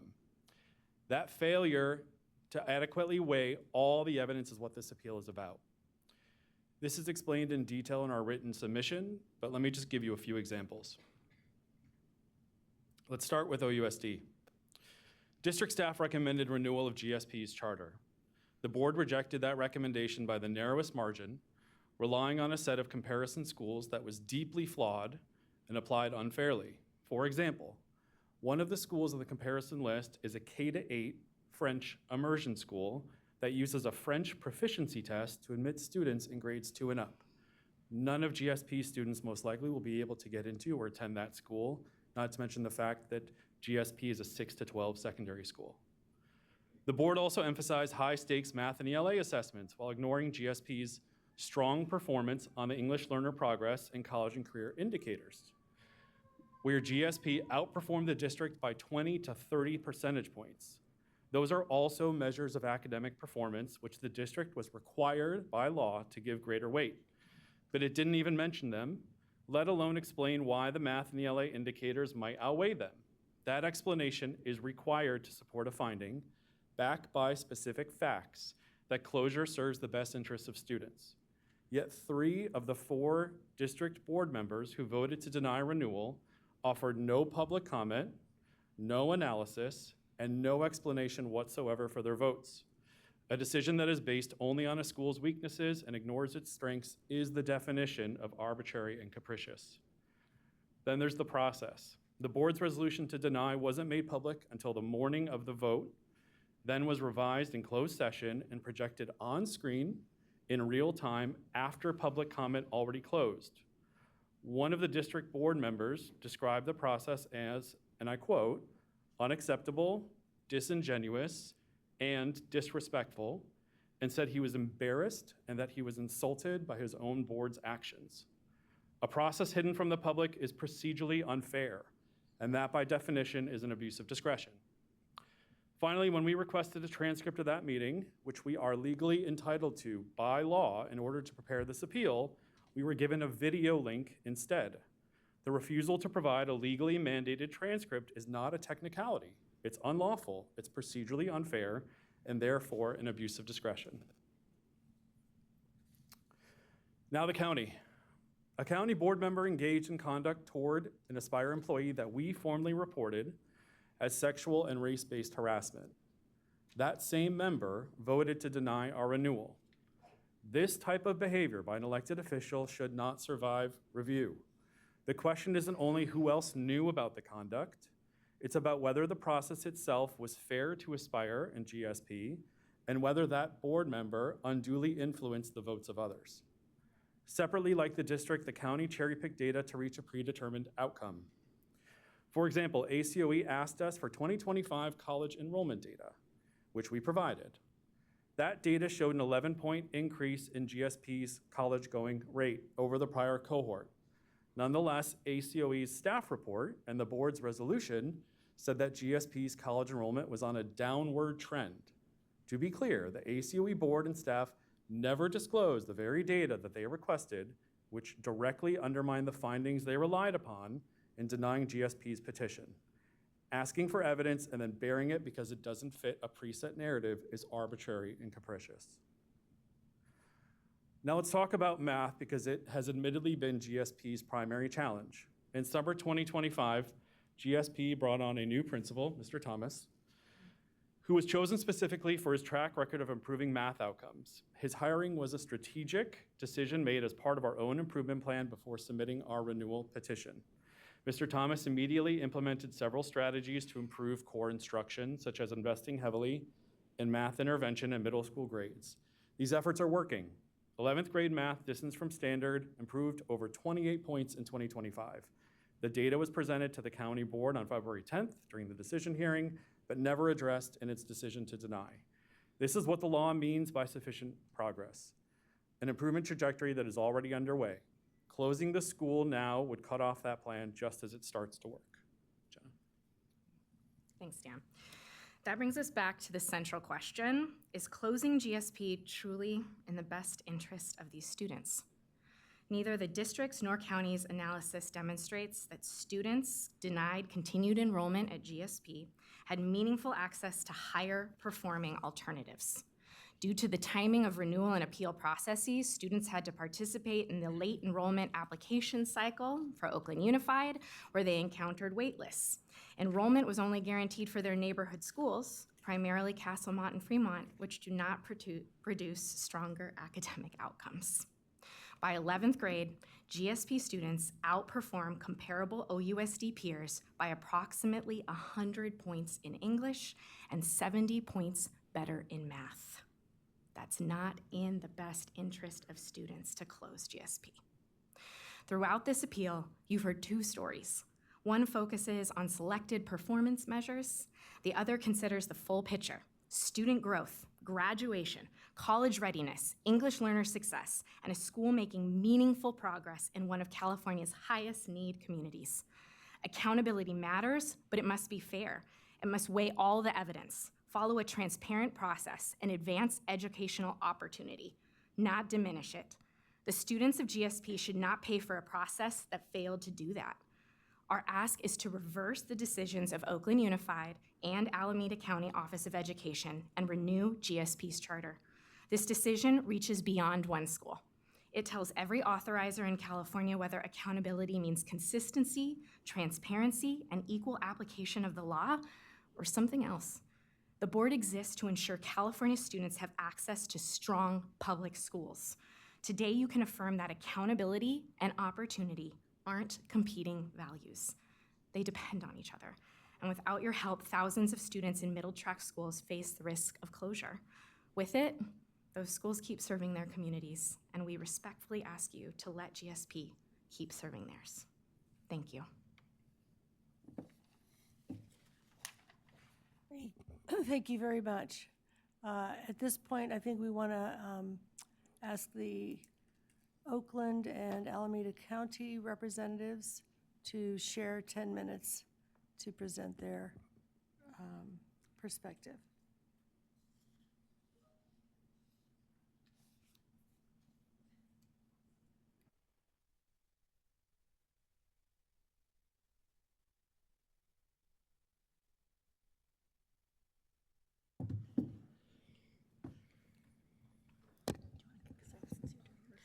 Good afternoon, President Darling Hammond and board members.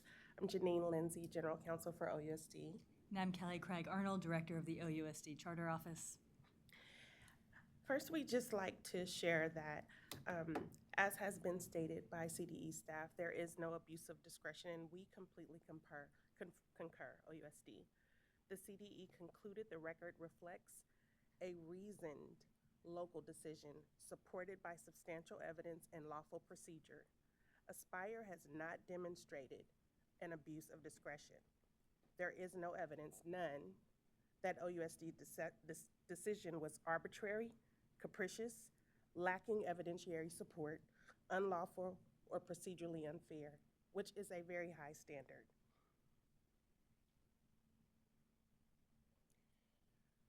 Aspire argues that the district's review focused only on ELA and math. The documentary record demonstrates otherwise. The staff report, in fact, included a comprehensive evaluation of all dashboard indicators, not just ELA and math, as well as additional academic measures, including A to G completion and SBAC proficiency, grade span trends, and student group performance. It also evaluated fiscal condition, governance, credentialing, enrollment, and other compliance factors. The district board was presented with multiple legally compliant options, each supported by extensive analysis and findings. Finally, the district staff report included a separate analysis of other public school options. That section addressed a different statutory finding required for non-renewal, whether closure is in the best interest of students, and should not be confused with the academic analysis underlying the district's decision. It's worth noting that since Aspire filed appeal with the state board, the California Court of Appeals has issued guidance in Vista Charter Public Schools, VCSBE, addressing two principles that are directly relevant here. First, the court confirmed that a single supported statutory denial finding is sufficient to uphold a denial, even where other findings are challenged. Second, the court was clear that the abuse of discretion standard of review examines the local decision as a whole. Both of those principles support affirming OUSD's local decision in this matter. That's the legal framework that the CDE staff apply. Aspire also raises several procedural claims. The documentary record does not support those claims. The staff report presented both approval and denial options more than 15 days before the hearing. The local OUSD board deliberated in open session. The adopted resolution incorporated detailed factual findings, and OUSD provided a complete documentary record. Through AB 1505, the legislature placed primary responsibility for charter renewal decisions with local authorizers. The applicable standard here today is abuse of discretion, and the documentary record demonstrates a lawful decision supported by substantial evidence. For these reasons, Oakland Unified respectfully asks that the state board adopt the CDE's recommendation and affirm the district's denial of Aspire GSP's renewal petition. Thank you.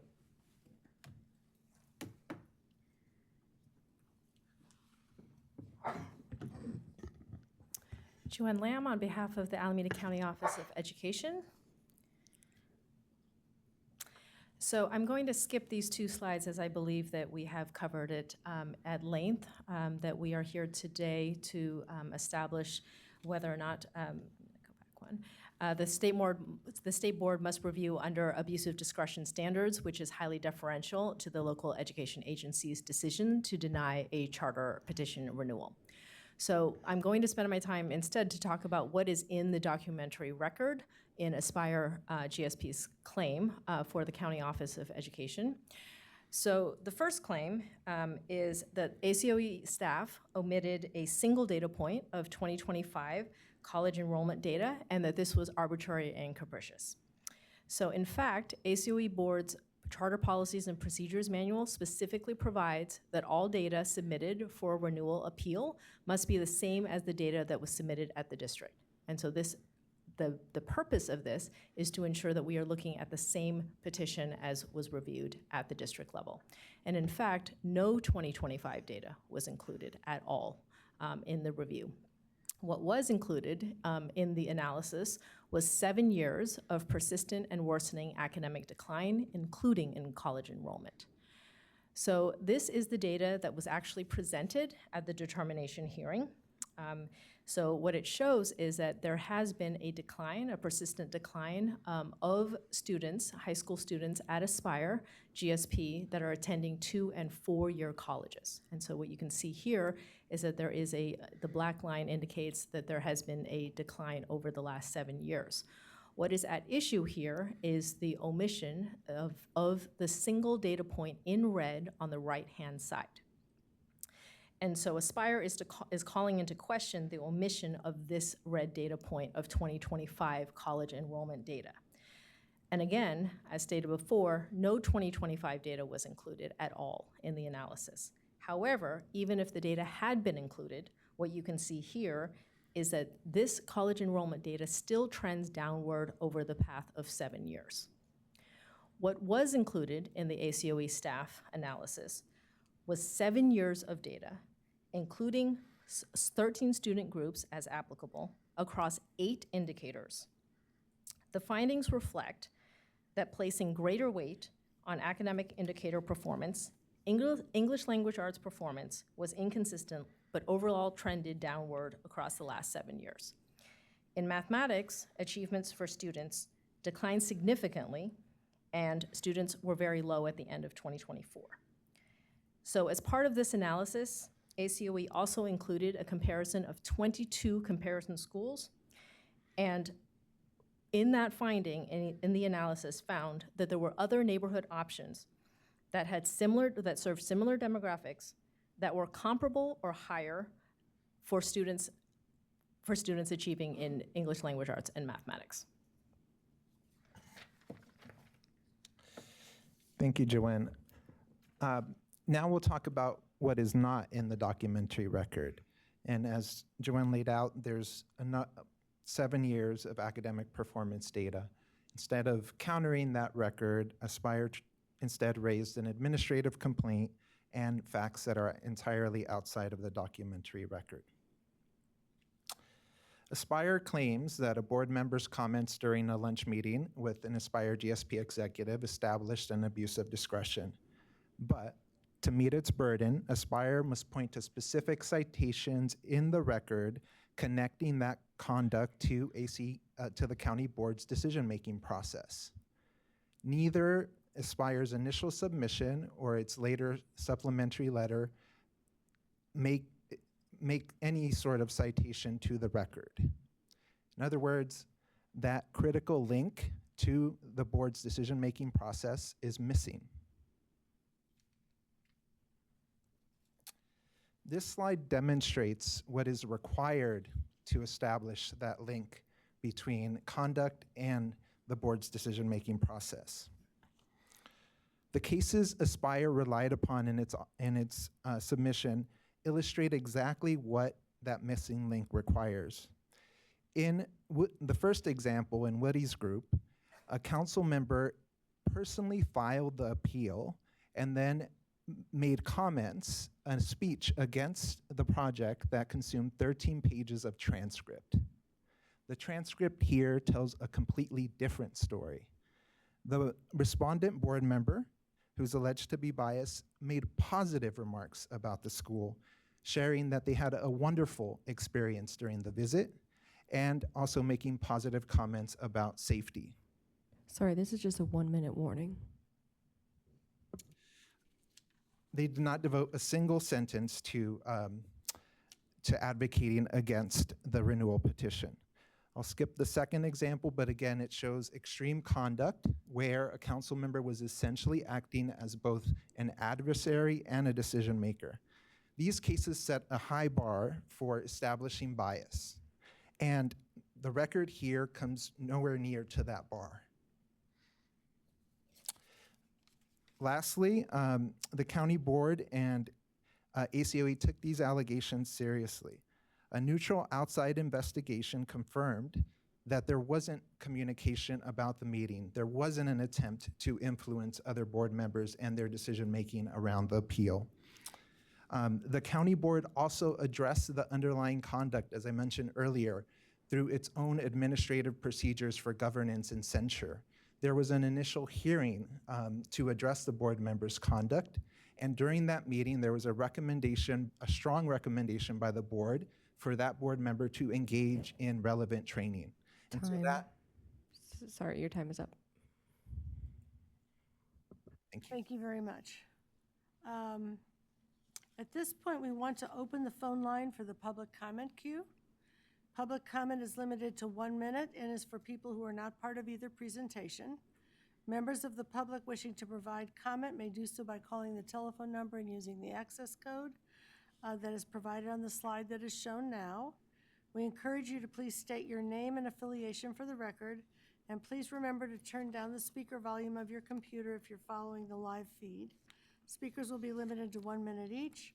Where speakers require interpretation, 2 minutes will be provided. Are there any any speakers signed up to provide public comment in person? There are 13 people signed up for in-person public comment. Please remember to state your name and affiliation for the record when it's your time to speak. Will the first 5 people please line up at the microphone in the back of the room? Eric Premack, Nicholas Watson, Yaneth Rodriguez, Mary Lou Ortez, and Sinai Alvarado.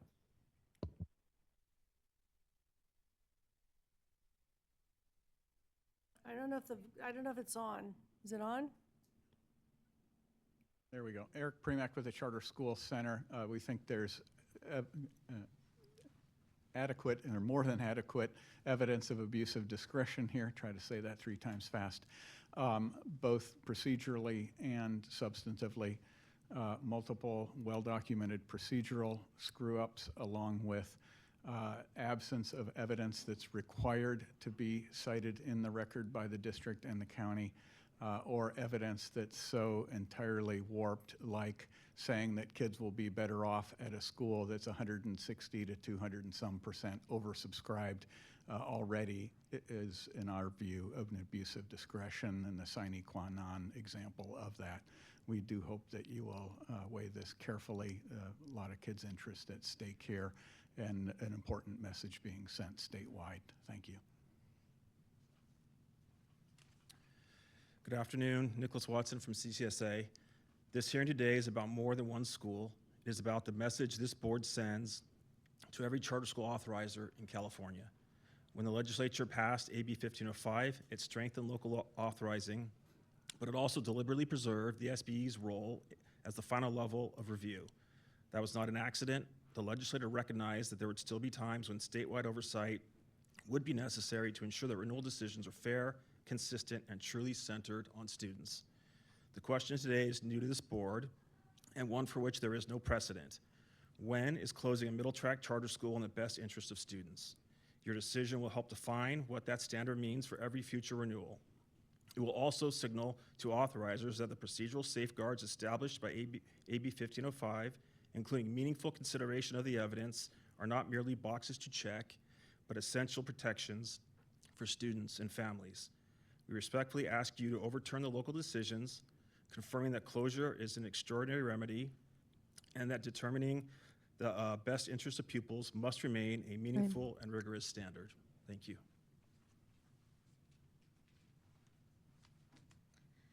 Muy buenas tardes, miembros de la Junta. Mi nombre es Janet Rodríguez. Soy madre de un alumno de GSP. Good afternoon, members of the board. My name is Ms. Jan Rodriguez. I'm a parent of a member of GSP. Ya compartimos nuestra historia con ustedes. Ahora les toca a ustedes cumplir con su promesa de proteger y defender a la educación de nuestros hijos. We already shared our story. Now it's your turn to protect and defend the promise of our education for our children. Voten sí por mantener a GSP abierto. Gracias. ¿Lo puede repetir una vez más, por favor? Voten sí por mantener a GSP abierto. Gracias. Vote yes to keep GSP open. Thank you.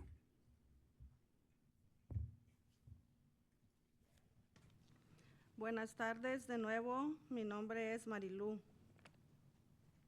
Good afternoon again. My name is Marilu.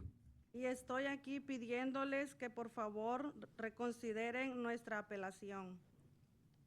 And I'm here today asking you to please reconsider our appeal. Ya compartimos el impacto que ha causado la negación del distrito y condado. We already shared about the impact of denying the approval of the district and the county Para todos nuestros hijos y toda la comunidad de Oakland. for all our children and Oakland's community. Ustedes pueden hacer el cambio. You all can make this change. Aún las personas que cometen errores en las calles se les da una oportunidad. Yet, people that make mistakes in the streets, they are all given an additional opportunity. Cuanto más a nuestros estudiantes que necesitan la escuela abierta. Even more to our students that need these schools to be open. Necesitamos, por favor, una oportunidad para GSP. Please, we need one more opportunity for GSP. Ustedes pueden apoyarnos y voten sí, por favor, para que GSP esté abierto. Gracias. You all can support us and yes, and vote yes, please, to keep GSP open. Thank you. Good afternoon. My name is Sanai Alvarado. I am a student of GSP. I just want to say how proud I am of my mom who had spoken in front of all of you today. She reminded me of how important it is in our community to stand up for ourselves. You have the opportunity to stand with us today and do what's right for East Oakland community. Vote yes to keep GSP open. Thank you. Will the following 5 people please line up? Genesis Genovese, Antonio Campbell, Michelle Hernandez, Maribel Franco, and Francisco Escobedo.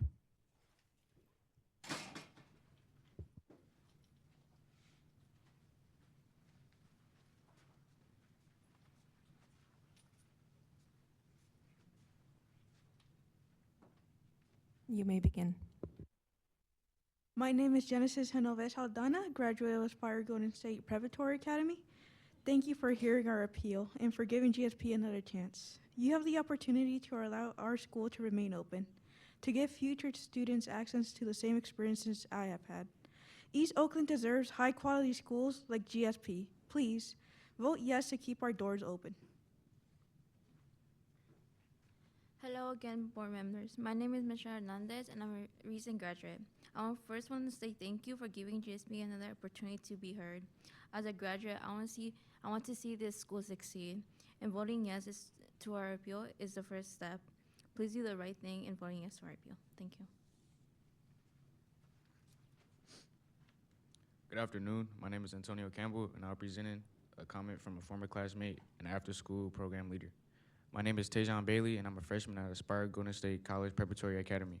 Before coming to GSP, I was homeschooled for 2 years, and I struggled with having structure, learning opportunities, and connections with other students.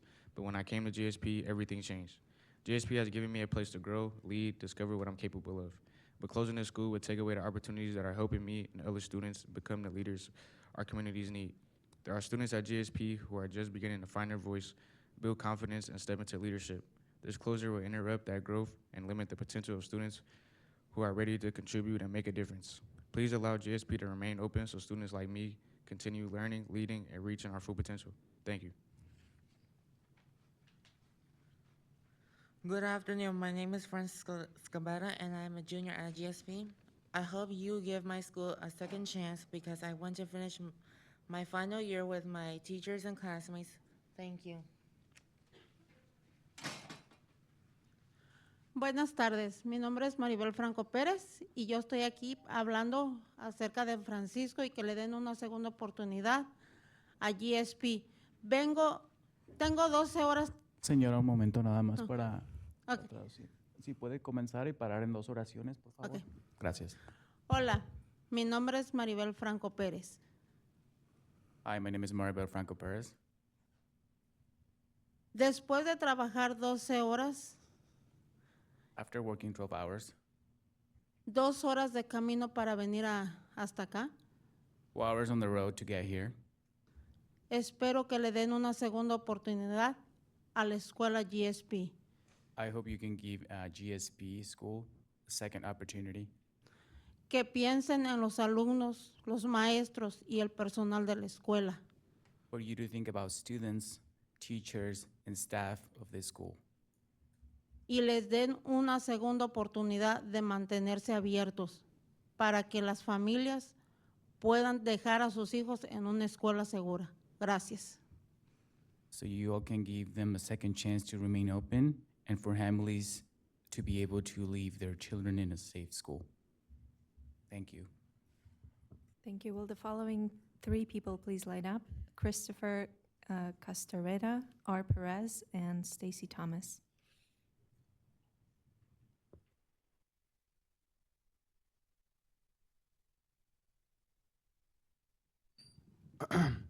Good afternoon. My name is Christopher Castorena, and I'm a proud graduate representing GSP's class of 2026, and I'll also be moving here in the fall to attend Sacramento State University.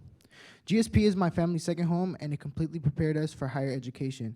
My older brother, who is a part of GSP's graduating class of 2024, currently is in community college and is planning on transferring to a 4-year university soon. Even as a college student, he constantly returns to GSP to cheer me on at my games and to talk with his old teachers. My little sister, who is currently a 4th grader, has always counted down the days until she could finally follow in our footsteps and attend GSP.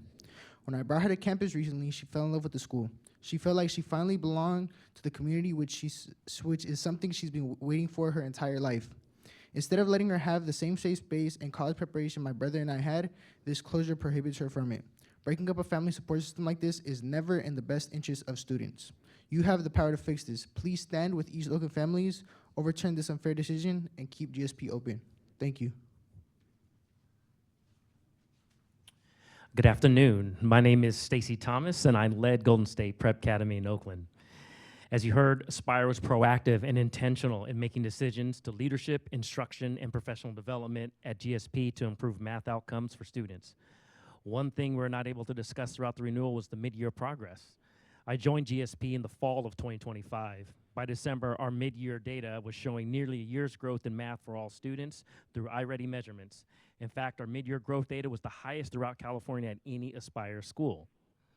While there's still work to do, that sort of acceleration means improvement is not only possible, it was happening when the OUSD and Alameda County boards chose to close our school anyway. Please do the right thing and correct their decision. This concludes public comment in the room. We will move to the public comment on the phone line. Oh, okay, there we go. Thank you. Caller with the last 4 digits, 8945. Please state your name and affiliation for the record. You have 1 minute. Your time starts now. This is Suzanne Cooey of the Charter Schools Development Center. Alameda County's policies do not consider data outside the petition. In a de novo review, this policy contradicts the requirement of Ed Code 47607C6 to consider verifiable data provided by the charter schools related to dashboard indicators such as increases in math. However, both board findings pointed to declines in math since 2019 and over the charter term without considering pandemic impacts on the elementary school students who then moved into GSP. Compared to area schools with capacity, GSP students exit with higher rates of college course completion, usually in history, graduation and grade 11 test scores higher than overall district and the schools that have capacity. We also are impressed with the GSP student safety and school fit data, which we think are particularly important to students' best interests in an area where students who drop out of school can expect some pretty rough life outcomes. Thank you. Your the board time is up. legally made denials with Next caller ending in 5422. Please begin. Hi, this is Jerry Brown, your former governor and attorney general. Very simply, the board, both boards, Alameda and Oakland, abused their discretion. It's crystal clear. The evaluation of whether this is in the best interest of each of those students to send them to poorly performing schools is not in the record. They don't know where they're going. They are poorly performing, no doubt about it. I was mayor of Oakland. I have a charter school there. I started 2 of them. You're consigning these kids to secondary, to far worse schools. So really, the question is, you got to do justice. You're the board. The lawyers, what they're telling you, they're the lawyers. They're not here to do the job. They don't have that authority. I'm telling you, based on what I know about the law, this is an abuse of discretion because this issue, this question, is really in the best interest of each of those kids that you saw and the ones that stand behind them who are in this school.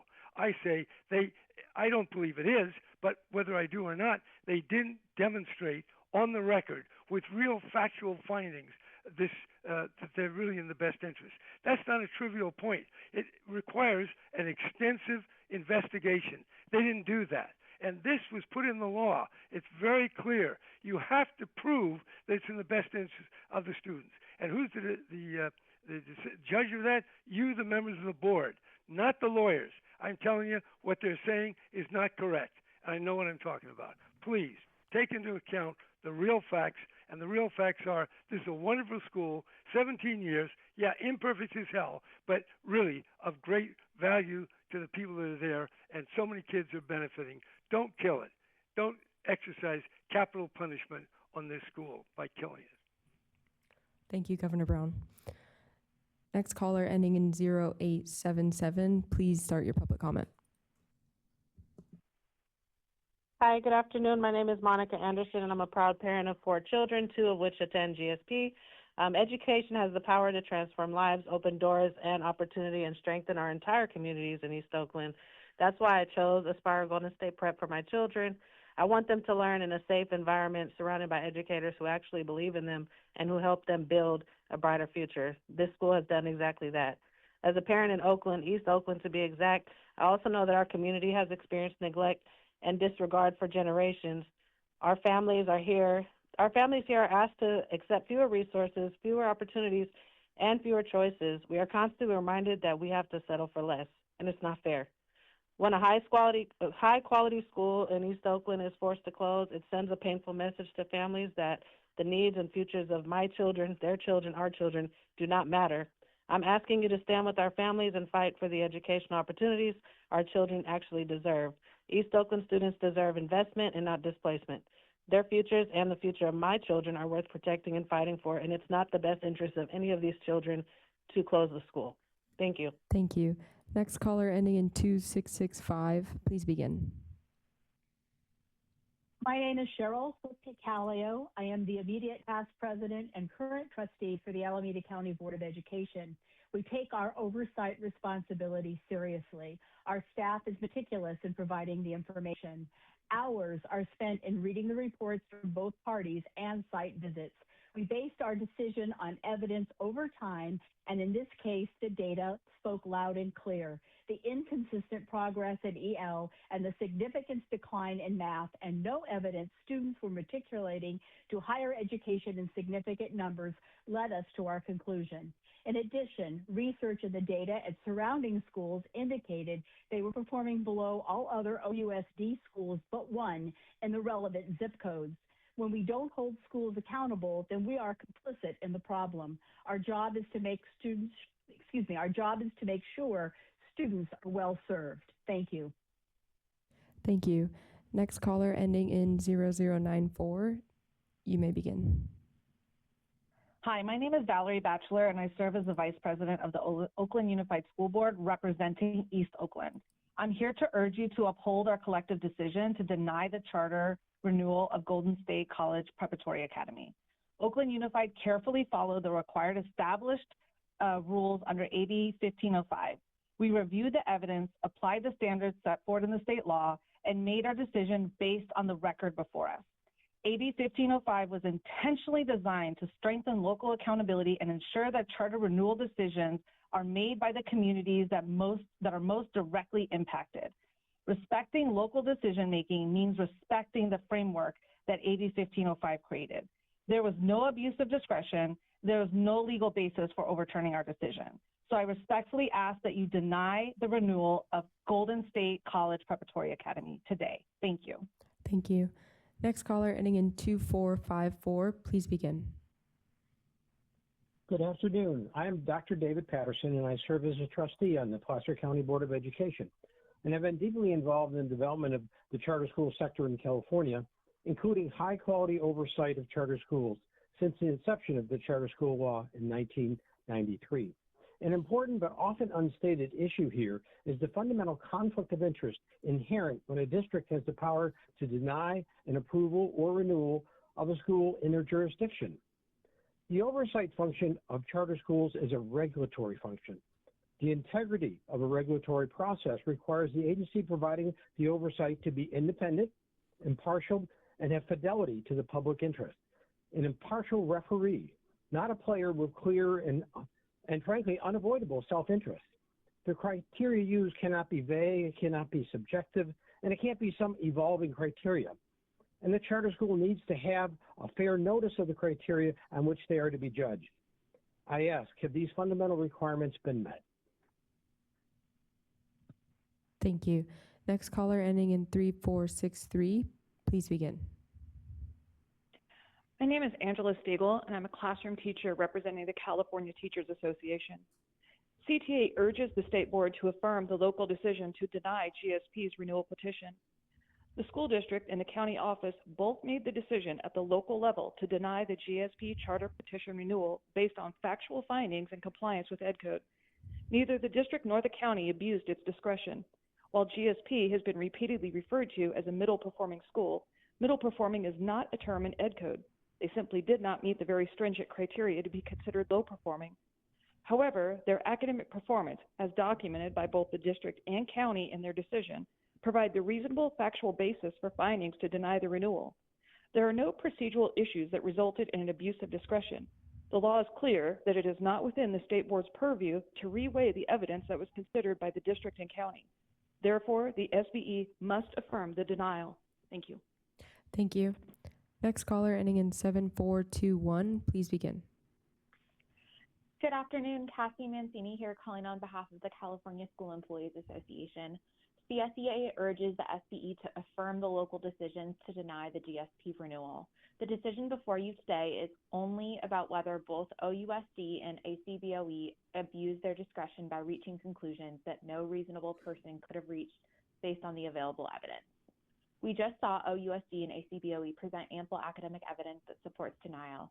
So for these reasons, we urge you to respect the local decisions in this case and affirm the GSP denial. Thank you. Thank you.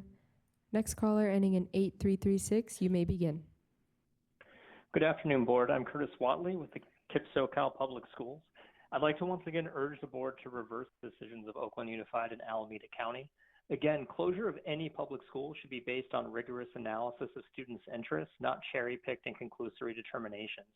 The families served by a middle-performing charter school like Aspire GSP deserve better. A rigorous and equitable analysis, an analysis aimed at determining the best interests of students, would have considered disproportionate impacts on students of color, the capacity and conditions of receiving schools, special programming offered to Aspire GSP students, the mental health needs of students, and research cautioning that school closures are insufficient to improve the academic achievement of affected students. That's not what Oakland Unified and Alameda County did here. Aspire GSP should be renewed for a 5-year term. Thank you. Thank you. Next caller ending in 6124, you may begin. Hi, Rich Harrison, CEO for Lighthouse Community Public Schools. I hope the State Board of Ed realizes how problematic AB 1505 is, especially for middle track schools serving communities and students and families furthest from opportunity. Charter schools deserve safe, predictable, and consistent authorizing. I'd like to ask the board, what is the standard? What does it mean to be middle track? This is an important precedent. All charter schools in Alameda County and in Oakland are middle track schools. And as a charter operator, I can't tell you what that standard is. East Oakland students and families choose middle track schools. They choose a school absent documented violations or fiscal governance concerns. They should be legally entitled to a renewal and not face these unpredictable governance standards and shifting data metrics. Thank you so much. Thank you. Next caller ending in 8262, please begin. Good afternoon, Board President and trustees. My name is Kampala Taze Rantifer. I'm the president of the Oakland Education Association. I wanted to raise today that AB 1505 changed the law to allow only local jurisdictions to provide oversight of the charter schools in its area, recognizing that each community is unique and uniquely able to assess whether a local school is meeting its responsibilities under the charter law. That can only be questioned if there is clear abuse of discretion, which your staff has clearly determined there was not. You must respect the independent and well-supported decision-making of both Oakland Unified and the county in determining that this school has not met the standards set forth in AB 1505 for renewal. Thank you. Thank you. Next caller ending in 0877, please begin. Hi, I'm sorry. My name is Monica. I already spoke, but I just want to reiterate again that the school closure is not the best for my children or any of the children that are there representing themselves or their families. Thank you. Thank you. Next caller ending in 3004, please begin. Good afternoon, President and members of the State Board. I'm speaking today, this is Carlos Machado with California School Board Association. The CSBA strongly urges the board to uphold local decision-making and deny the charter appeal for Aspire Golden State. CSBA stands firmly behind both the Oakland Unified School District and the Alameda County Board of Education. An appeal to the State Board requires a finding of an abuse of discretion by local officials. There was no abuse of discretion here. Two separate democratically elected local boards carefully weighed the evidence and determined that closure was in the best interest of the students. To overturn their decision would severely undermine the principles of local accountability and the clear intent of state law. Please affirm the decision of OUSD and Alameda County and deny this appeal. Thank you. Thank you. This concludes public comment for item 8. Great. Thank you very much to all who have commented. Since there's no other public comment, I close the public hearing at 2:21 p.m. And we'll begin board discussion. I do have two clarifying questions, and then I'd like to ask our liaisons to lead us off in the public the board discussion. My question, which may be for Rick and or our lawyers, is what you understand to be the standard for determining the best interests of the students. There's really nothing in law that lays out a standard for determining the best interest of students or gives guidance to districts and counties for how to make that determination. Is that period end? Okay. Yeah. Do the lawyers want to add anything? All right. We're on our own. And then the other question I have that was just a clarifying question is to the individual who was with the Oakland Charter Schools Division. Would you clarify one thing for me? I just want to be sure I'm remembering correctly from the mountains of data. So you were describing the comprehensiveness of the report that was submitted. Am I correct that the staff in its report recommended renewal of the charter? Recommended renewal, but we did establish that there are multiple legally compliant options that were supported by our staff report, including denial. Thank you. And now I think I'll turn to our liaisons to help us launch the discussion. Prior to making my comments, I did have a clarifying question as well. May I ask that now? Yeah. And it's also, I'm sorry? Oh, it's also for the representative from Oakland Unified Charters Division that just sat down. Sorry. I apologize. Your name so we could. I know. No, that's quite all right. I just wanted to clarify along the idea of the closure in the best interest of students. What criteria did your district use in making that decision? That's the first part of my question.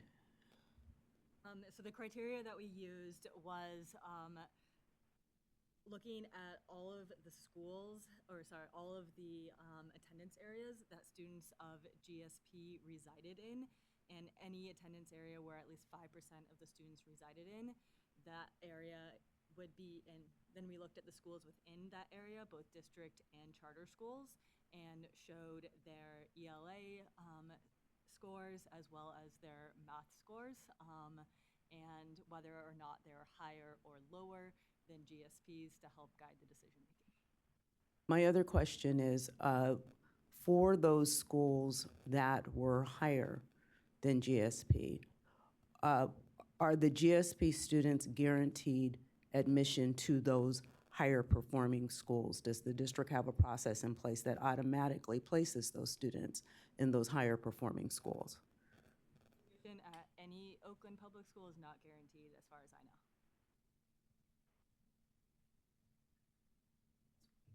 Oh, sorry, this one. Could you repeat that, please? Admission at any Oakland public school is not guaranteed as far as I know. Okay, so there is a likelihood that students would have to enroll in a school that performed lower than GSP per the criteria you used? Yes, they could enroll at any school in Oakland to which they're accepted. Thank you. Do you want to? I'll let Member Olken make her comments first, and then I'll follow up with my comments. Thank you. First, thank you for all of the analysis, the presentation, and the public comment. For those of you who could see us up here, I think you could see on our faces that this is a really hard one. These are very hard and big questions before us. And I actually think the most important one is about, there's a precedent question, there's legal jurisdiction questions. But the thing that I think tugs at all of us is, where will students go to school, and how do we know what is in their best interest? Because that's ultimately why we are all here. So I just want to start with that preface, that that's what makes this situation so hard and so important. I would say the questions that our board leadership has already asked are certainly the ones on my mind, which are, how do we know what's in the best interest of students? Because that's at the heart of the criterion for not renewing a charter school. And at the same time, just in the interest of balance, I recognize that one of the callers called in and asked if we recognize, that 1505 is a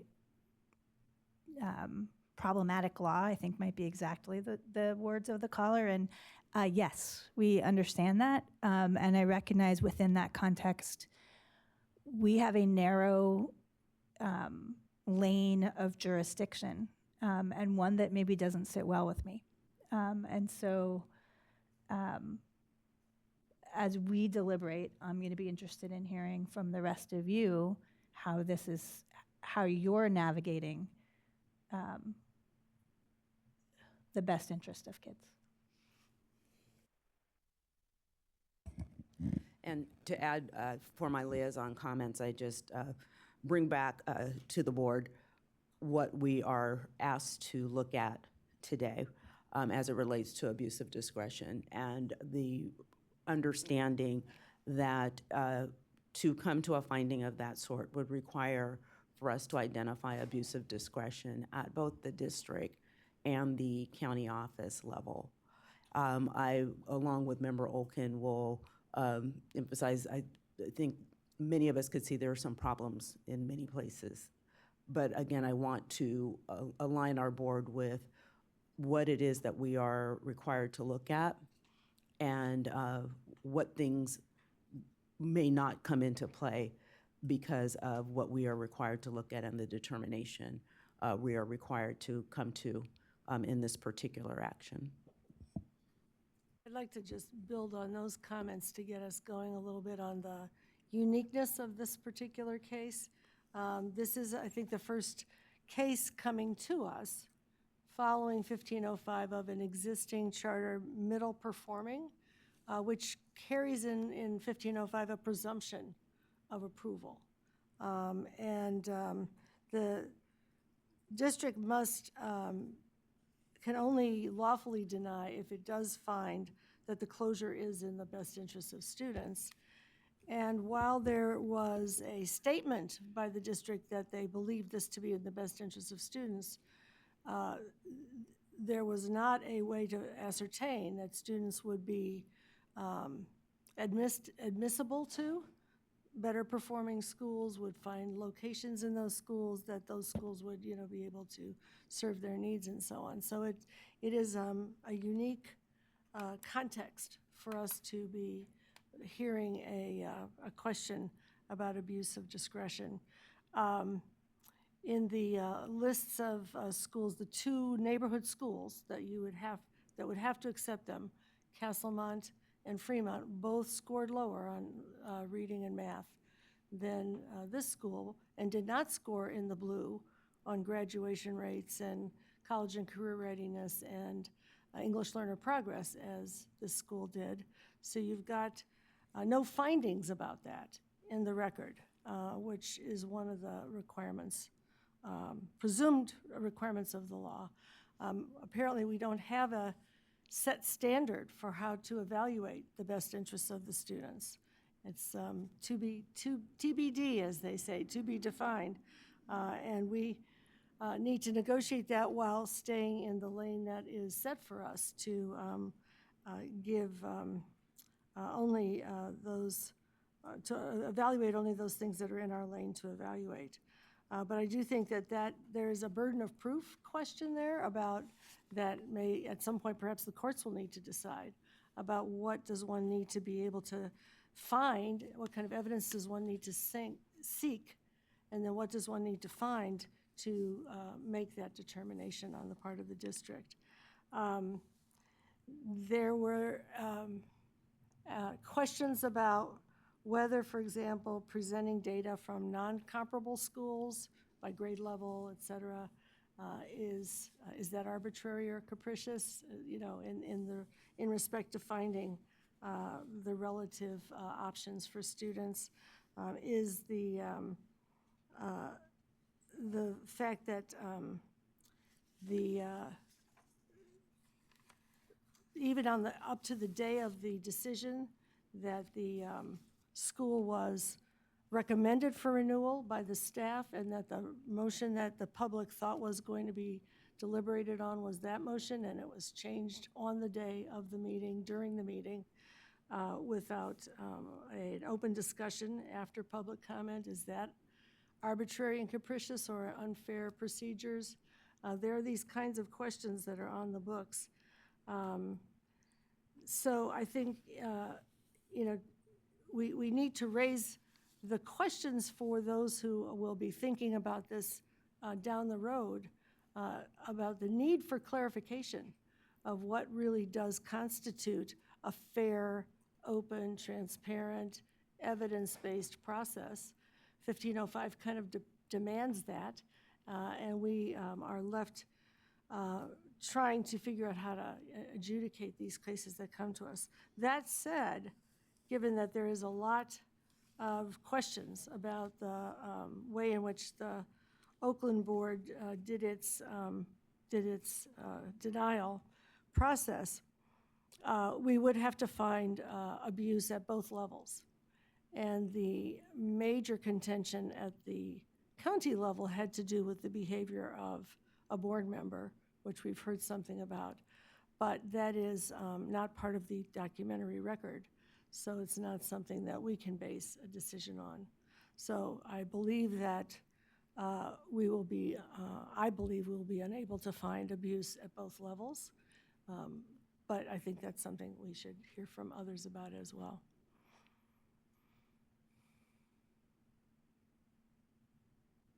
Are there other comments? Vice President Glover Woods? Well, I'll just continue to comment in case there are other comments the board wants to make. And I would concur, President Darling Hammond, with what you said. There are quite a number of problematic things that have been shared with us today.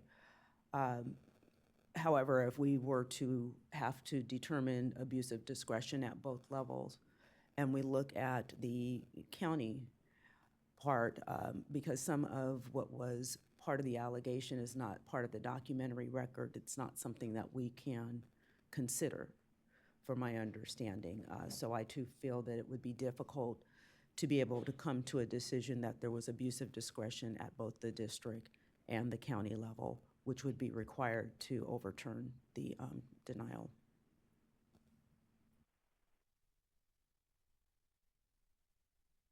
Member Escobedo?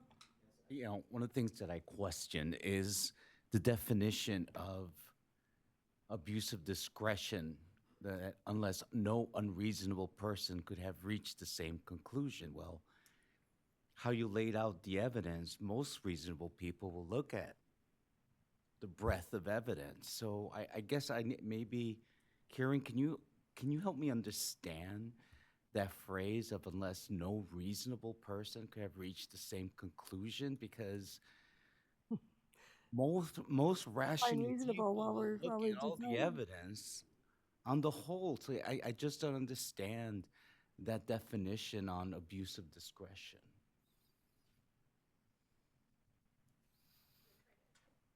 Okay, my mic is on, right? Okay. I'm going to try to be careful in answering this, but my understanding of the phrase is it goes to the overall level of deference that you give to the decision, right? So what it ultimately means is that it's a very high bar to find that everybody was unreasonable, but in this instance, I'll just leave it at no reasonable person could have reached the same conclusion.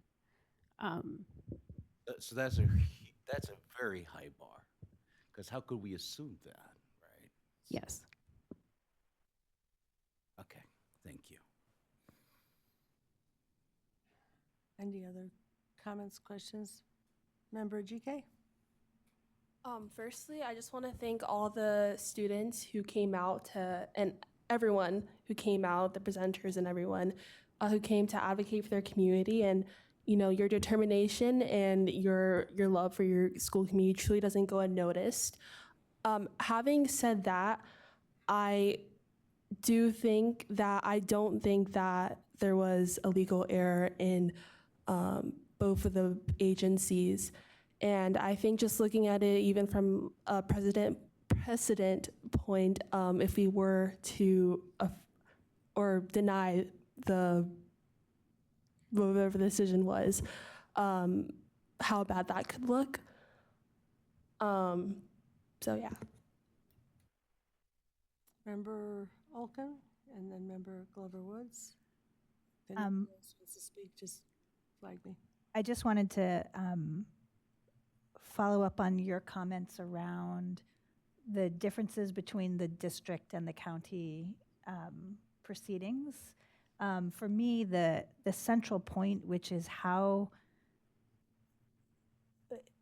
is it being determined what's in students' best interest, is the same at both levels. We got very little information about the county level. Yeah, well, there is a slide that they presented today that shows an Aspire GSP meeting, is Aspire GSP meeting or making sufficient progress toward meeting standards that provide a benefit to pupils of the school? And so they have laid out several that are showing positive growth and several that are showing progress below where we'd like to see it. And at the same time, you know, we don't see what that looks like for the district, for the schools where students would be going. So it doesn't answer the question for me. Or would students be better served if the school closes? And there was also the slide presented by the school, which showed students who are socioeconomically disadvantaged and their growth compared to the district students who are you know what I'm trying to say. Yeah. That showed progress. That showed that the students were being served quite well by the school. So I just wanted to point that out as places where we did have evidence about whether students would be better served if the school were to be closed. And if that's the question, which, you know, I'm not sure that is the question exactly that we're being asked, but if that's the question, I think the evidence shows that the students would not be better. I mean, the students are being served well, and that it's not in their best interest for the school to close. Vice President Glover Woods. I do want to say to all of the students that spoke, the parents that spoke from GSP, your words and your advocacy for your school shine brightly. They shine bright like a diamond, if I could quote an artist, really. And to take the time, and even the graduates from GSP that came forward to advocate and speak on behalf of what the school has meant to them. I applaud you and applaud you greatly for doing that. In looking at, was there an abuse of discretion at both the district and the county level? Using that lens, I do have a motion that I would like to bring forward. And again, I thank everyone for their presentations, and I think the board has articulated a lot of the concerns and a lot of the holes. But I want to keep us where we have to, the lane we have to be in at this time. And that being said, I move that we affirm the determinations of both Oakland Unified School District and Alameda County Board of Education to deny the renewal petition of Aspire Golden State College Preparatory Academy. Do we have to take a motion to affirm both of them to simply not overturn the final decision? Can we simply say that we do not overturn it? Because Education Code says you can affirm one or the other, or both, and both of those would be not reversing. Yeah. I'll pull my motion and allow for it to be restated if someone wants to restate it, or I can try to restate. I think at least those of us who've been speaking to the different levels of evidence at the, we don't get to judge how people read the evidence. We get to comment on whether, you know, the standard for providing, you know, accurate, fair evidence has been made. I don't think we, I think we could affirm the decision at the county office, or at least not disaffirm it, and that therefore would mean that the decision holds. Since we pulled the motion, could I just ask one more clarifying question? The slide that Member Oken referred to, slide 7 on the Alameda County Board of Education deck, I don't know if someone from ACBOE wants to come up and speak to it or not, but on slide 5, it says, the second bullet says 7 years of persistent and worsening academic decline, including college enrollment.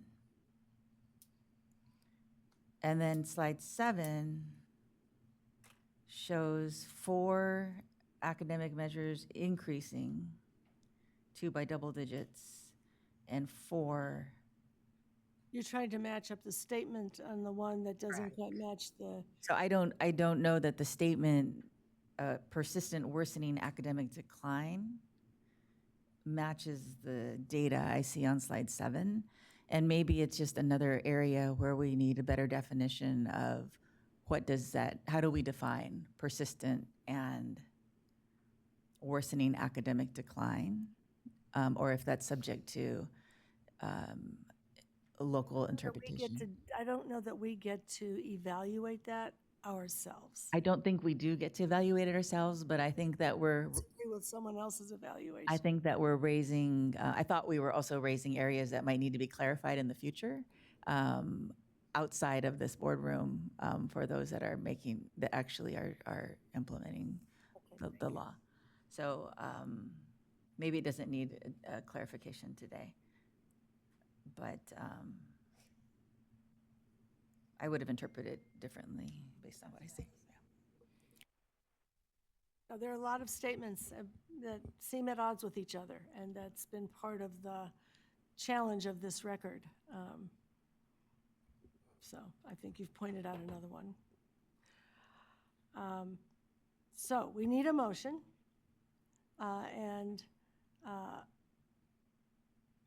maybe Rick can confirm for us again what our options are. I mean, can we simply move not to find an abuse of discretion at the county level, for example, even if we're uncomfortable affirming their decision? I will try to strategically quote education code for you.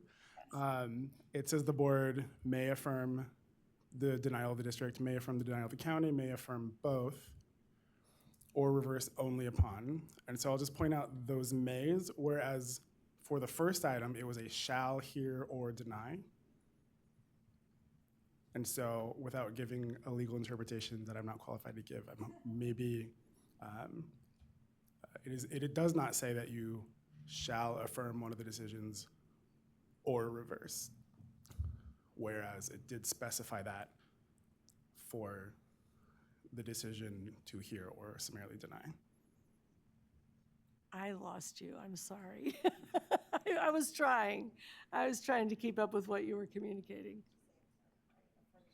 When deciding to hear it or summarily deny it, education code makes it very clear that the board shall do one of those two things, which you did. In this one, for this decision, it gives different language. It does not say the board shall do one or the other. It says you may, and then gives you a list of options. Education code does also include a sentence about what happens if the board takes no action. Which is? What's that? It's subject to judicial review. Hi, I'm Virginia. I'm Virginia Kale with CDE Legal. So I think what Rick's trying to get to without expressly saying, because he didn't want to get there, is that you as a board can, obviously you have the options to affirm, you have the potential to reverse. There are kind of two in-betweens, I think. You absolutely could say, we don't find an abuse of discretion, which would mean then the decisions stand.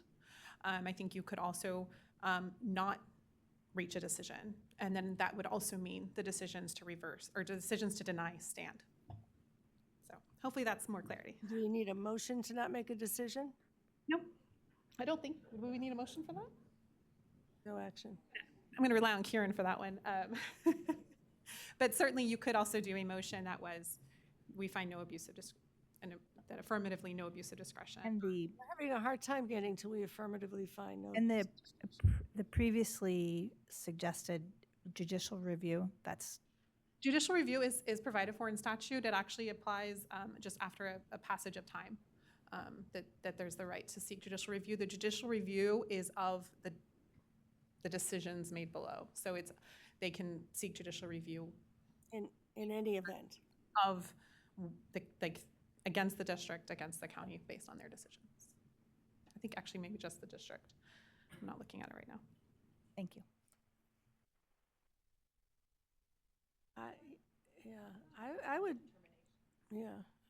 I wonder if we can make a motion to take no action, which will allow those decisions to stand without us having to affirmatively endorse them.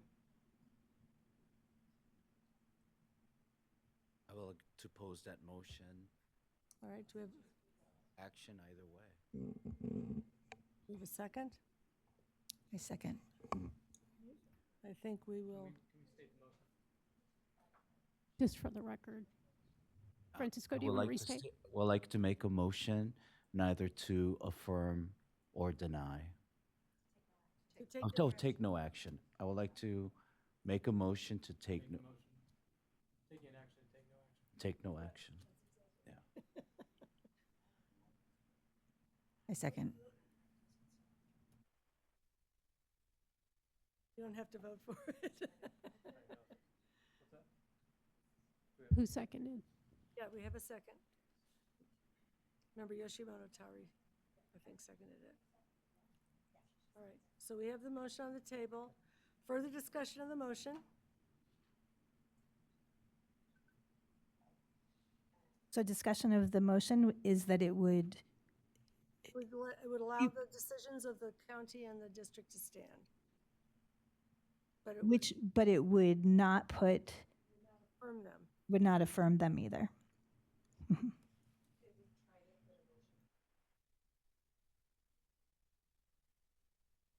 We have to do it in order. Yeah.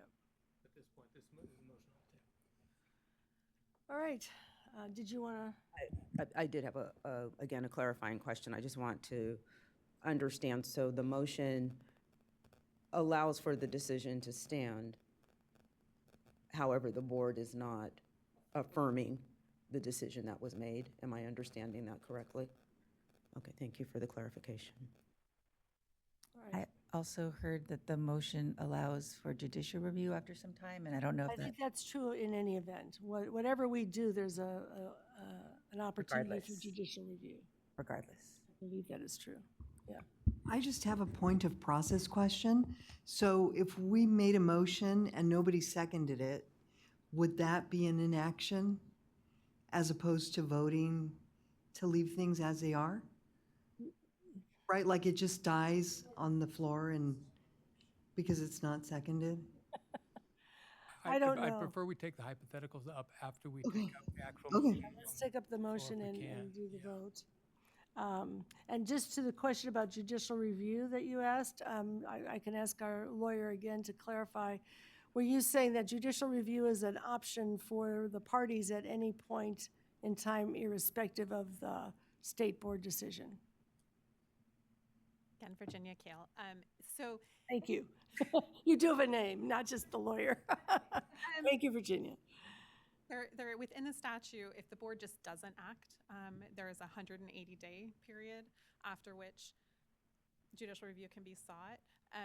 This is an administrative remedy, so they have to exhaust their remedy. So that timeline is going to be cut short if you do take action today, meaning they wouldn't have to make sure that full 180 days had passed. Does that make sense? So either time can pass, nothing happens, and they have the right to do it, or you take action and then they would have the right to seek judicial review. Got you, immediately. I'm just trying to understand the two things you're saying. Okay. We have a motion on the floor, which, yes, yeah, please. Does our action, would it impact the judicial review one way or the other, whether we take action or don't take action? Or is it unrelated to the judicial review because it's going back to the decisions of the district and county? So if you take action, actually just by bringing it here, they're exhausting their remedies. And so therefore they have, it's like a live controversy that can be brought to a court. And, you know, obviously the scope of that depends, but that it is a live controversy that can be brought to court through a lawsuit. Is that clear? Is that what you're asking? Or, I think she's asking, is there a difference in taking a motion to take no action and the implications thereof versus taking an action, a specific action to affirm? No, because in both instances, they're exhausting their remedies because they've brought forward an appeal that's being heard by you. So we should just do it. All right, thank you. So we have a motion on the table. Thank you, Member Escobedo, with a second from Member Yoshimoto Tauri, that we move to take no action. And we're going to take a vote. President Darlene Hammond. Aye. Member Ajike, Yes. Member Escobedo, Vice President Glover Woods,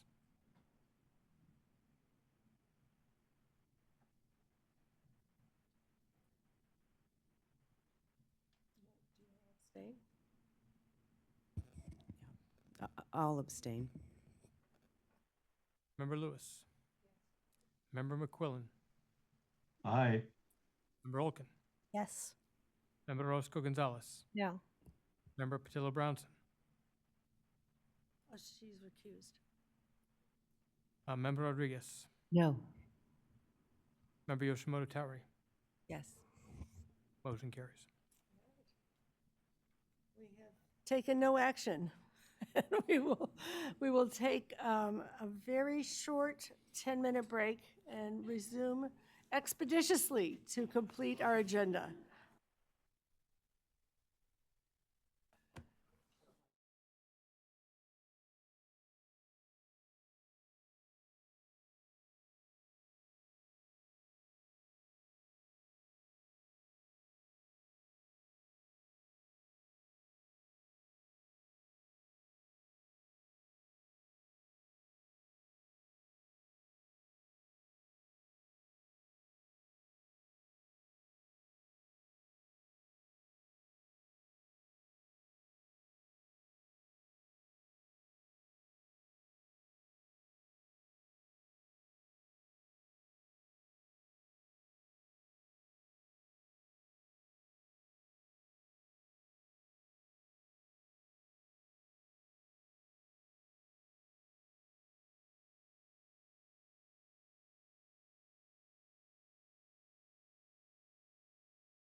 All right, thanks to everyone for your ongoing attention. We have several more items, and we will, at 5 or something, lose some board members, so we need to keep moving forward. And I'm going to ask that we put the public comment slide up for the waivers, the waiver consent items. We'll open the phone line for public comment, and we'll also ask for in-person public comment on W1 through W5. Is there any in-person public comment?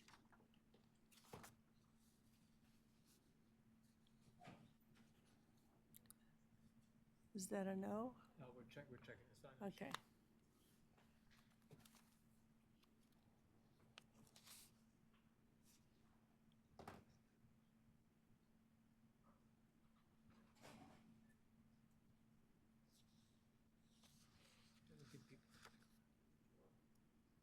That's what we're doing, our wait time.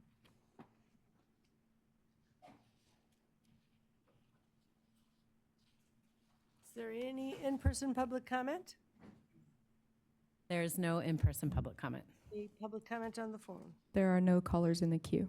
Okay. So given there's no further public comment, I wonder if we have a motion to adopt the recommendations on consent waiver items W1 through 5.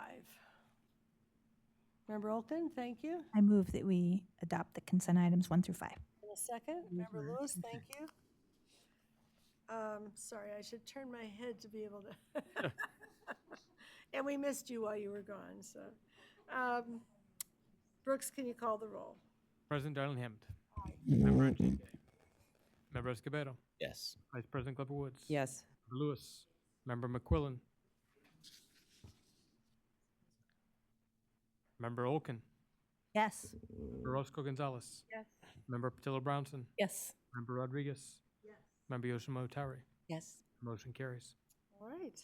Item 9 is a public hearing regarding the proposed formation of a new Greenfield Unified School District and New King City Unified School District from the South Monterey County Joint Union High School District in Monterey County.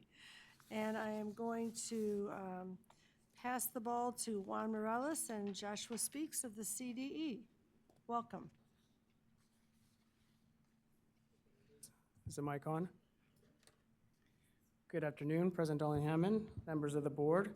My name is Juan Mireles. I'm the Director of the School Facilities and Transportation Services Division here at CDE.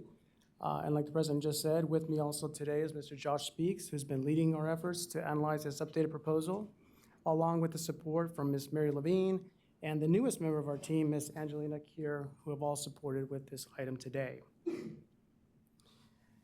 Today, we're bringing back an item that was first presented to the board back in November of last year.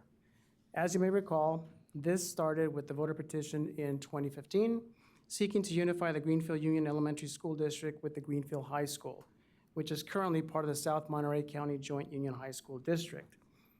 The basis for the original petition was that the two districts serve overlapping attendance areas and that unification could strengthen the connection between the elementary, middle, and high school programs in Greenfield.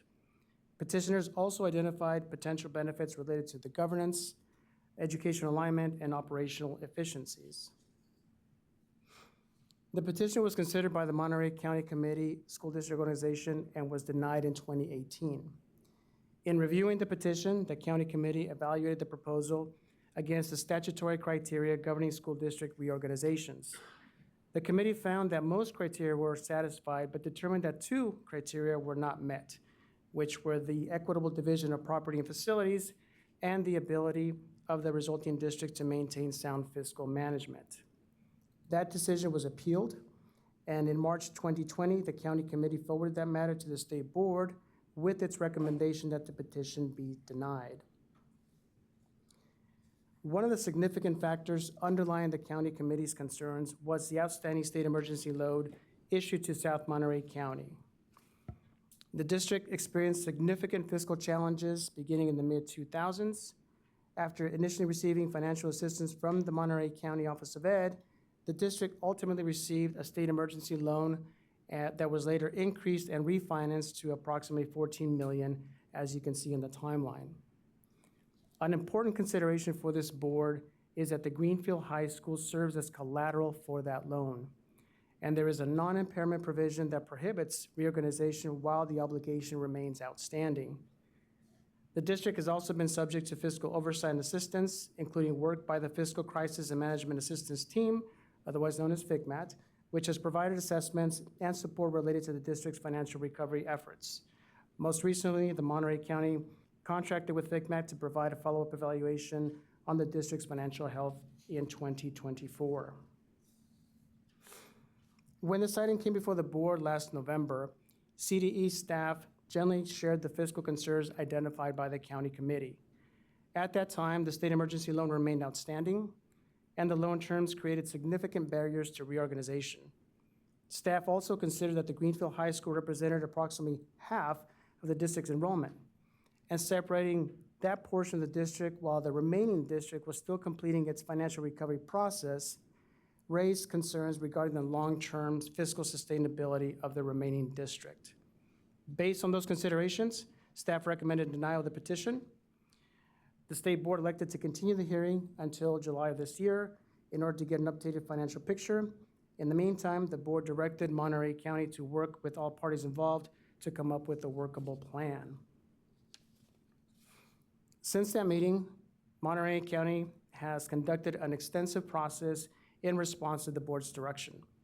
That work included meetings with the affected districts, public engagement opportunities in both Greenfield and King City, and additional consideration by the county committee, as you can see on this slide.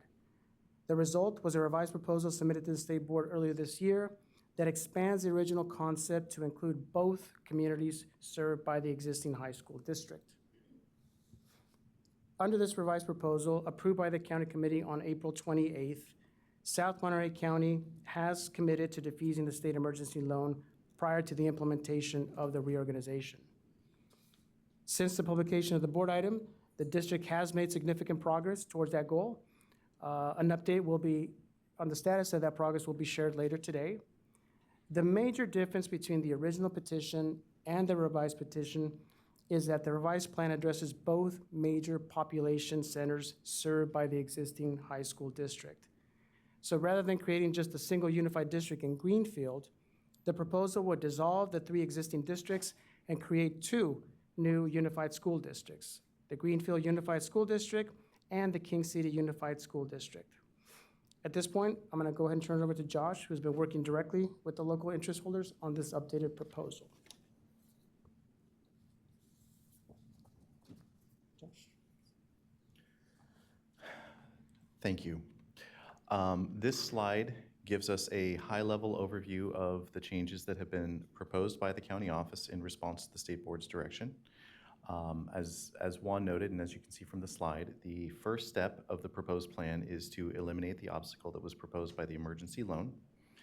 To that end, the South Monterey County Joint Union High School District initially passed a resolution committing to paying off that loan before this plan went to the voters. That payment was actually made earlier this week, so this item has been changing in real time. We'll get into that a little bit more later on in the presentation. But then the next step, assuming this were to go forward and were to be approved by the voters, would be the dissolution of the 3 existing school districts. That's the King City Elementary School District, the Greenfield Elementary School District, and South Monterey County Joint Union High School District, and the creation of 2 completely new unified school districts, Greenfield Unified and King City Unified. Now, South Monterey County Joint Union High School District also has several other feeder elementary school districts that are all small and centered around local communities, and those districts would all opt out of the unification. They've all adopted resolutions requesting to opt out, and that is allowed under the Education Code. This map provides a slightly better overview of the area in question. I think it helps to visualize what we're discussing here. If you look at the northern sort of central part of the district, you'll see the community of Greenfield outlined in red. A little bit below that, down Highway 101, you'll see King City community outlined in red as well. Those are the only major population centers in the district. You'll notice the southern part of the district is comprised of some fairly geographically large but relatively low population school districts. I think the largest of those feeder districts has about 150 students in it. Most of them are under 100. And as I said, each of those districts wants to remain a distinct and separate part of this and not participate in the unification. The cities are located along that Highway 101 corridor, and as you can see, they're geographically separated from each other. They're very distinct communities. Right now, with the exception of the students of Greenfield Union, all of the students of the region go to King City High School. So, and that makes geographic sense. If you look at the map, they would essentially have to travel past King City in order to go to Greenfield High School, which is why the arrangements have been set up in that way. So under this proposal, that light green area in the north sort of western part of the district that represents the attendance area of Greenfield Union, and it is also the attendance area of Greenfield High School, would become one distinctive unified school district. And then the remainder of the areas on the map that are shaded in various shades of green would all be sending their students to King City High School. And the area to the immediate east of Greenfield Union that represents King City Union, that would be the territory of the new King City Unified School District. So this slide is just kind of a written summary of what we saw on the map on the previous slide. It explains the boundaries of the schools. So the King City Unified School District would include King City High School, and there are also two small alternative high schools that are part of the district, and those are both physically located in King City. So they would all be part of the new King City Unified School District. Then the Greenfield Unified would be Greenfield Elementary and Greenfield High School. And then those are the districts that would be opting out: San Ardo, San Lucas, San Antonio, Bradley, and Bitterwater Tully.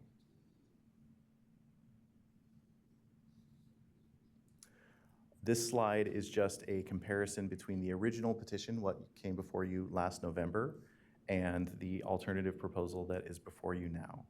So as you can see, the original proposal would have resulted in 3 school districts after the reorganization, just like there are 3 school districts now. The difference would have been that Greenfield Elementary became Greenfield Unified, and South Monterey County would have, as Juan noted, lost about half of its enrollment. Under the alternative proposal, all 3 of those school districts will be dissolved, and we'll have 2 new unified school districts along with those elementary feeder districts.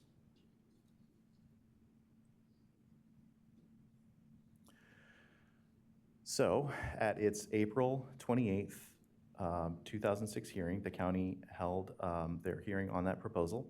At that hearing, they determined that the new proposal meets all 9 of the statutory criteria, that it was responsive to the direction that they received from you last November, and they voted to send that proposal on to the State Board of Education with their recommendation that it be approved.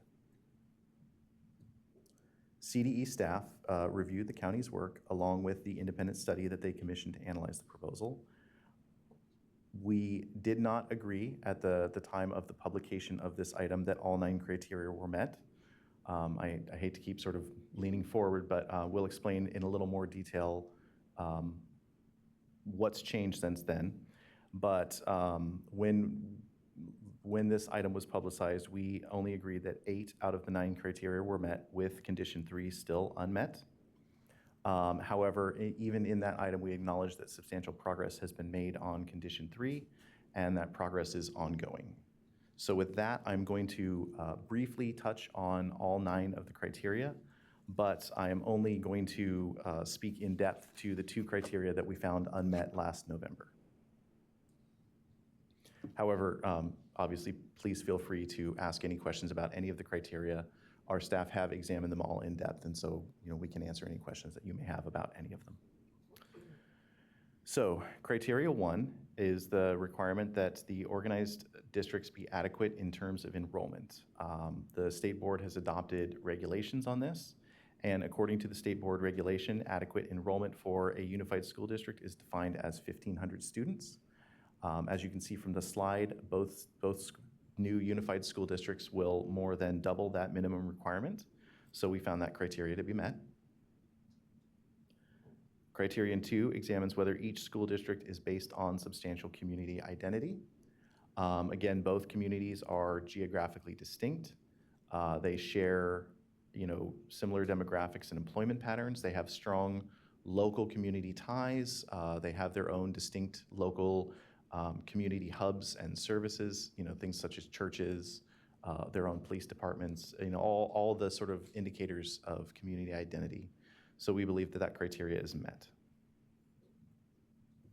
Criteria 3 is whether or not the proposal will result in an equitable division of property and facilities of the original district or districts. This includes not just real property, but also things like bond indebtedness and other financial assets and liabilities. The transfer would move the attendance area and campus of Greenfield High School into the newly created Greenfield USD, while transferring the attendance area and campus of King City High School to the newly created King City USD. Since the students served by the respective high school campuses would be moving along with their school, there would be no inequity in the division of the property.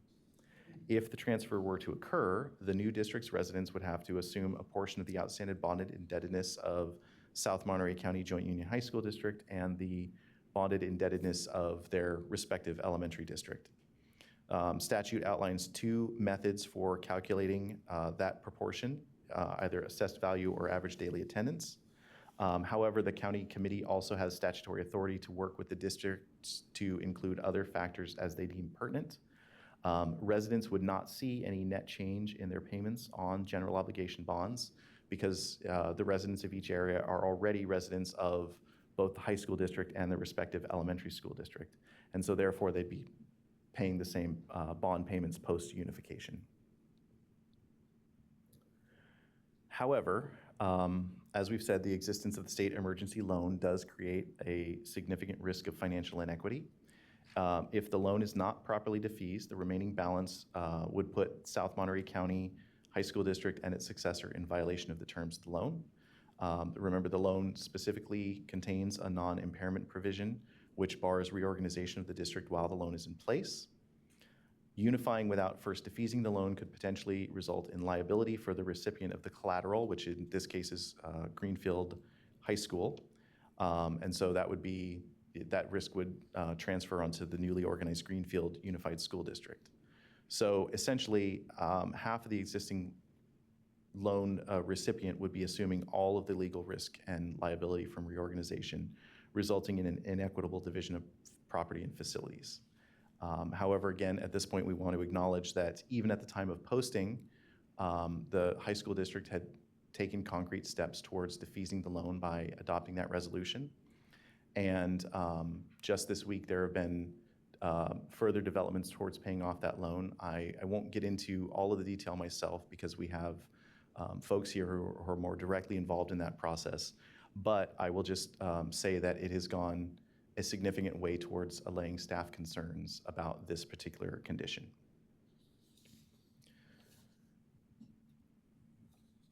Criteria 4 examines the district's ability to educate students in an integrated environment that does not promote racial or ethnic segregation.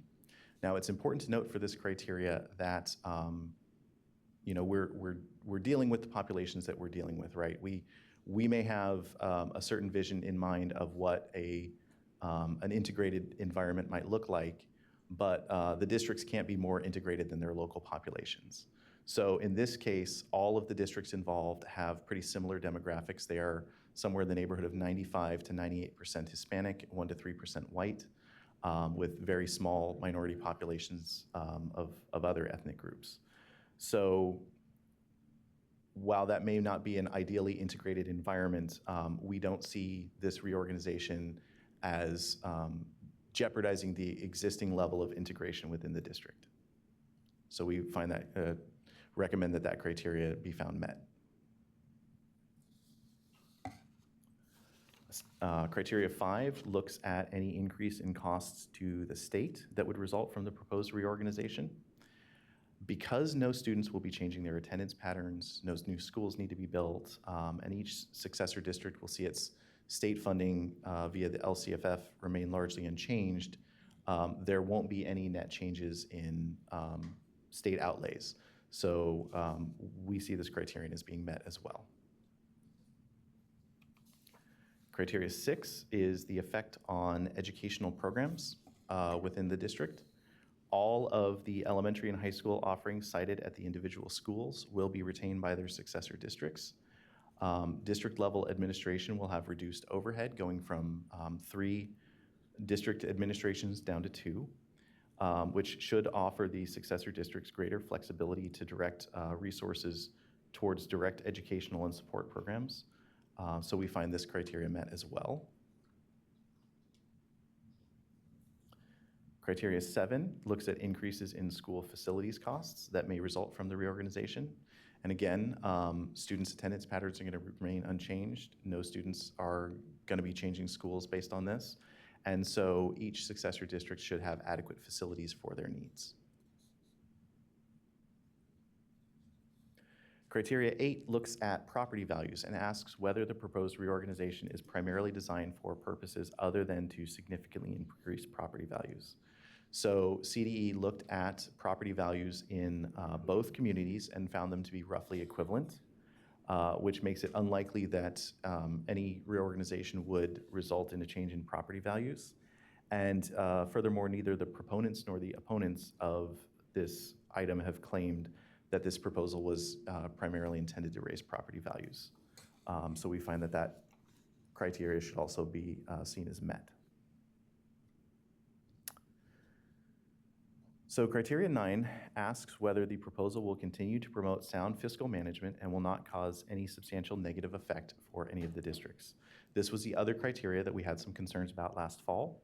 As Juan noted, the original petition would have left a truncated high school district with 50% fewer students as it's coming out of a period of financial recovery. And we found that that could lead to uncertainty and to financial instability. However, under the new proposal, CDE evaluated enrollment and ADA projections, looked at LCFF revenue expenditures, and the overall fiscal stability of both proposed districts. We looked at what their budgets would look like if they had been in existence in the current year, and what their budgets would look like with reasonable forecasts going forward. And our projections of both show that they have healthy balance sheets and continuing financial health into the future. More details about that can be found in attachment 2 of your item. We also looked at potential cost savings. Many district services will see increased efficiencies if they're divided between 2 districts rather than 3, as is currently the case. Unification would allow the districts, we think, to serve all of South Monterey County students more efficiently, which would leave more dollars available for direct support to students. So in conclusion, we find that all of the districts are currently financially stable. All of the districts will continue to remain financially stable if unification occurs. We don't anticipate any major changes in enrollment figures in any of the districts into the future. And the iBank loan money has already been released by South Monterey County. So that reduces the fiscal concern on that. We find that criteria to be met as well. So the statutory criteria look at potential negative ramifications of a unification. But we also wanted to acknowledge that there are some positive benefits that have been identified either by locals in the process of submitting the petition and then the new county plan, and by the CDE as well. So students with unique needs, such as ESL and special education students, will no longer have to make that transition between districts as they move from middle school to high school, which is an area where we know that student information can get lost. The sort of the personalized understanding of students that comes from teachers working directly with them has to survive a transition between districts. Currently, whereas under a unified scenario, middle school and high school special education teachers, ESL teachers, folks like that, will have a better pipeline to share that information. Curriculum and other educational services will also be better integrated, which again smooths that middle to high school transition for all students.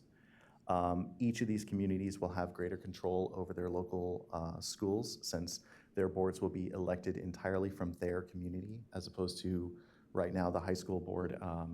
There's representatives of both communities on the board. That also has the added advantage of increasing the board's accountability to its voters. So overall, we do see that there are student and parent benefits to unification as well. So I wanted to talk a little bit about the positions of everyone involved. Obviously, this is a recommendation that came from the county, so they're in support. But we also have positions from the districts themselves. South Monterey County Joint Union High School District supports the proposed unification. Greenfield has also supported the proposed unification. King City has not taken a support or opposition position, but they have expressed concerns about the timing of this. So they have not said that unification is a bad idea, but they pointed out that until last November, this was a conversation that was happening entirely between the high school district and the Greenfield community. And it's only been since last November that they've been included in these discussions. And so they've expressed a desire for more time to sort of bring it to their local community, have those discussions locally, and just bring their community along in the conversation. All districts, though, have agreed to a memorandum of understanding on issues like financial liability, other post-employment benefits, and some of the other questions that would result from a unification. So while, like I said, King City has not taken a support or opposed position, I want to be clear that they've been very cooperative in working with the other two districts to make sure that if this does go forward, there's a clear pathway.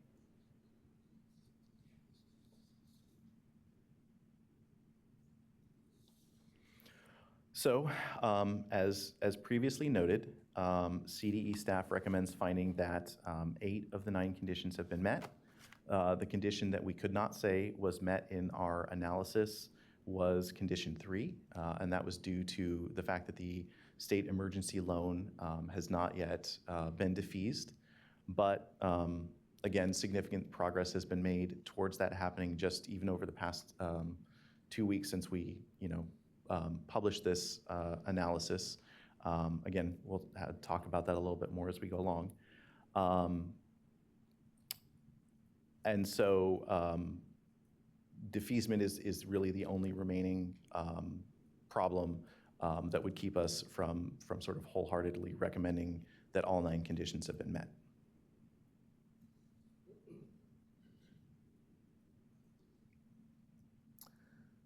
So, CDE's recommendation is that this proposal has merit on the basis of an analysis of the statutory criteria. However, before any final approval can take place, the state board also has to comply with CEQA, as well as the district defeasing the emergency loan. In the past, and I would emphasize that it's been over a decade since we've had a similar item, the practice was for the state board to examine an item on the merits before any CEQA work has been done, and then to act as the CEQA lead agency. The reason for that is because CEQA can be a relatively costly and intensive process, and the state board wanted to save local districts from having to go through the expense of the CEQA process if the territory transfer was not going to or was going to fail on the merits in the first place. So the idea was that the state board would look at the item on the merits. If it looked like it could go forward on the merits, then the state board would act in the role as lead agency and working with the locals produce an initial study which would identify any follow-up work such as an environmental impact report which might be required. Then that report would be reviewed at a subsequent state board meeting where a final CEQA declaration would be adopted. So in the past, it has been a two-step process. The state board looks at the merits, tells staff to go forward with the CEQA work, then comes back at a separate meeting and looks at the CEQA recommendation. So in our initial item in front of you, out of an excess of caution, that is what CDE recommended as well. However, in this case, the county has done the initial CEQA work. Their review has led them to believe that these unifications are exempt from CEQA.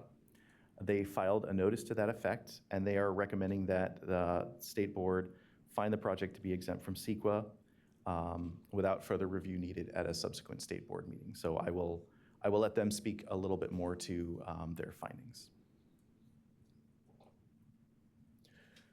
So with that, the state board has three options in front of it today. Option one would be to find that this proposal does not meet all 9 criteria and deny it on the merits. That would effectively reverse the county's recommendation and the process would end. The second option is to find that the proposal has merit, but that it is not exempt from CEQA and defer approval until additional CEQA work has been conducted, which is what CDE recommended in our item. Again, that would involve producing an initial study, which would be done working with the locals, and identifying any needed follow-up work, such as an environmental impact report. Option 3 would be to find that the proposal is exempt from CEQA and to make a final approval decision today, and that is what the county is asking for here, is recommending. So I'll briefly go over CEQA again, let the county discuss it in a little bit more detail. The county contracted with EMC Planning Group to conduct their review. The basis for this was the county's decision that as the initial decision-making body, they would be the lead agency for CEQA purposes. However, on the basis of the EMC Planning Group review, they determined that there were no environmental impacts.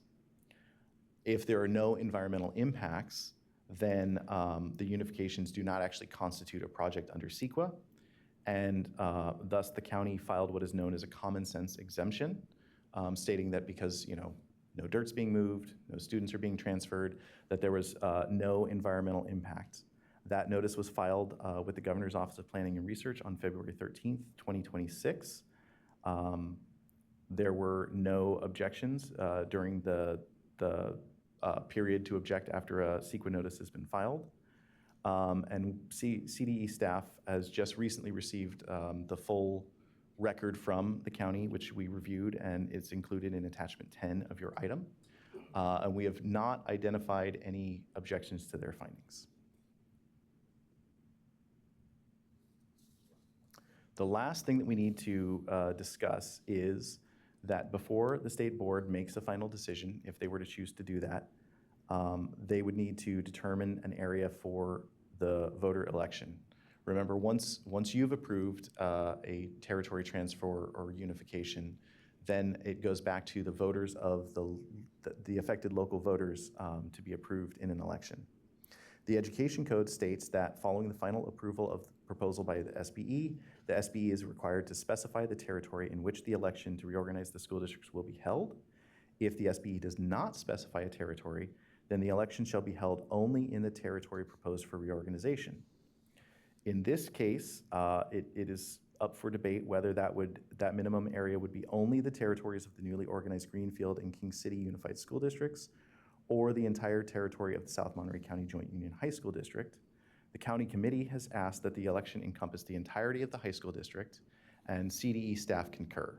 While the voters of the smaller feeder districts may not be directly involved in the unification, their graduating students will be attending the newly unified school districts, and so we believe that they should have a say in that. So therefore, CDE staff is recommending expanding the territory for the election to include the entire territory of the South Monterey County Joint Union High School District. So just to summarize our recommendations, we believe the state board can today find that this proposal has merit and should not be denied. We also recommend that you ensure CEQA compliance and defeasance of the state emergency loan occur before any final approval. As of today, our understanding is that the final payment for the loan has been made by the high school district, but that that process is still ongoing, and I'll let them speak to that in a little more detail. And the state board must determine whether additional steps are necessary to comply with CEQA. If and when you believe that the preconditions for both CEQA and defeasance of the state loan have been satisfied and choose to give final approval to the proposal, we are also recommending that you specify the area for election to include the entirety of the South Monterey County Joint Union High School District. So, as Juan mentioned earlier, FCMAT is the state's oversight agency for schools that have received emergency loans. They assist recovering districts by assessing district operations, helping to develop recovery plans, monitoring their recovery. FCMAT has been deeply involved in South Monterey County Joint Union High School District's recovery during the state loan period, and more recently when they were contracted by Monterey County to conduct an assessment of the school's health, which they were contracted for that in 2024 and provided that report in 2025. They have provided written comments which are included as attachment 3 in your item, but we also have Mike Fine from FCMAT here to provide some additional insight on the item.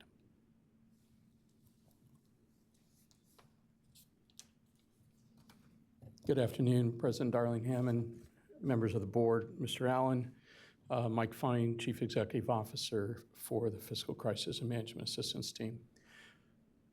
Before I stick to my actual role here of interest, let me say this. This unification is good for kids. It's in the best interest of kids, following up on your last discussion, your last agenda item. Thank you for your patience, because when we were here in November, we were trying to figure out what should we be doing and what could we do? And you gave all 3 districts additional time to have a conversation, and you see the results of that. I would be remiss to say I'm disappointed in King City not fully jumping on, but I think with continued conversation and time, they will see the benefits to their district. What we want to avoid, of course, is a truncated high school district setting out there that's half the size that it is now. That is not fiscally viable. And so a dual unification is key here. With respect to our official role, we are the guardian of the receivership process, and Monterey South Monterey County Joint Union High School District, the longest name I think we have for a school district in the state, is still in receivership. And so I think staff has done an outstanding job of working through this. As you will hear from the county and district, they have really everybody, your staff, CDE staff and council, and district staff and county staff have jumped through hoops really in the last 10 to 14 days to get this in a status that you could consider. I have to say that I was irritated, probably is the nicest word I can say. I was outraged that following the county committee's approval that the district did not initiate the defeasance of the bonds. And so there are notice periods. You have to give bondholders notice. You have to jump through a lot of hoops with regard to this process, and they simply didn't leave enough time to do that before today's hearing. I think this board was very clear last November in what your expectations were when we came back, when we were to return today. And that was that hurdle related to the state emergency appropriation was resolved.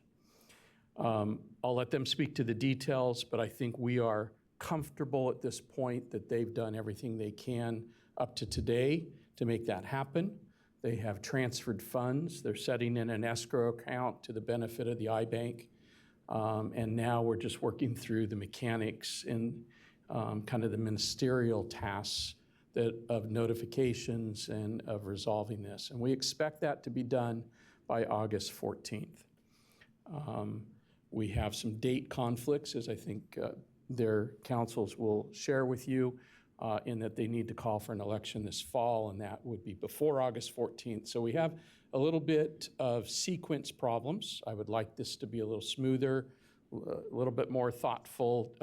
I think if we, at this point, we all would. But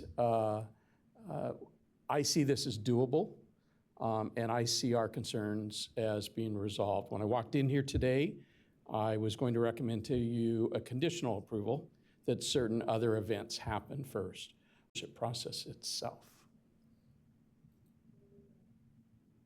Clarifying questions at this juncture? All right, you're very clear. Thank you so much. Appreciate it. At this point, I think I am prepared to open the public hearing at 3:47 p.m.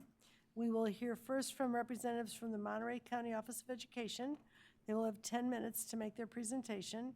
Following the county office, we will hear from representatives from each of the school districts. They will each have 5 minutes to make their presentation. After the presentations, we will open up the phone line for public comment from individuals who are not part of either presentation. Representatives from the Monterey County Office of Education, you may begin. There we go. Okay, thank you.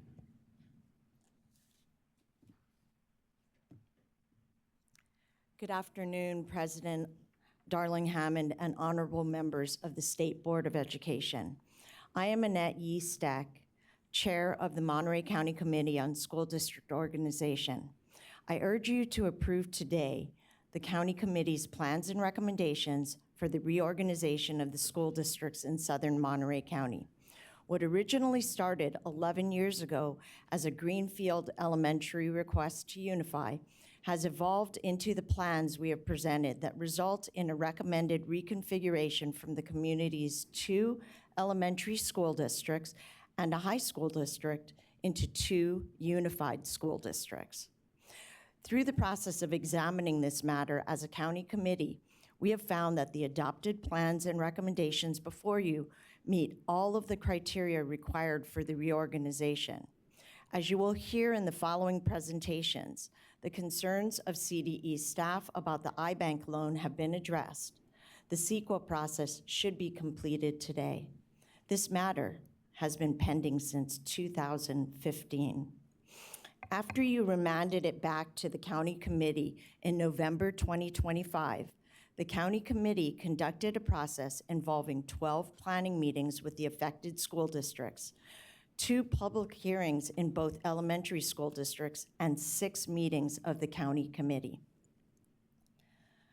There was no public opposition to the reorganization at any of these 20 meetings. The concerns of one of the affected districts, King City Elementary, have been addressed in a binding agreement signed by all 3 districts. King City Elementary, represented by legal counsel, was a full participant in the process, resulting in the plans and recommendations before you today. Signed certificates of participation confirm the participation of all 3 districts at the 12 planning meetings. All concerns raised during these meetings were resolved in the Memorandum of Understanding approved by all 3 districts. At 8:01 p.m. last night, we received a resolution from the King City Elementary School Board, which is in opposition to all of the work requested by the State Board at last November's meeting. Our group has worked diligently and collaboratively over the last 6 months to drill down and address the key issues raised by the King City Union School District and its legal counsel.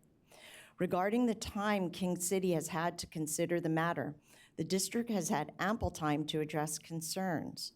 This matter has been shared with all communities through public meetings that were well attended, newsletters that were jointly drafted and approved and sent to the school communities, and presentations at a Rotary meeting and the City Council. Moreover, the points raised in last night's resolution are the same ones raised during the collaborative process all districts have fully participated in. The total cost to the Monterey County Office of Ed of this issue since 2015 has been in excess of $500,000. The cost to the districts for their time and their legal counsel's time is in addition to this amount. The South Monterey County Joint Union High School District has taken the extraordinary action to pay off their state loan early in order to allow the state board to take action today. Paying off their loan early shows that this district is financially strong, willing and able to accommodate this timing. It is now time to submit this matter to the voters this November. That can only happen if you approve the plans and recommendations today. Failure to do so means the soonest the matter can be placed on the ballot is in 2027, when low voter turnout can be expected, and a substantial additional cost for the special election to the County Office of Ed of at least $200,000. Also, there will likely be a significant additional cost for new feasibility studies and attorney's fees. In the meantime, the community's students, employees, and administration remain unsettled and uncertain about their futures. It is time for a decision, and we urgently request that you approve the plans and recommendations today. I would like to introduce our next speaker, Margaret Leone, the County Committee's legal counsel, to explain how the State Board can move forward with an affirmative decision today. Thank you very much, and good afternoon, President Darling Hammond and members of the Board of Education. CDE staff, which I must say, it has been a pleasure working with the staff of both departments, has recommended further delay to an 11-year project on the issue of the emergency loan and on the issue of CEQA. The high school district will be addressing the emergency loan, but the good news is it is paid. On the CEQA issue, staff has recommended delay to consider an initial study. What is unique about this unification, or this particular proposal for reorganization, is that as the first agency to consider the matter, the locals took on the cost and expense of CEQA and made appropriate determinations. That was done through retaining a consultant who is experienced in CEQA and in particular is experienced in school district matters. The conclusion, based on the findings of the consultant, is that the matter is exempt. And what are those findings? Those findings are, number one, no students are changing location. They will matriculate to the same schools. Number two, there will be no change in transportation patterns at all. Number three, no school facilities need to be built. No expansion of facilities. And finally, all of the employees have a right to remain employed in the areas where they currently work. There were no contrary findings, and for the convenience of you and your staff, we have summarized our findings in a letter to your council, which I believe is before you now. That letter includes presentation of the findings at a county committee meeting. They were not kept secret, and also the findings, a letter from our consultant. So that is the good news. There has been a filed notice of exemption, but even better news is that your staff has made the very same findings. And you heard them from Mr. Speaks here today, identical to what we have found locally. Once again, there is no contrary evidence. A notice of exemption is proper, and even better, you are entitled to rely on it. There's a code section which provides for that. We have provided that to your attorneys. We have also provided an opinion of CEQA counsel. So bottom line, you can make a determination of exemption today as well. There is no need for further delay. And at this point, I would like to introduce the County Superintendent of Schools, Dr. Deneen Gus. Thank you so much, and thank you for the opportunity to share comments with you today. As County Superintendent, I am here to affirm that the County Office of Education has supported all 3 districts through the planning process by making available all resources, including the support of our legal counsel and a feasibility expert, in addition to coordinating logistics, dedicated staff time to support communications, and the retention of an independent facilitator for a joint meeting. We are committed to continue to support the districts through the unification process should the SBE approve the proposal today and the voters approve the dual unification. Our office can continue to provide support for materials adoptions, continuous improvement science, professional development, for teachers and classified staff to ensure strong, well-articulated curricular programs are in place should the districts take advantage of our support. It's our responsibility to ensure that all districts remain fiscally solvent and to provide universal and targeted support to all districts in our county. This is a 1-minute warning.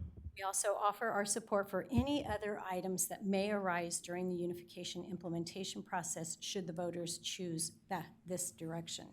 We believe that the planning process to get us to this point has been transparent and that both King City and Greenfield communities are aware of the matter at hand. In King City, public meetings were well attended and no community members voiced strong opinion one way or other on the matter.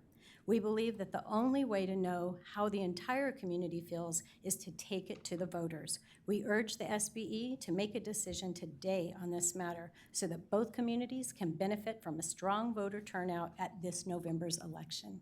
Thank you. Thank you. And at this point, representatives from South Monterey County Joint Union High School District, you may begin. You have 5 minutes to present. Hello, Madam President and members of the board. My name is Dr. Carolyn Cota, and I have the privilege of serving as Superintendent of the South Monterey County Joint Union High School District. Thank you for the opportunity to address you again today. When I appeared before you last November, I urged the board to reject a Greenfield-only unification because it was not financially viable and would have harmed educational opportunities for students across South Monterey County.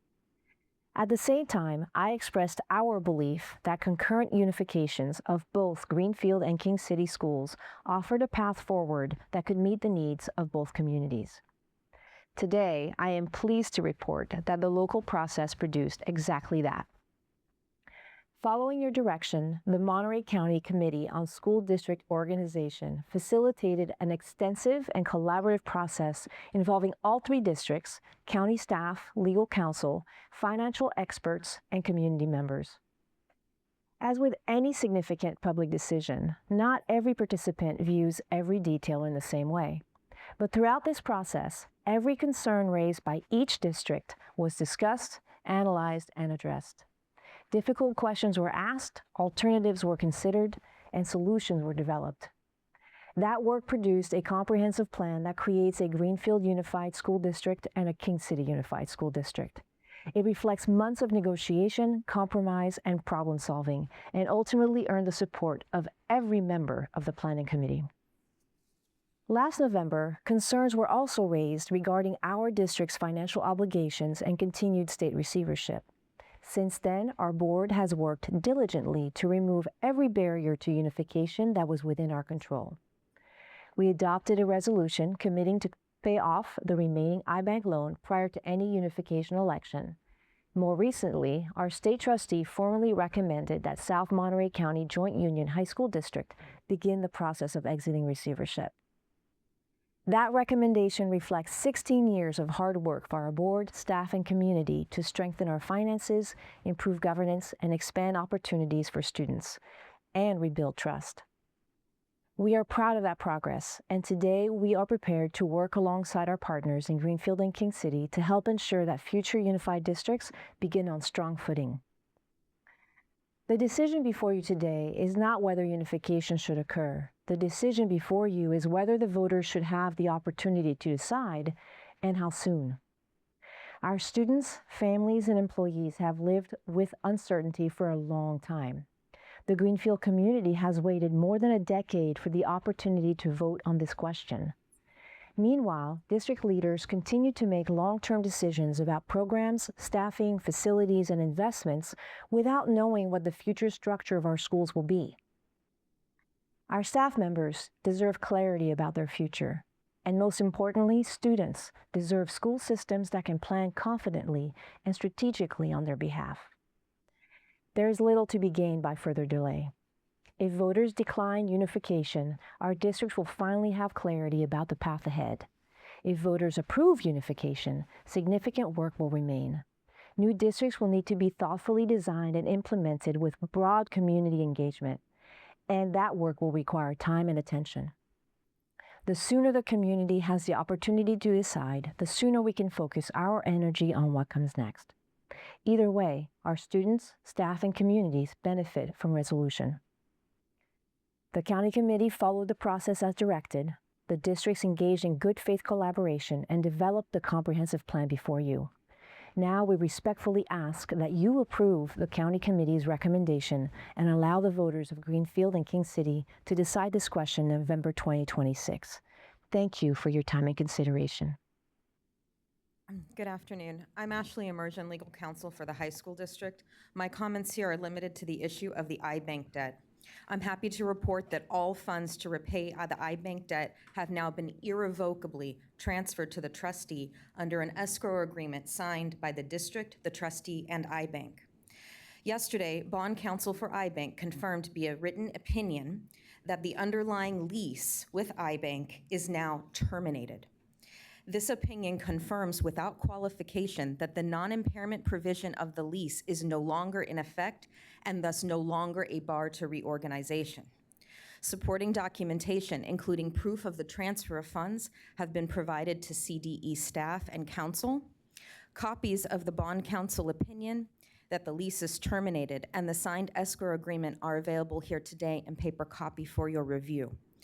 With the debt now repaid, all that remains is for the banks and bond counsel to complete the technical steps to complete the defeasance process. For example, notice to the bondholders. Thank you for your time. Thank you. And I should have called on Greenfield prior to the County Joint Union High School District, so we'll have Greenfield Unified School District for 5 minutes next, and then the representatives from King City Union Elementary after them.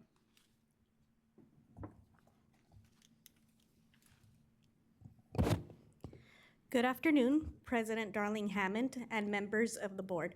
Thank you for the opportunity to speak today. My name is Laura Cortez, and I have the privilege of serving as superintendent of the Greenfield Union School District.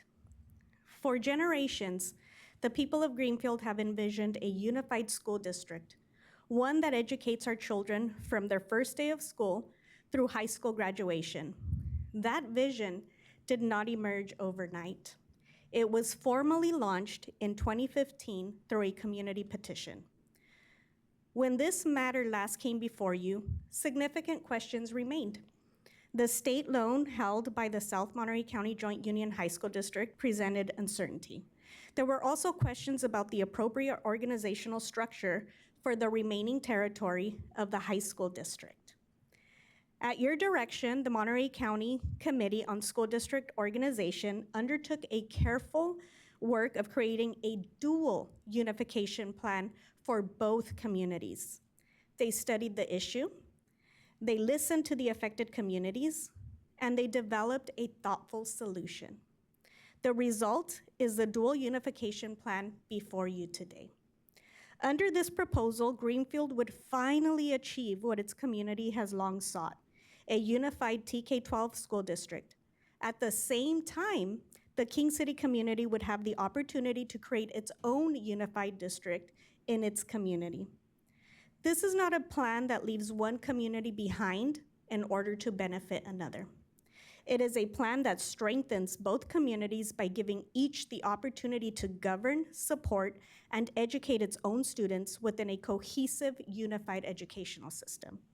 Equally important, the financial obstacle that once complicated this proposal has now been eliminated. Today, the proposal has broad support. The governing boards of the South Monterey County Joint Union High School District and Greenfield Union School District support it. The Monterey County Committee on School District Organization supports it after completing a thorough study. The only opposition comes from the governing board of the King City Elementary School District via a resolution passed last night. I respect their right to hold a different view. But I would also like to note what has been equally significant throughout this process. Despite numerous public meetings and extensive public notice, there has been no organized opposition from the King City community itself. No petition opposing dual unification has emerged. As a county committee hearing, members of the King City community did not appear to voice opposition to this proposal. Ultimately, however, neither I nor anyone in this room should presume to speak for the voters of King City or Greenfield. Our committees have waited many years for this opportunity. The facts have been studied, the financial barriers have been addressed, the organizational questions have been answered. Now it's time to allow democracy to take its course. Today, I respectfully ask you to approve the county committee's recommendation and to allow this matter to proceed to the people whose voices matter most, the voters. Thank you for your time, your thoughtful consideration, and for your continued support in serving the students of California, including our students in Monterey County. Next, you will hear from our legal counsel, David Soldani. Good afternoon, everybody. I have to say I'm so happy to be here today, arm in arm with the high school district and the county office. For those of you that have been keeping track, we are a very long way from where we started over a decade ago. And I'm so grateful to be at the point we are today. This process, as you are aware, has been long, it's been thorough, and very public. And every affected agency and community has had a voice in it. That includes King City Elementary, who you will hear from after me. Now, for more than a year, King City participated in the county committee's planning process. Its representatives sat in the same meetings, reviewed the same fiscal analyses, and ultimately consented to an MOU which exists because King City negotiated it with the rest of us, while being represented by its own separate legal counsel.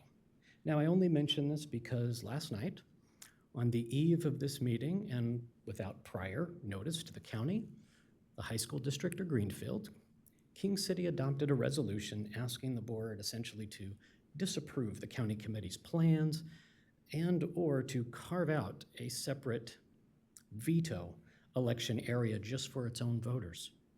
Now, with respect, there is no support for that request applicable to districts their size in the education code, and there's no precedent for it in the history. I'm sorry, if you could please wrap up. We're near the end of the time. Okay, then there's no precedent in this body's decision-making. The plans adopted by the county committee found this reorganization feasible and fiscally sound, and importantly, your own staff agrees. I'm going to disagree with one thing that Mike Fine said. This is not just good for kids. This is great for kids, and it's great for kids in both communities. Thank you. Thank you very much. Now we'll go to the representatives from the King City Union Elementary School District.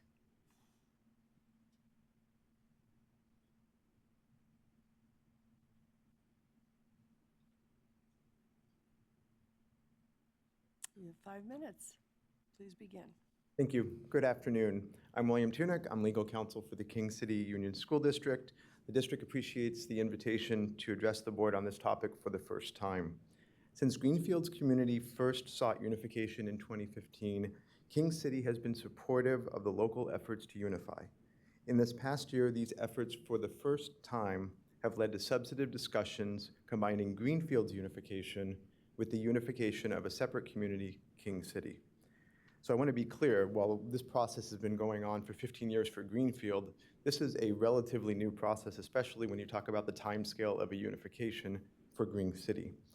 These recent developments created concerns for King City, both as to the benefits and disadvantages of unification, the fiscal and other impacts, and the timeline. King City representatives did participate in the county process over the last 6 months, and we appreciate the efforts of all of the stakeholders, the staff, the consultants, legal counsel, in developing plans that addressed what a potential unification would look like. But as the superintendent of the district noted at the county committee meeting in April, that process was focused on determining how unification would occur if it were to occur. And there was still a question from King City's perspective if this was the right thing for its community. So again, we wanted to be sure that if this was going to go forward, there was an agreement about how it would go forward, but that's different than should this go forward in the first place. And to that point, yesterday at its meeting, its regularly scheduled meeting, I should mention, the King City Board adopted a resolution which we transmitted to staff, and I'd like to invite the board's president to speak a little bit about that resolution. Good afternoon. My name is Vina Paramo. I am the board president for the King City Union School District of Education. The resolution recently adopted by the board explains that while King City has supported the decade-long local effort to unify Greenfield, it has concerns about the proposal to unify King City, which did not originate from the community and was not substantially discussed until just over 6 months ago. Unlike the other elementary districts within South Monterey County High School districts, King City was not asked if it sought to be included in the unification plans. The compressed timeline to consider a proposal which did not originate with the King City community has left little time for the community to digest the proposal and what it would mean for students. While we know that all parties would work together, it is inevitable that unification of King City would mean disruption to the current educational program. The board is concerned about the disruption, and while unification in general may provide some efficiencies, the board has not identified any compelling reason for the unification of King City. Therefore, as explained in more detail in the resolution, the board could not currently support the plans. I thank the State Board for the opportunity to share King City's perspective and would like to ask our board clerk to address King City's suggestion on the next steps. Thank you. Good afternoon. I'm Terry Garcia, the clerk of the King City Union School District. While the board concluded it could not support the plans as submitted because it has not identified a compelling reason for why unification is best option for King City students, our resolution also provides suggested next steps to serve the students of both communities. It asks that before a proposal to unify King City moves forward, additional time be provided to allow for focused efforts on informing and determining the views of the King City community, as well as the exploration of additional options which do not change the King City structure while allowing Greenfield to unify. It also asks that if a proposal to unify King City is placed before voters, the election not occur before late 2027, to provide the King City community more time to learn about the proposal and its impacts, and also that the State Board explore an election structure which would require approval in both communities to move forward, in part because there are more voters in one district than the other. King City does not seek to stand in the way of Greenfield's unification. At the same time, we also want to make sure that any changes to King City do not negatively impact King City students. We believe that with the suggestions made in the board's resolution, along with our continued work with other stakeholders, we can achieve this goal. Thank you again. Just to wrap up, wanted to thank the State Board again for this opportunity. As you've heard from the board president and clerk, there's been relatively limited time for King City and its community to digest these proposed changes, which did not originate organically from the community as most unification proposals do. And I think that's potentially reflected in what we've seen in the public comment so far, although I've noticed that you did receive quite a decent amount of public comment in writing for this meeting, and I think that reflects that now there's more understanding at the King City community that this is not a Greenfield proposal, this is a Greenfield and a King City proposal, and there needs to be more time for King City voters and communities to understand what that means before moving forward. Given this compressed schedule and the unique circumstances, the resolution adopted by King City makes several requests to ensure that the ultimate result here is the best for not only Greenfield students, but also King City students. And I'd respectfully submit that the resolution passed by the elected officials in King City just last night is the best representation of the local community's views of what may be best for their own students. So we thank you again for this opportunity, and we're available to answer any questions. Thank you. Okay, thank you. At this point, we're going to open the phone line for the public comment queue. Public comment is limited to 1 minute and is for people who are not part of any of the presentations. Members of the public wishing to provide comment on this item may do so by calling the telephone number and using the access code on the slide that is shown now. Please state your name and affiliation for the record, and remember to turn down the speaker volume of your computers if you're following the live feed. Are there any public comments in the room? There are 18 people signed up for in-person public comment. Please remember to state your name and affiliation for the record when it's your turn to speak. Will the following 5 people please line up at the microphone in the back of the room? Kenneth Wolgamott, Alan Holmes, Laurencia Figuero, Vilma Quinos, Doug Chappelle. You may begin.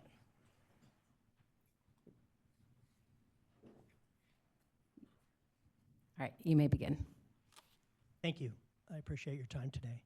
Kenneth Dwayne Wolgamott. I am the appointed trustee by California Education Code with the final and ending oversight of the South Monterey County Joint Union High School District, and I'm very proud to state that they are in the final stages of that oversight. This unification before you is like CEQA to me. It's common sense. 2 districts instead of 3 will save a lot of money in duplication of support services. 2 bus barns instead of 3. Mechanics, superintendents, district offices, facilities, all of that. That's millions of dollars for the classroom and the kids, which is what our focus should be. That's what everybody's focus should be.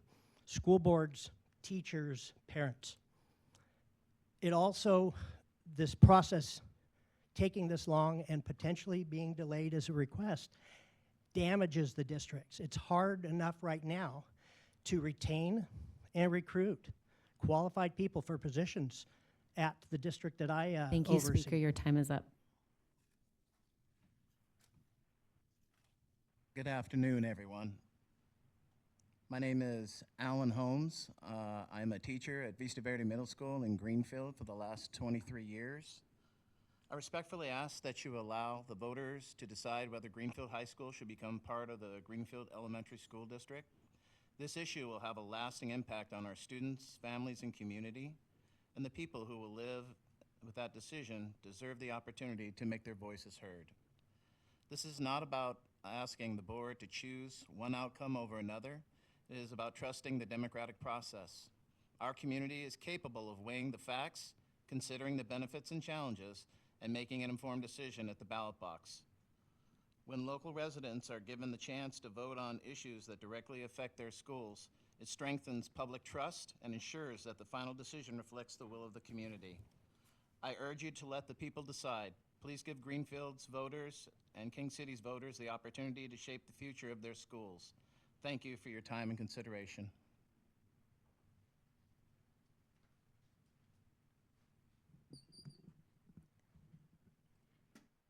Good afternoon, everyone.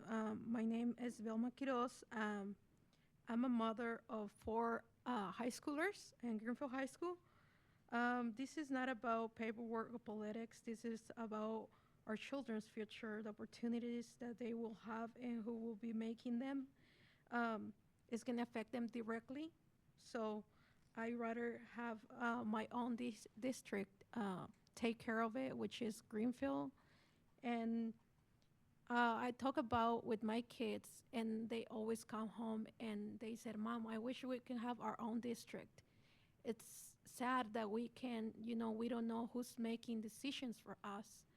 And I have 2 kids that are in elementary, and one is going to go to middle school, and eventually they're going to be in high school. So I want to be able to have a district that is going to support them, that it's in town, and I have to go to a different city, right? So Thank you, Speaker. Your time is up. Thank you, guys. I hope you guys make the best decision for our kids. Buenas tardes a todos. Mi nombre es Lorenia Figueroa. Soy madre y miembro de la comunidad de Greenfield. ¿Puedes repetir la última parte de la comunidad de qué, perdón? Soy miembro de la comunidad madre y miembro de la comunidad de Greenfield. Greenfield, okay. Good afternoon. Su apellido, por favor? Figueroa. Good afternoon, Lorena Figueroa, member of the community of Greenfield. Gracias por el tiempo y el esfuerzo que han dedicado a este importante tema. Thank you for your time and the effort that you have dedicated to this important topic. Me preocupa el futuro de nuestros estudiantes y creo que es hora de avanzar con la unificación. I'm worried about the future of the students, and I think it's time to move forward with the unification. Hemos tenido años de discusiones y estudios. Greenfield ya merece su propia preparatoria. We have years of discussions, studies. Greenfield already deserves its own high school. Hoy no pido más tiempo, sino que se permita avanzar en un proceso que ya ha sido debatido. Nuestros hijos necesitan un sistema que responda a las necesidades de nuestra comunidad. And we don't need more time.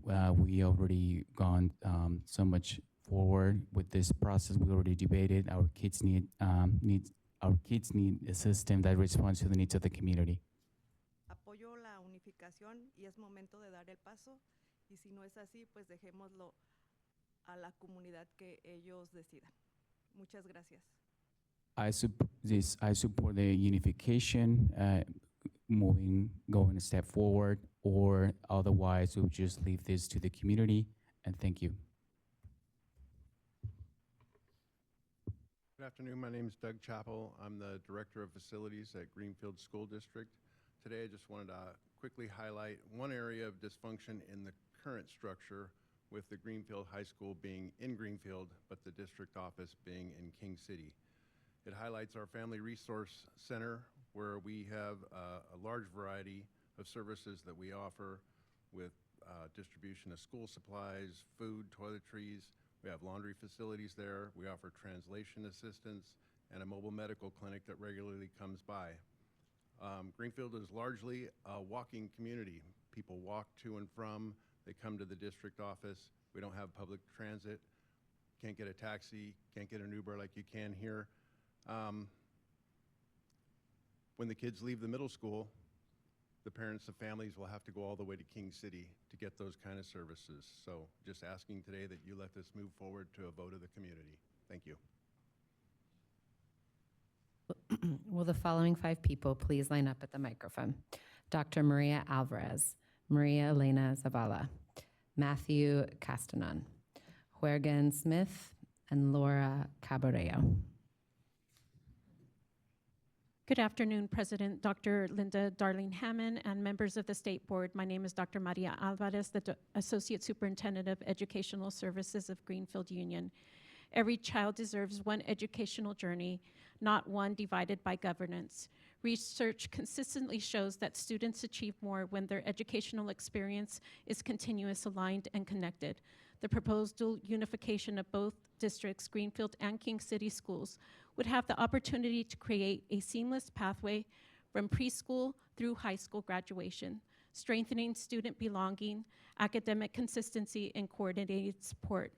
Today, Greenfield High School stands in the heart of Greenfield, serving Greenfield students and families, yet it's governed by a different school district.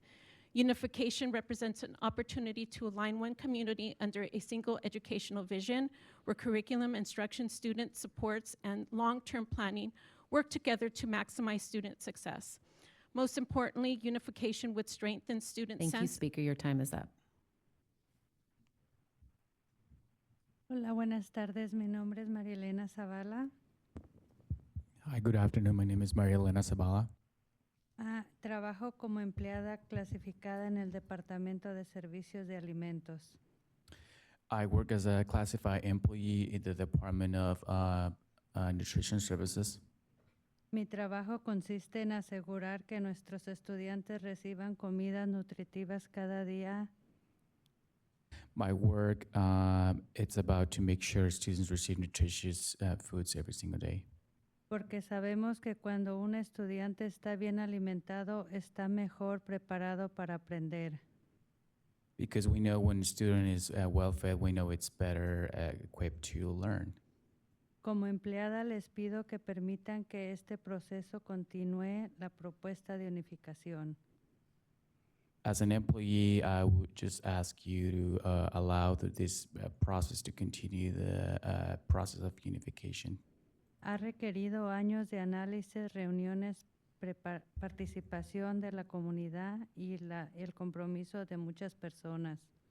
This process has required years of analysis, meetings, participations, and commitment.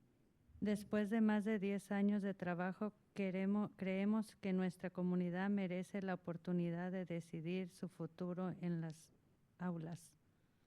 After 10 years of work, we believe our community deserves the opportunity to decide its future in classrooms.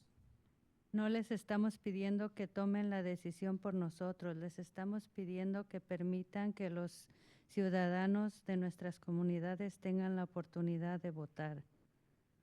We're not asking for you to decide for us. We're asking for you to allow the citizens from our communities to have that ability to vote on this issue. Les solicito respetuosamente que aprueben la propuesta de unificación y permitan que este asunto sea decidido por los votantes. I respectfully request to approve the unification proposal for this to be approved by the voters. Gracias por escucharme y por considerar mi comentario. Thank you for listening to me and for considering my comment.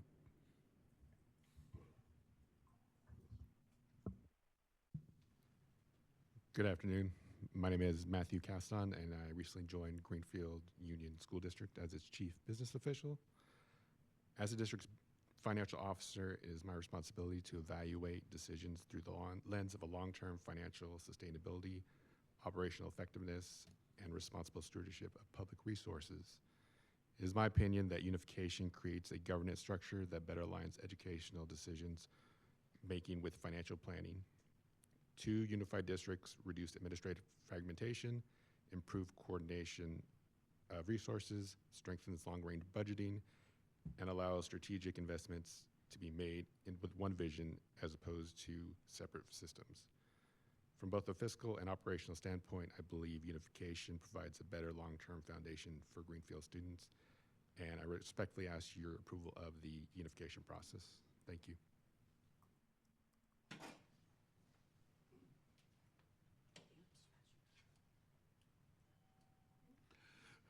Good afternoon. My name is Jurgen Smith. I am the Vice President of the Greenfield School District. In 2013, the people voted me into this position. I took it very seriously. It's like a career change. I went from law enforcement to the Department of Education. I attended the Masters in Governance program, completed it 3 times. What the heck is that? How to properly spend our children's educational money. It's supposed to go for the students, to the employees, a little bit on the parents, and a little bit to the city. And when it's spent properly, we are successful, okay? I've also served 1 term on the Monterey County Civil Grand Jury. There's 21 of us. My part was oversight for all 24 school districts in the Monterey County. We are doing a wonderful thing. Unification for our 3 Thank you, Speaker. school Your time is up. districts is a great thing. Make it happen. It's for the kids. Thank you. Buenas tardes. Mi nombre es Laura Caballero, Good afternoon. My name is Laura Caballero, una de las pioneras sobre esta situación. one of the pioneers of this situation. Cuando fui elegida a la mesa directiva. Así es que para las personas que hemos escuchado aquí, este tema ya tiene 10 años con este proceso de unificar. From even when I was elected to the board, well, for the people that have been listening here, this process, this has been an ongoing process for about 10 years. Entonces tengo el privilegio de haber sabido desde que no había high school en Greenfield y lo hicimos con esa condición que King City ahora tenga ciertas situaciones, es tiempo que nosotros aprendamos a tener nuestras familias unidas, nuestros hijos, nuestros estudiantes y tener unas decisiones más básicas. Yo no creo que ustedes miembros Well, it's been a privilege since there wasn't any high school in Greenfield, so we did this. So King City. So it's time to have families united, students to make our own decisions. no hacemos una casa en la calle, en la casa de otra persona para decir que no la vamos a tener dentro de nuestro territorio. Entonces quería a miembros de esta mesa que lo consideren que este proceso ya ha tardado, ya hemos gastado mucha energía y dinero y queremos darle a la comunidad y a nuestros hijos que les hemos prometido que les íbamos a tener su propia high school unificada. Gracias. So, well, we wouldn't do or we wouldn't build a home in other person's property to say we're not going to have in our territory. So I would just ask ask this board to consider that this being a long process and we spend a lot of energy and money and so it's time to consider to have our own school. Thank you. Will the following 5 people please line up at the microphone? Maria Caballero, Angelica Sanchez, Alejandra Bautista, Maria Arroyo, and Ruby Perez.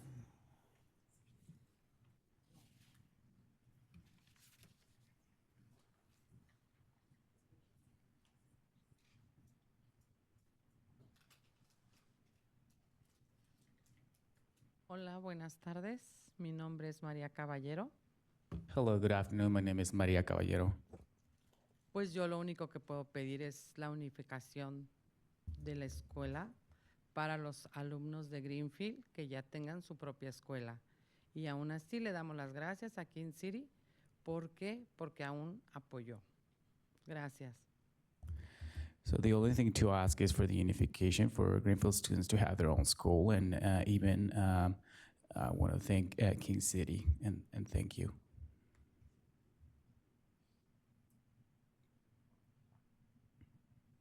Good afternoon, members of the board. My name is Angelica Sanchez. I grew up in Greenfield and graduated from Greenfield High in 2014, and today I am a proud parent of 2 young children and a Triqui interpreter for the district. Through my work, I see firsthand the breakdown that happens when our students transition to the high school. Our indigenous Triqui-speaking families face massive barriers, and the trust and language bridges that we work so hard to build in the elementary district are disrupted when they leave to high school. Unification isn't just an administrative change. It's about keeping our community whole. For my children and for all Greenfield families, please approve this unification and allow our voters to decide so that our students can thrive under one continuous supportive system from preschool to high school. We cannot wait any longer. Thank you for your time and consideration. Good afternoon. My name is Maria Arroyo, and I'm speaking today as a parent, a staff member, and a proud member of the Greenfield community. I respectfully ask that you approve the proposed unification and allow this important question to be decided by the voters of our communities. Our residents deserve the opportunity to review the proposal, consider the facts, and make this decision through the democratic process. I also ask that you not invalidate the tremendous effort, dedication, and collaboration that have gone into reaching this point. This proposal represents more than 10 years of hard work of educators, district leaders, county officials, and community members who have invested countless hours in studying, planning, engaging the public. Please allow this process to move forward so that the people of our communities have the opportunity to make their voices heard at the ballot box. Thank you for your time and consideration.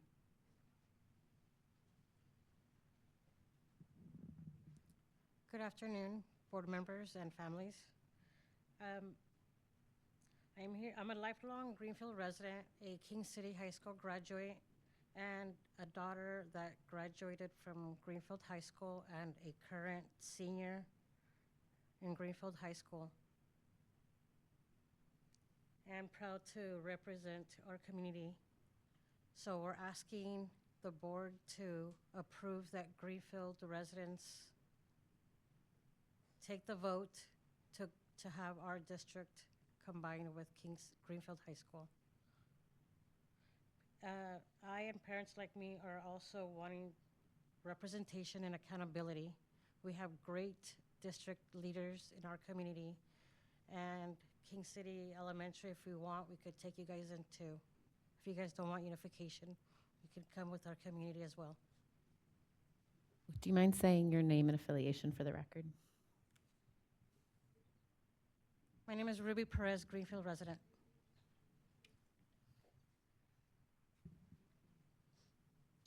Buenas tardes, miembros de la mesa directiva. Mi nombre es Alejandra Bautista. He residido residentes de Greenfield durante los últimos 18 Señora, años. perdón, si puede repetirlo y acercarse más al micrófono y recuerde hacer una pausa para que pueda interpretarla, por favor. Gracias. Buenas tardes, miembros de la mesa directiva. Mi nombre es Alejandra. Good afternoon, members of the board. My name is Alejandra. Thank you. He residido residencia de Greenfield durante los últimos 18 años. And I've been a resident at Greenfield from about the last 18 years. Como miembro de esta comunidad, estoy aquí hoy para expresar mis apoyos a la unificación. As a member of the community, I'm here today to express my support of the unification process. Es muy importante que nuestras familias continúen recibiendo los excelentes apoyos y las oportunidades que Greenfield Unión ha brindado a nuestra comunidad. ¿Lo puedes repetir una vez más, por favor? Es muy importante que nuestras familias continúen recibiendo excelentes apoyos y las oportunidades. It is important for our families to continue receiving support and opportunities. Greenfield Unión ha brindado a nuestra comunidad a largos de los años. Una vez más, por favor, no lo entendí. Greenfield Unidos ha brindado a nuestra comunidad a largos de los años. Greenfield has given a lot of support to our community throughout the years. Les pido respetuosamente que voten a favor de avanzar con estos puntos para que sean los votantes quienes decidan su futuro. Gracias. I respectfully ask you to vote and move forward for the voters to be allowed to make a decision on this. Thank you. Will the following 3 people please line up at the microphone? Maribel Barba, David Gaboni, Denise Jaime.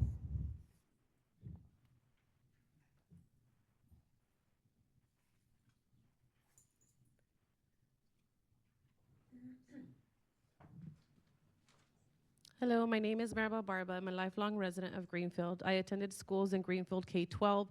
I was part of the first graduating class to attend Greenfield High School all 4 years. In Greenfield, I have been a middle school teacher and academic coach, and I have been part of the local teacher union and served as vice president, and currently have the honor to serve as a principal of one of our elementary schools. I have siblings and nieces who attend Greenfield High School. I also have 2 daughters enrolled in Greenfield Union School District. As you can see, I have a very unique lens. I have witnessed how broken and disconnected our high school is for Greenfield students. I am for unification. It is unjust to allow this disconnection to continue. Our town needs to be able to help make decisions for our own students. We are much too different from King City to allow this to continue. We want local meetings in Greenfield and local body to make decisions. Behind us, we have community members, grandparents, parents, aunts, uncles, expert teachers from kindergarten to 8th grade, the GTA Greenfield Teacher Association, lifelong Greenfield residents, PTA members across all sites, classified members, previous students like myself, administrators, and all who care about students. Please have care and concern for our students as you would have for Thank your you, own Speaker. children. Your time is up. Good afternoon, Madam President and Board. Okay. Good afternoon, Madam President and Board. My name is David Gaboni. I'm president for the South Monterey County Joint Union High School District. I am here also as a longstanding resident of King City and a union leader for the California School Board Association. I'm here today to express my committee's support for the proposed unification organization for two new unified school districts. I have read the King City School Board's resolution passed late last night expressing a lack of support for reorganization. To the contrary, the King City community actually has a broad support for this reorganization. The voices of a few expressing a lack of support for the reorganization does not reflect the voice of King City community. This is why it is critical that this issue be allowed to go to the voters to decide. Without a doubt, the new unified King City Unified School District will have the support of the county office and folks like myself as community members. I urge you to approve moving forward to the next steps in the reorganization process. Thank you, Speaker. Your time is up. Thank you.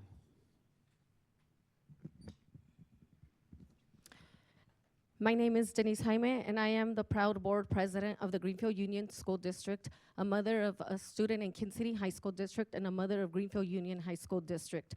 Our district has worked collaboratively with both school districts and in a thoughtful and comprehensive plan for unification. I am here today to respectfully ask that you approve the unification for both communities because it is both necessary and in the best interest of our students, staff, and families. Unification will provide continuity for students preschool through 12th grade. This continuity will strengthen student success, improve coordination across grade levels. The sudden opposition of King City Elementary School District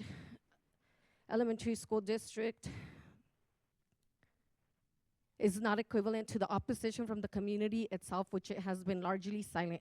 I would like to remind the King City Board that the board member seat is temporary, but the decisions we make on behalf of children will have lasting consequences. Our responsibility is not to preserve our own board member seat, it is to do what is right for the students and families who depend on us. I urge you to please consider the unification.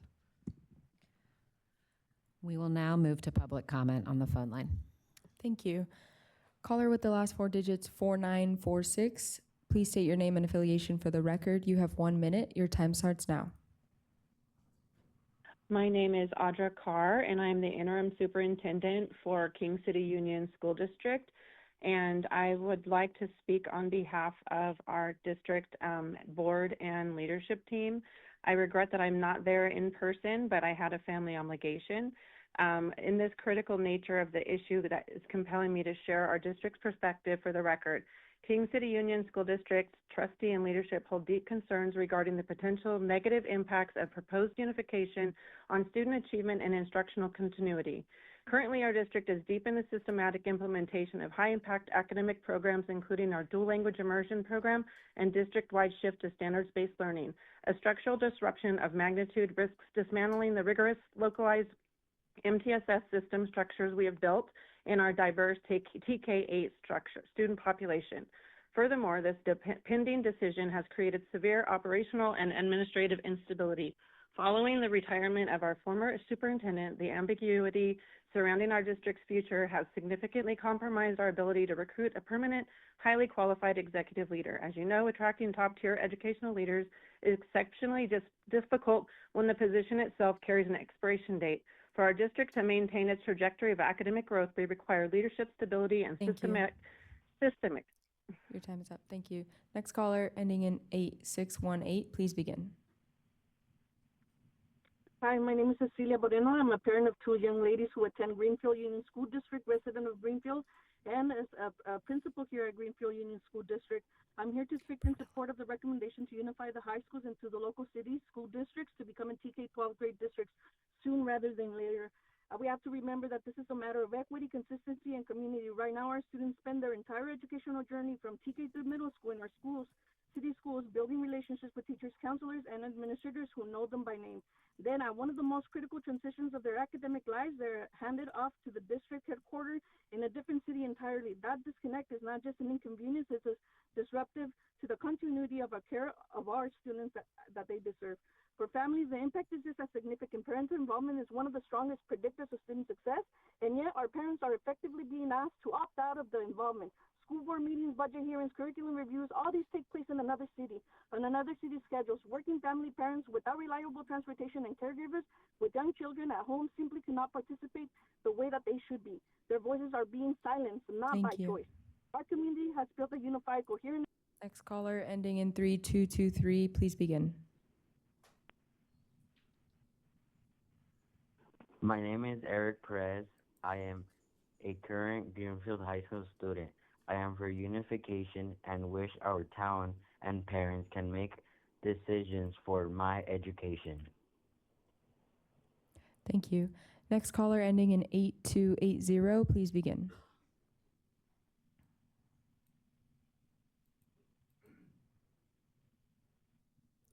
Caller with the last four digits 0907, please begin. Hi, my name is Jacqueline. I am a current Greenfield High School student and wish for unification to happen to support all students. Okay, this concludes public comment for item number 9. Thank you so much, and thanks to everyone who presented in person and who called in. I want to close the public hearing at 4:46 p.m. We'll now begin board discussion with Member Escobedo making some initial comments. Well, I just appreciate all this public comment, the work between the county, the districts, the parents showing up, the people on the phone call. Michael Fine, if you're still there, thank you for your amazing support, not only in this county, but also throughout the state of California, and ensuring fiscal health for all our districts. In taking the words from Trustee Olken, this is the best interest for students, and I also applaud the wisdom of our board, really not rejecting this reorganization initially in November and having the locals really talk about it, and they went from 3 districts to 2 unified districts, and both of them are TK-12. So I do believe that it really is the best structure going on. So, my understanding, as we talk about this item, there will have to be 3 motions. My understanding, there's the CEQA issue that we need to approve, then the approval of reorganization, and then the election area. So there'll be 3 sections that we have to discuss and vote upon. Do you want to proceed to explain the motions? Yes. The first one is the CEQA motion. Seeing the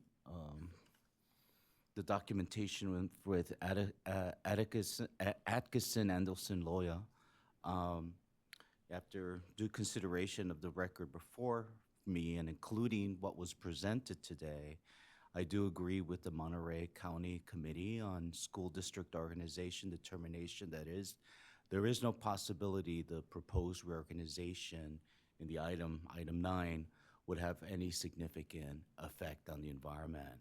So I move that we adopt the resolution in attachment 12 to item 1.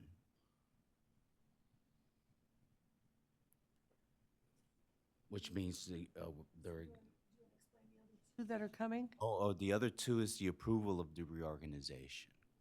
And the third one would be The third one will determine the election area. Yeah. So given the hour and that we will lose some of our board members to flights coming up, if there are clarifying questions that are urgent, please let's get those on the table. If you have supportive commentary, you can just think it to yourself. Say yes. So any questions about? So the 3 motions we would take in turn. The first one would be to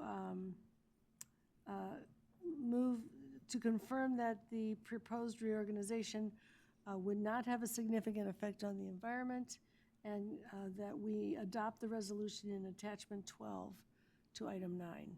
Right. Any questions, discussion? Second to that motion? Oh, did you move it? Francisco, do you want to move that? Francisco, do you want to just restate it one more time for the record? Of course. Thank you. After due consideration of the record before us and the presentation, I agree with the Monterey County Committee on the School District's Organization's determination that there is no possibility the proposed reorganization in item 9 would have significant effect on the environment. And I move that SBE adopt the resolution in attachment 12 to item 9. All right, is there a second to that motion? Member Rodriguez, thank you. Any further discussion of the motion? Brooks, can you call the roll? President Darling Hammond. Yes. Member Ajike. Member Escobedo. Yes. Vice President Glover Woods. Yes. Member McQuillan. Yes. Member Olkin. Yes. Member Roscoe Gonzalez. Yes. Member Patillo Brownson. Yes. Member Rodriguez. Member Yoshimoto Tari. Yes. Motion carries. Great. And then the second motion? So after due consideration of the record again before us and the amazing analysis conducted by CDE in the criteria in item 9, there is sufficient evidence to determine that the proposed reorganization in item 9 meets the criteria in Educational Code section 35753A. And I move that the SBE, us, approve the proposed reorganization pursuant to Educational Code section 35753A. Okay, thank you. We have a motion and a second. Any further discussion of the motion? All right, please call the roll. President Darling Hammond. Aye. Member Ajike. Yes. Member Escobedo. Yes. Vice President Glover Woods. Yes. Member McQuillan. Yes. Member Olkin. Yes. Member Roscoe Gonzalez. Yes. Member Patillo Brownson. Yes. Member Rodriguez. Member Yoshimoto Tari. Yes. Motion carries.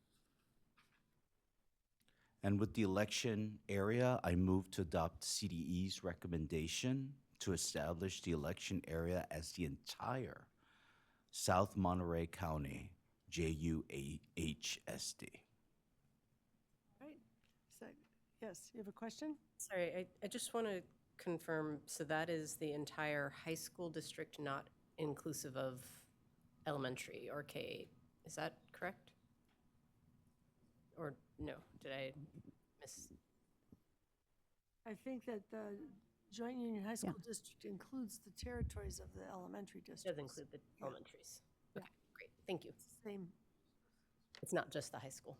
Right, great. Correct. So we have that motion. Do we have a second? Second? Any further discussion of the motion? All right, please call the roll. President Darling Hammond. Aye. Member Ajike. Yes. Member Escobedo. Yes. Vice President Glover Woods. Yes. Member McQuillan. Aye. Member Olkin. Yes. Member Roscoe Gonzalez. Yes. Member Patillo Brownson. Yes. Member Rodriguez. Yes. Member Yoshimoto Tari. Yes. Motion carries. All right, congratulations.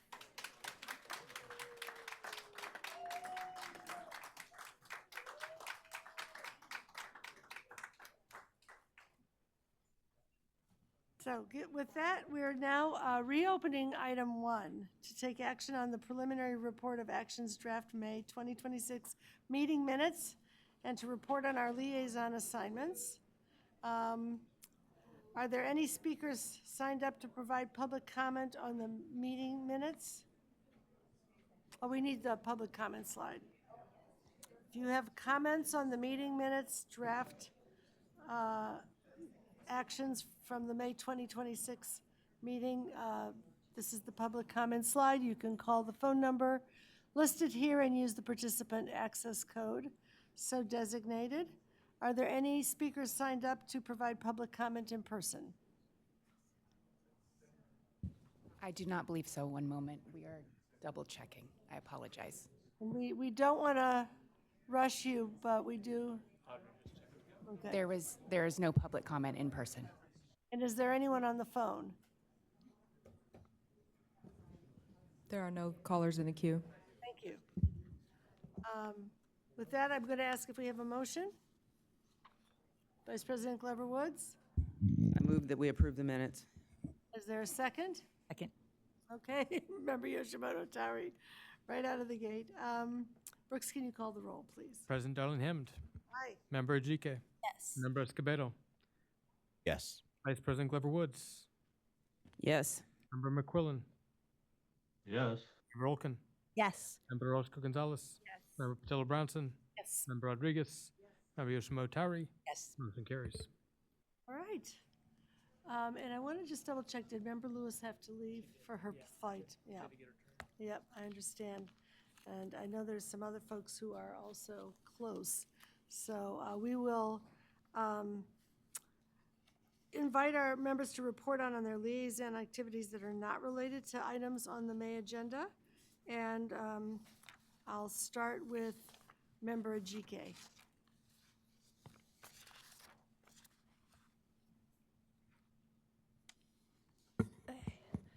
Being able to serve as SBM has honestly been one of the greatest honors of my life thus far.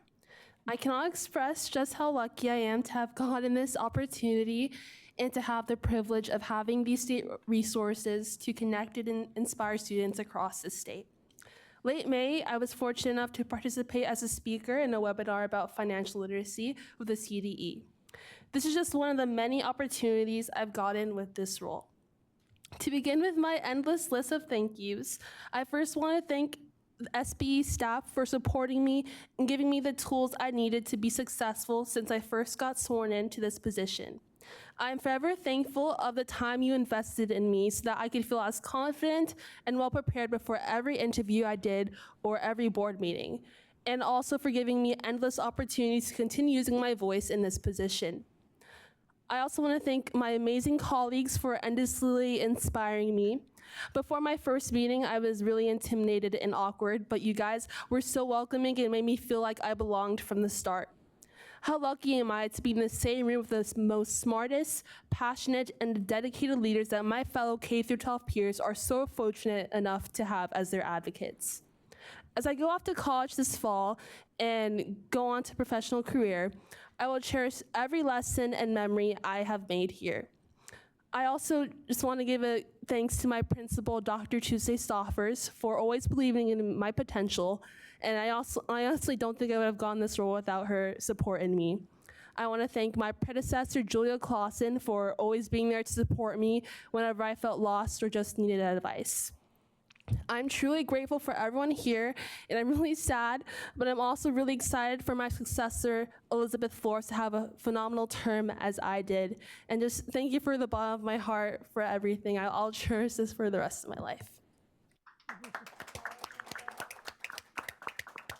you so much.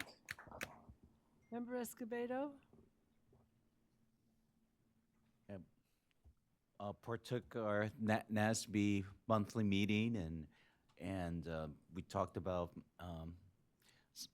the bleak federal funding outlook, but well, thank goodness we do live in California, and we had a governance exchange, how each state govern, and AB 181 had a lot of high interest from my colleagues throughout the state, and also just wanted to share with you that the registration is open for October's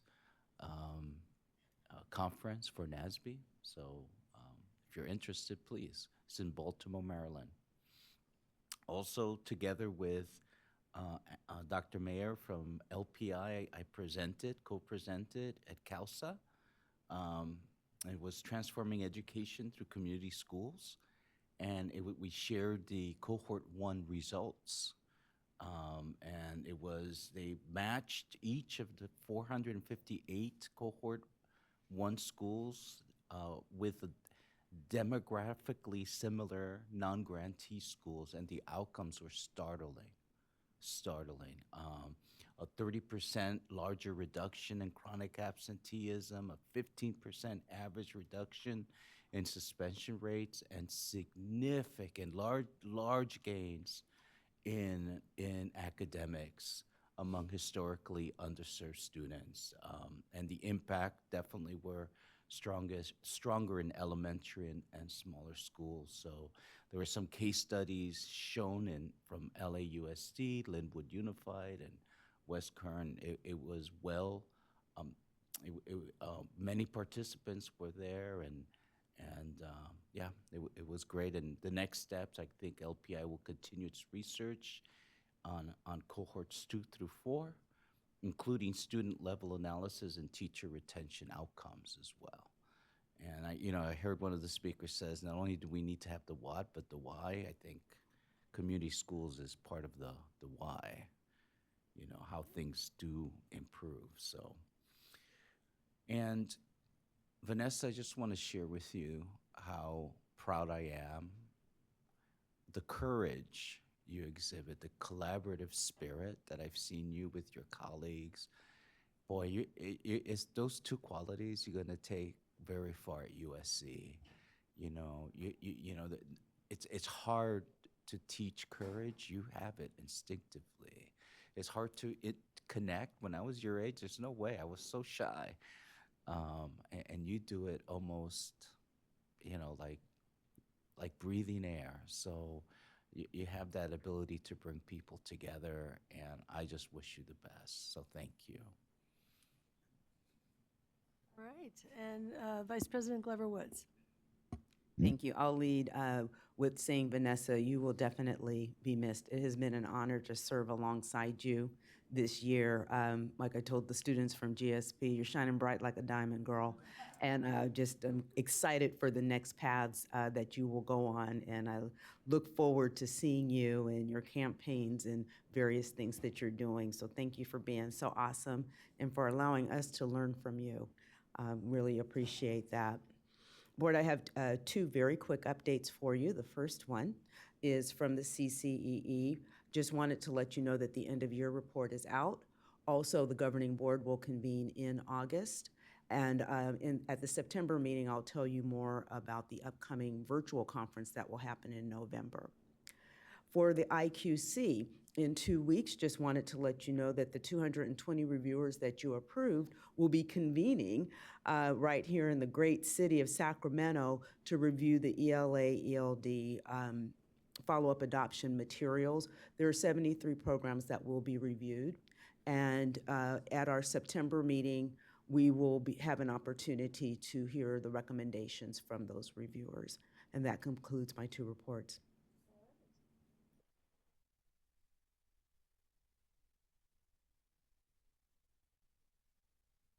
For McQuillan.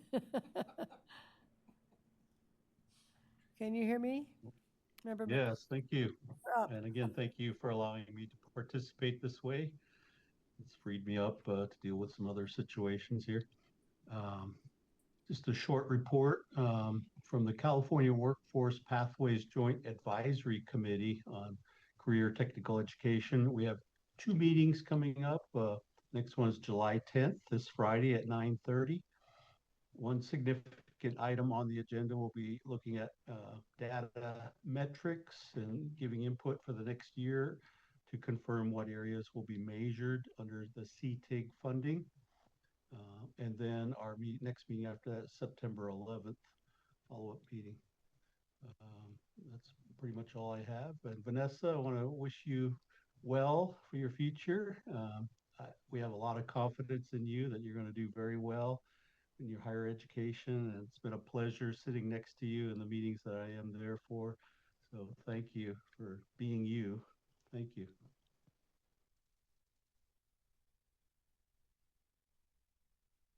Thank you. I'll start with Vanessa as well, member GK. Just want to thank you for a fantastic year, for always representing students, reminding us why we're here, and reminding us how wise you can be at such a young age. I just keep hoping I get to where you are at some point. So thank you. I'm going to miss you. Just a couple other quick updates. One, I wanted to make sure that folks knew that the next round of the, what are all the words? Well, it's the PCSGP, which is the Charter School Planning Grant, the Startup Subgrant. The request for proposals is out. In fact, so the requests for proposals are due by July 20th, 2026, and there are a couple of technical assistance webinars to help. One is actually tomorrow morning at 10 a.m., so you can find that on the CDE website. And the electronic application for this round of funding will be due by August 14th, 2026, and this is for the planning, implementation, replication, and expansion of high-performing charter schools. That's in my charter school hat. And then just a couple quick updates in my wearing my AI hat.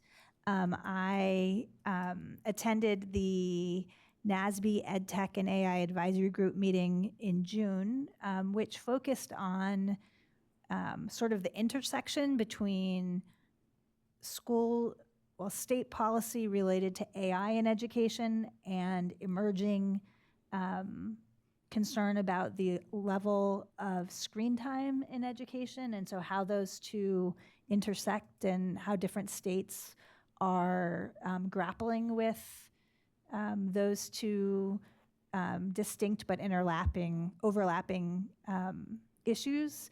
We heard and we had an analyst from the National Conference of State Legislatures provided an overview of state legislation on this issue, on both of those sort of AI in schools and also screen time and trends to watch and how state boards can support state level initiatives. This was just after LA Unified came out with their proposal about limiting screen time, and so it was a timely meeting for sure. And then the second piece I'll just talk briefly about related to AI is the work I've been doing as part of the Governor's Innovation Council that's specifically aimed at helping protect students from some of the harms that can be generated by or propagated by AI in schools. So things like non-consensual explicit imagery, deep fakes, bullying, etc. And so we've been looking at the ways we can help LEAs think about procurement of technology to protect against these harms, as well as some best practices and acceptable use for students and staff. And that's it for today. Thank you so much.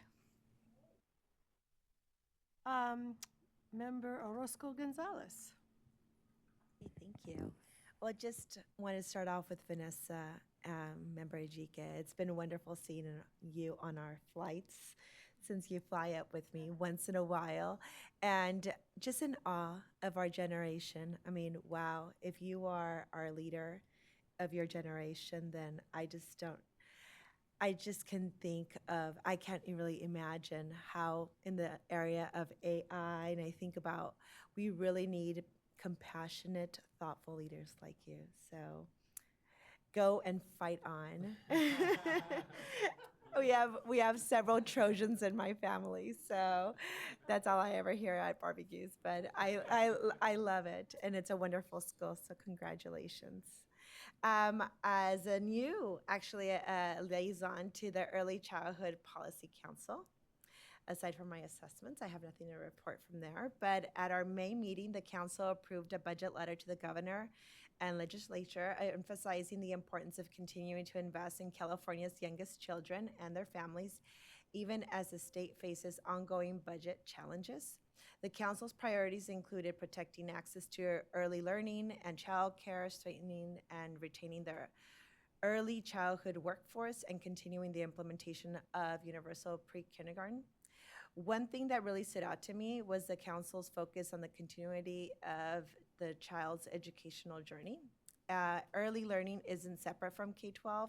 It's where the journey begins, and the experiences children have from birth through age 5 help build the foundation for school's readiness and long-term success. That connection was at the center of all our discussions. I'm grateful for the opportunity to serve on this as the board's liaison, and I look forward to continuing to share updates from the council's work. Thank you. Member Patillo Branson. Thank you. So I will start with our board member, our outgoing board member, sadly, and just thank you for incredible smarts, generosity, service, bravery, I think has been mentioned, and making somehow it look easy. I imagine that many students across the state are actually tuning in to watch what you do, and seeing you raise your voice forcefully, thoughtfully, and without fear. which I think is incredibly important in this moment. So I just want to thank you for all that you're doing and wish you luck at your next adventure. I will also report out on the exciting commencement of the California Summer School for the Arts, which actually just started last week on July 4th and will continue until August 1st. This is the 4-week program for high schoolers across California. It's a new partnership with Cal Poly Pomona, including a new pathway around architecture and environmental design, as well as the oldies but goodies, animation, dance, film, music, theater, visual arts, and writing. It is an incredible lineup to see. It is very much like an immersive mini college experience where they have TED Talks and master classes curated all by the state of California to basically cultivate the arts in young people over the summers. They have storyboarding with Netflix and Apple TV executives, Academy Award-winning costume designers, working with dance principals from around the country, and artists whose work is up at MoCA and other venues around the country. And it is just really an incredible offering to the students of California, and I continue to sort of marvel at all that they squeeze into a very short period of time to make the students full and inspired at the end of their time. I will also just name 2 mini highlights in the state budget that builds actually on Gabriella's last comments.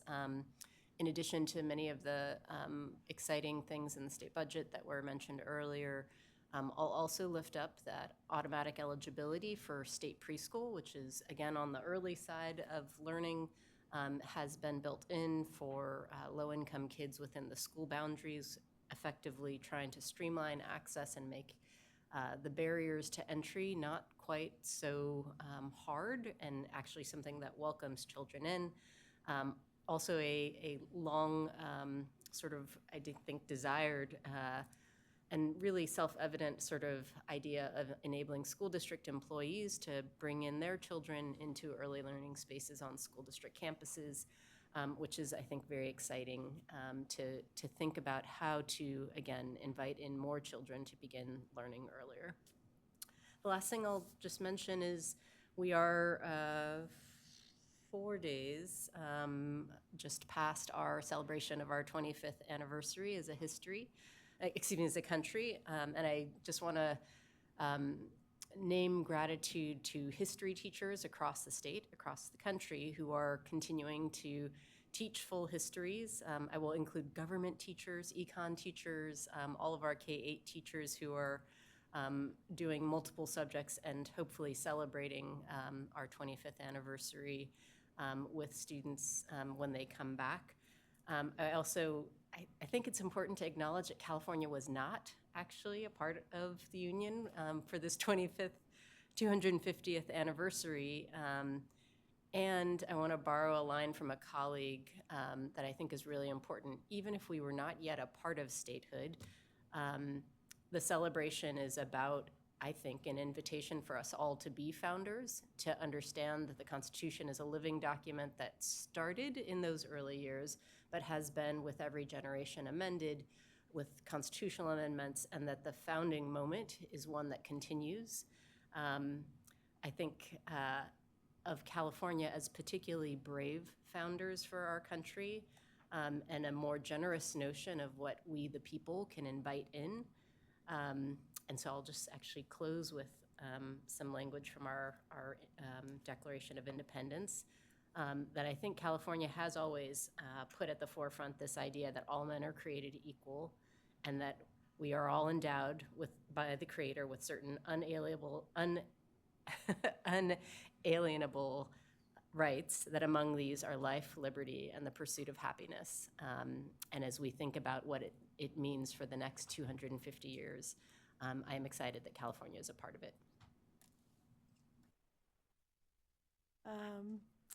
Member Yoshimoto Tauri. Thank you. I'll jump right into these updates. I just wanted to second what Member Patillo Bronson said about the 250th anniversary of our country, and the idea that it's living and that we do this every day. At the last meeting, we voted to include the state civil civic engagement into our college and career indicator. So I wanted to give one example of Tehama County Department of Education, who receives CalServes and a grant from the state to do some of this work, who's brought together their LEAs and their districts to figure out how to include and build momentum for the state civil civic engagement. And there has been a lot of buzz since we've made that decision. And they are working towards that. And in partnership with the California Global Education Projects, the participants in their convening engaged in a 2-day professional learning experience to strengthen civic engagement, elevate student voice, and develop implementation plans for how to do that authentically. So that work is ongoing. I often talk about CalServes, but I don't often give examples, so I wanted to share that. And then secondly, for Advisory Commission on Special Education, if you haven't yet been to a 4-year that offers inclusive college for students with intellectual disabilities, I would highly recommend it. We have about 23 in the state now.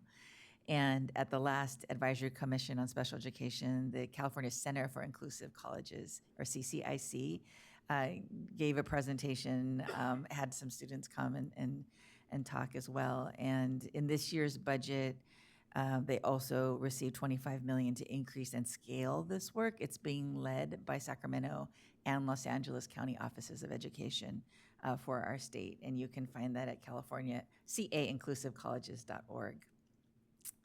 And for English learners, there will be a webinar on July 15th to help LEAs understand English learner progress towards reclassification and how to interpret and use the information effectively to support student outcomes. So you can find that on the CDE website. And then finally, Dr. Darling Hammond started the meeting talking about the ongoing budget formula that community schools will be a part of that now moving forward. And very excited about that. And there are 23 days left to sign up for the Empower Summit this year. So please check that out. There's also a school visit, a part of that, which is exciting. And I saved the best for last. Vanessa, we're just so proud of you. We're going to continue to follow your career, and please keep in touch with us and let us know how you're doing, and we'll be glad to have you in Southern California. Congratulations.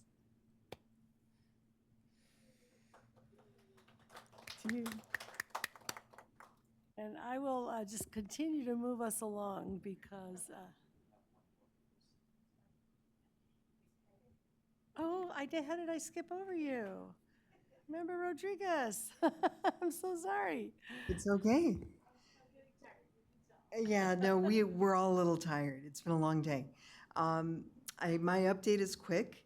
At the June 24th, 26th meeting, the Commission on Teacher Credentialing focused on several issues that directly affect educator preparation, assignment monitoring, and the quality of educators serving California students. A major item was the Commission's continued work on teacher assignment monitoring.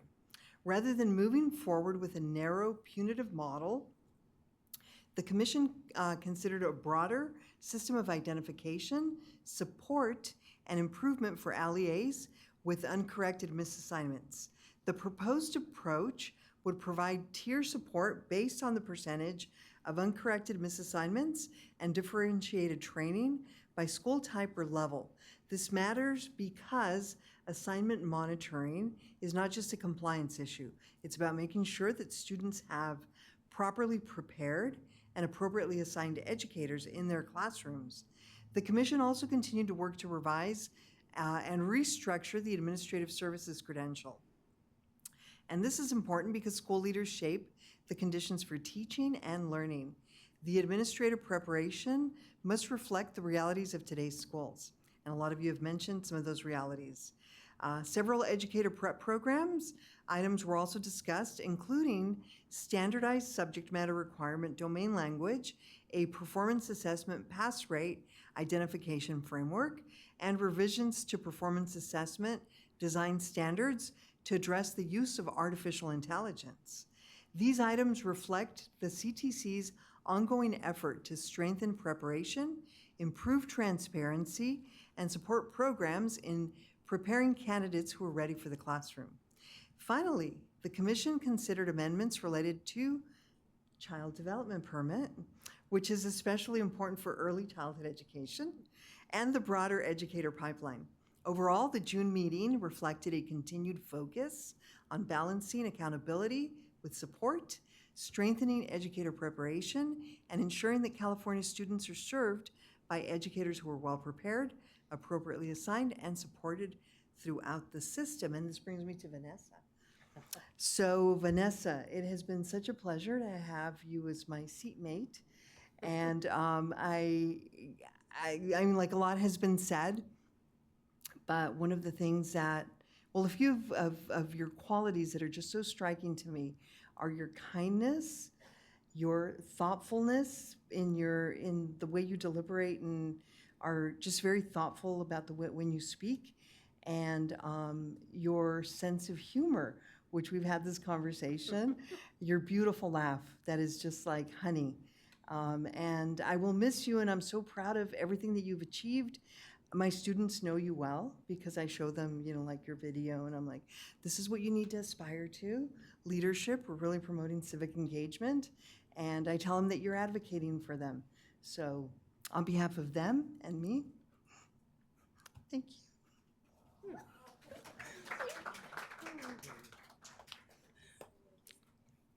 I'm just going to plus one, Vanessa, to all of the comments that have been made and to those we included in your certificate and resolution, and wish you all of the best in the next chapter, and hoping that you will not be a stranger to us during this coming year. And with that, knowing that some of you are ready to get to your flights, I have to ask if there is anyone for general public comment. I'll put up the slide in case there is anyone who wants to call in. Are there any speakers? If you want to call in for general public comment on an item that was not on the agenda, here is the phone number and the participant access code on this slide. And is there anyone in the room who would like to provide public comment? No, there is no one in the room for public comment. And is there anyone dialing in on the phone? There are no callers in the queue. Right. Seeing that there is no public comment, I hereby adjourn our July 2026 State Board of Education meeting at 5:23 p.m. And I thank you, and I look forward to seeing you at our September meeting. Yay!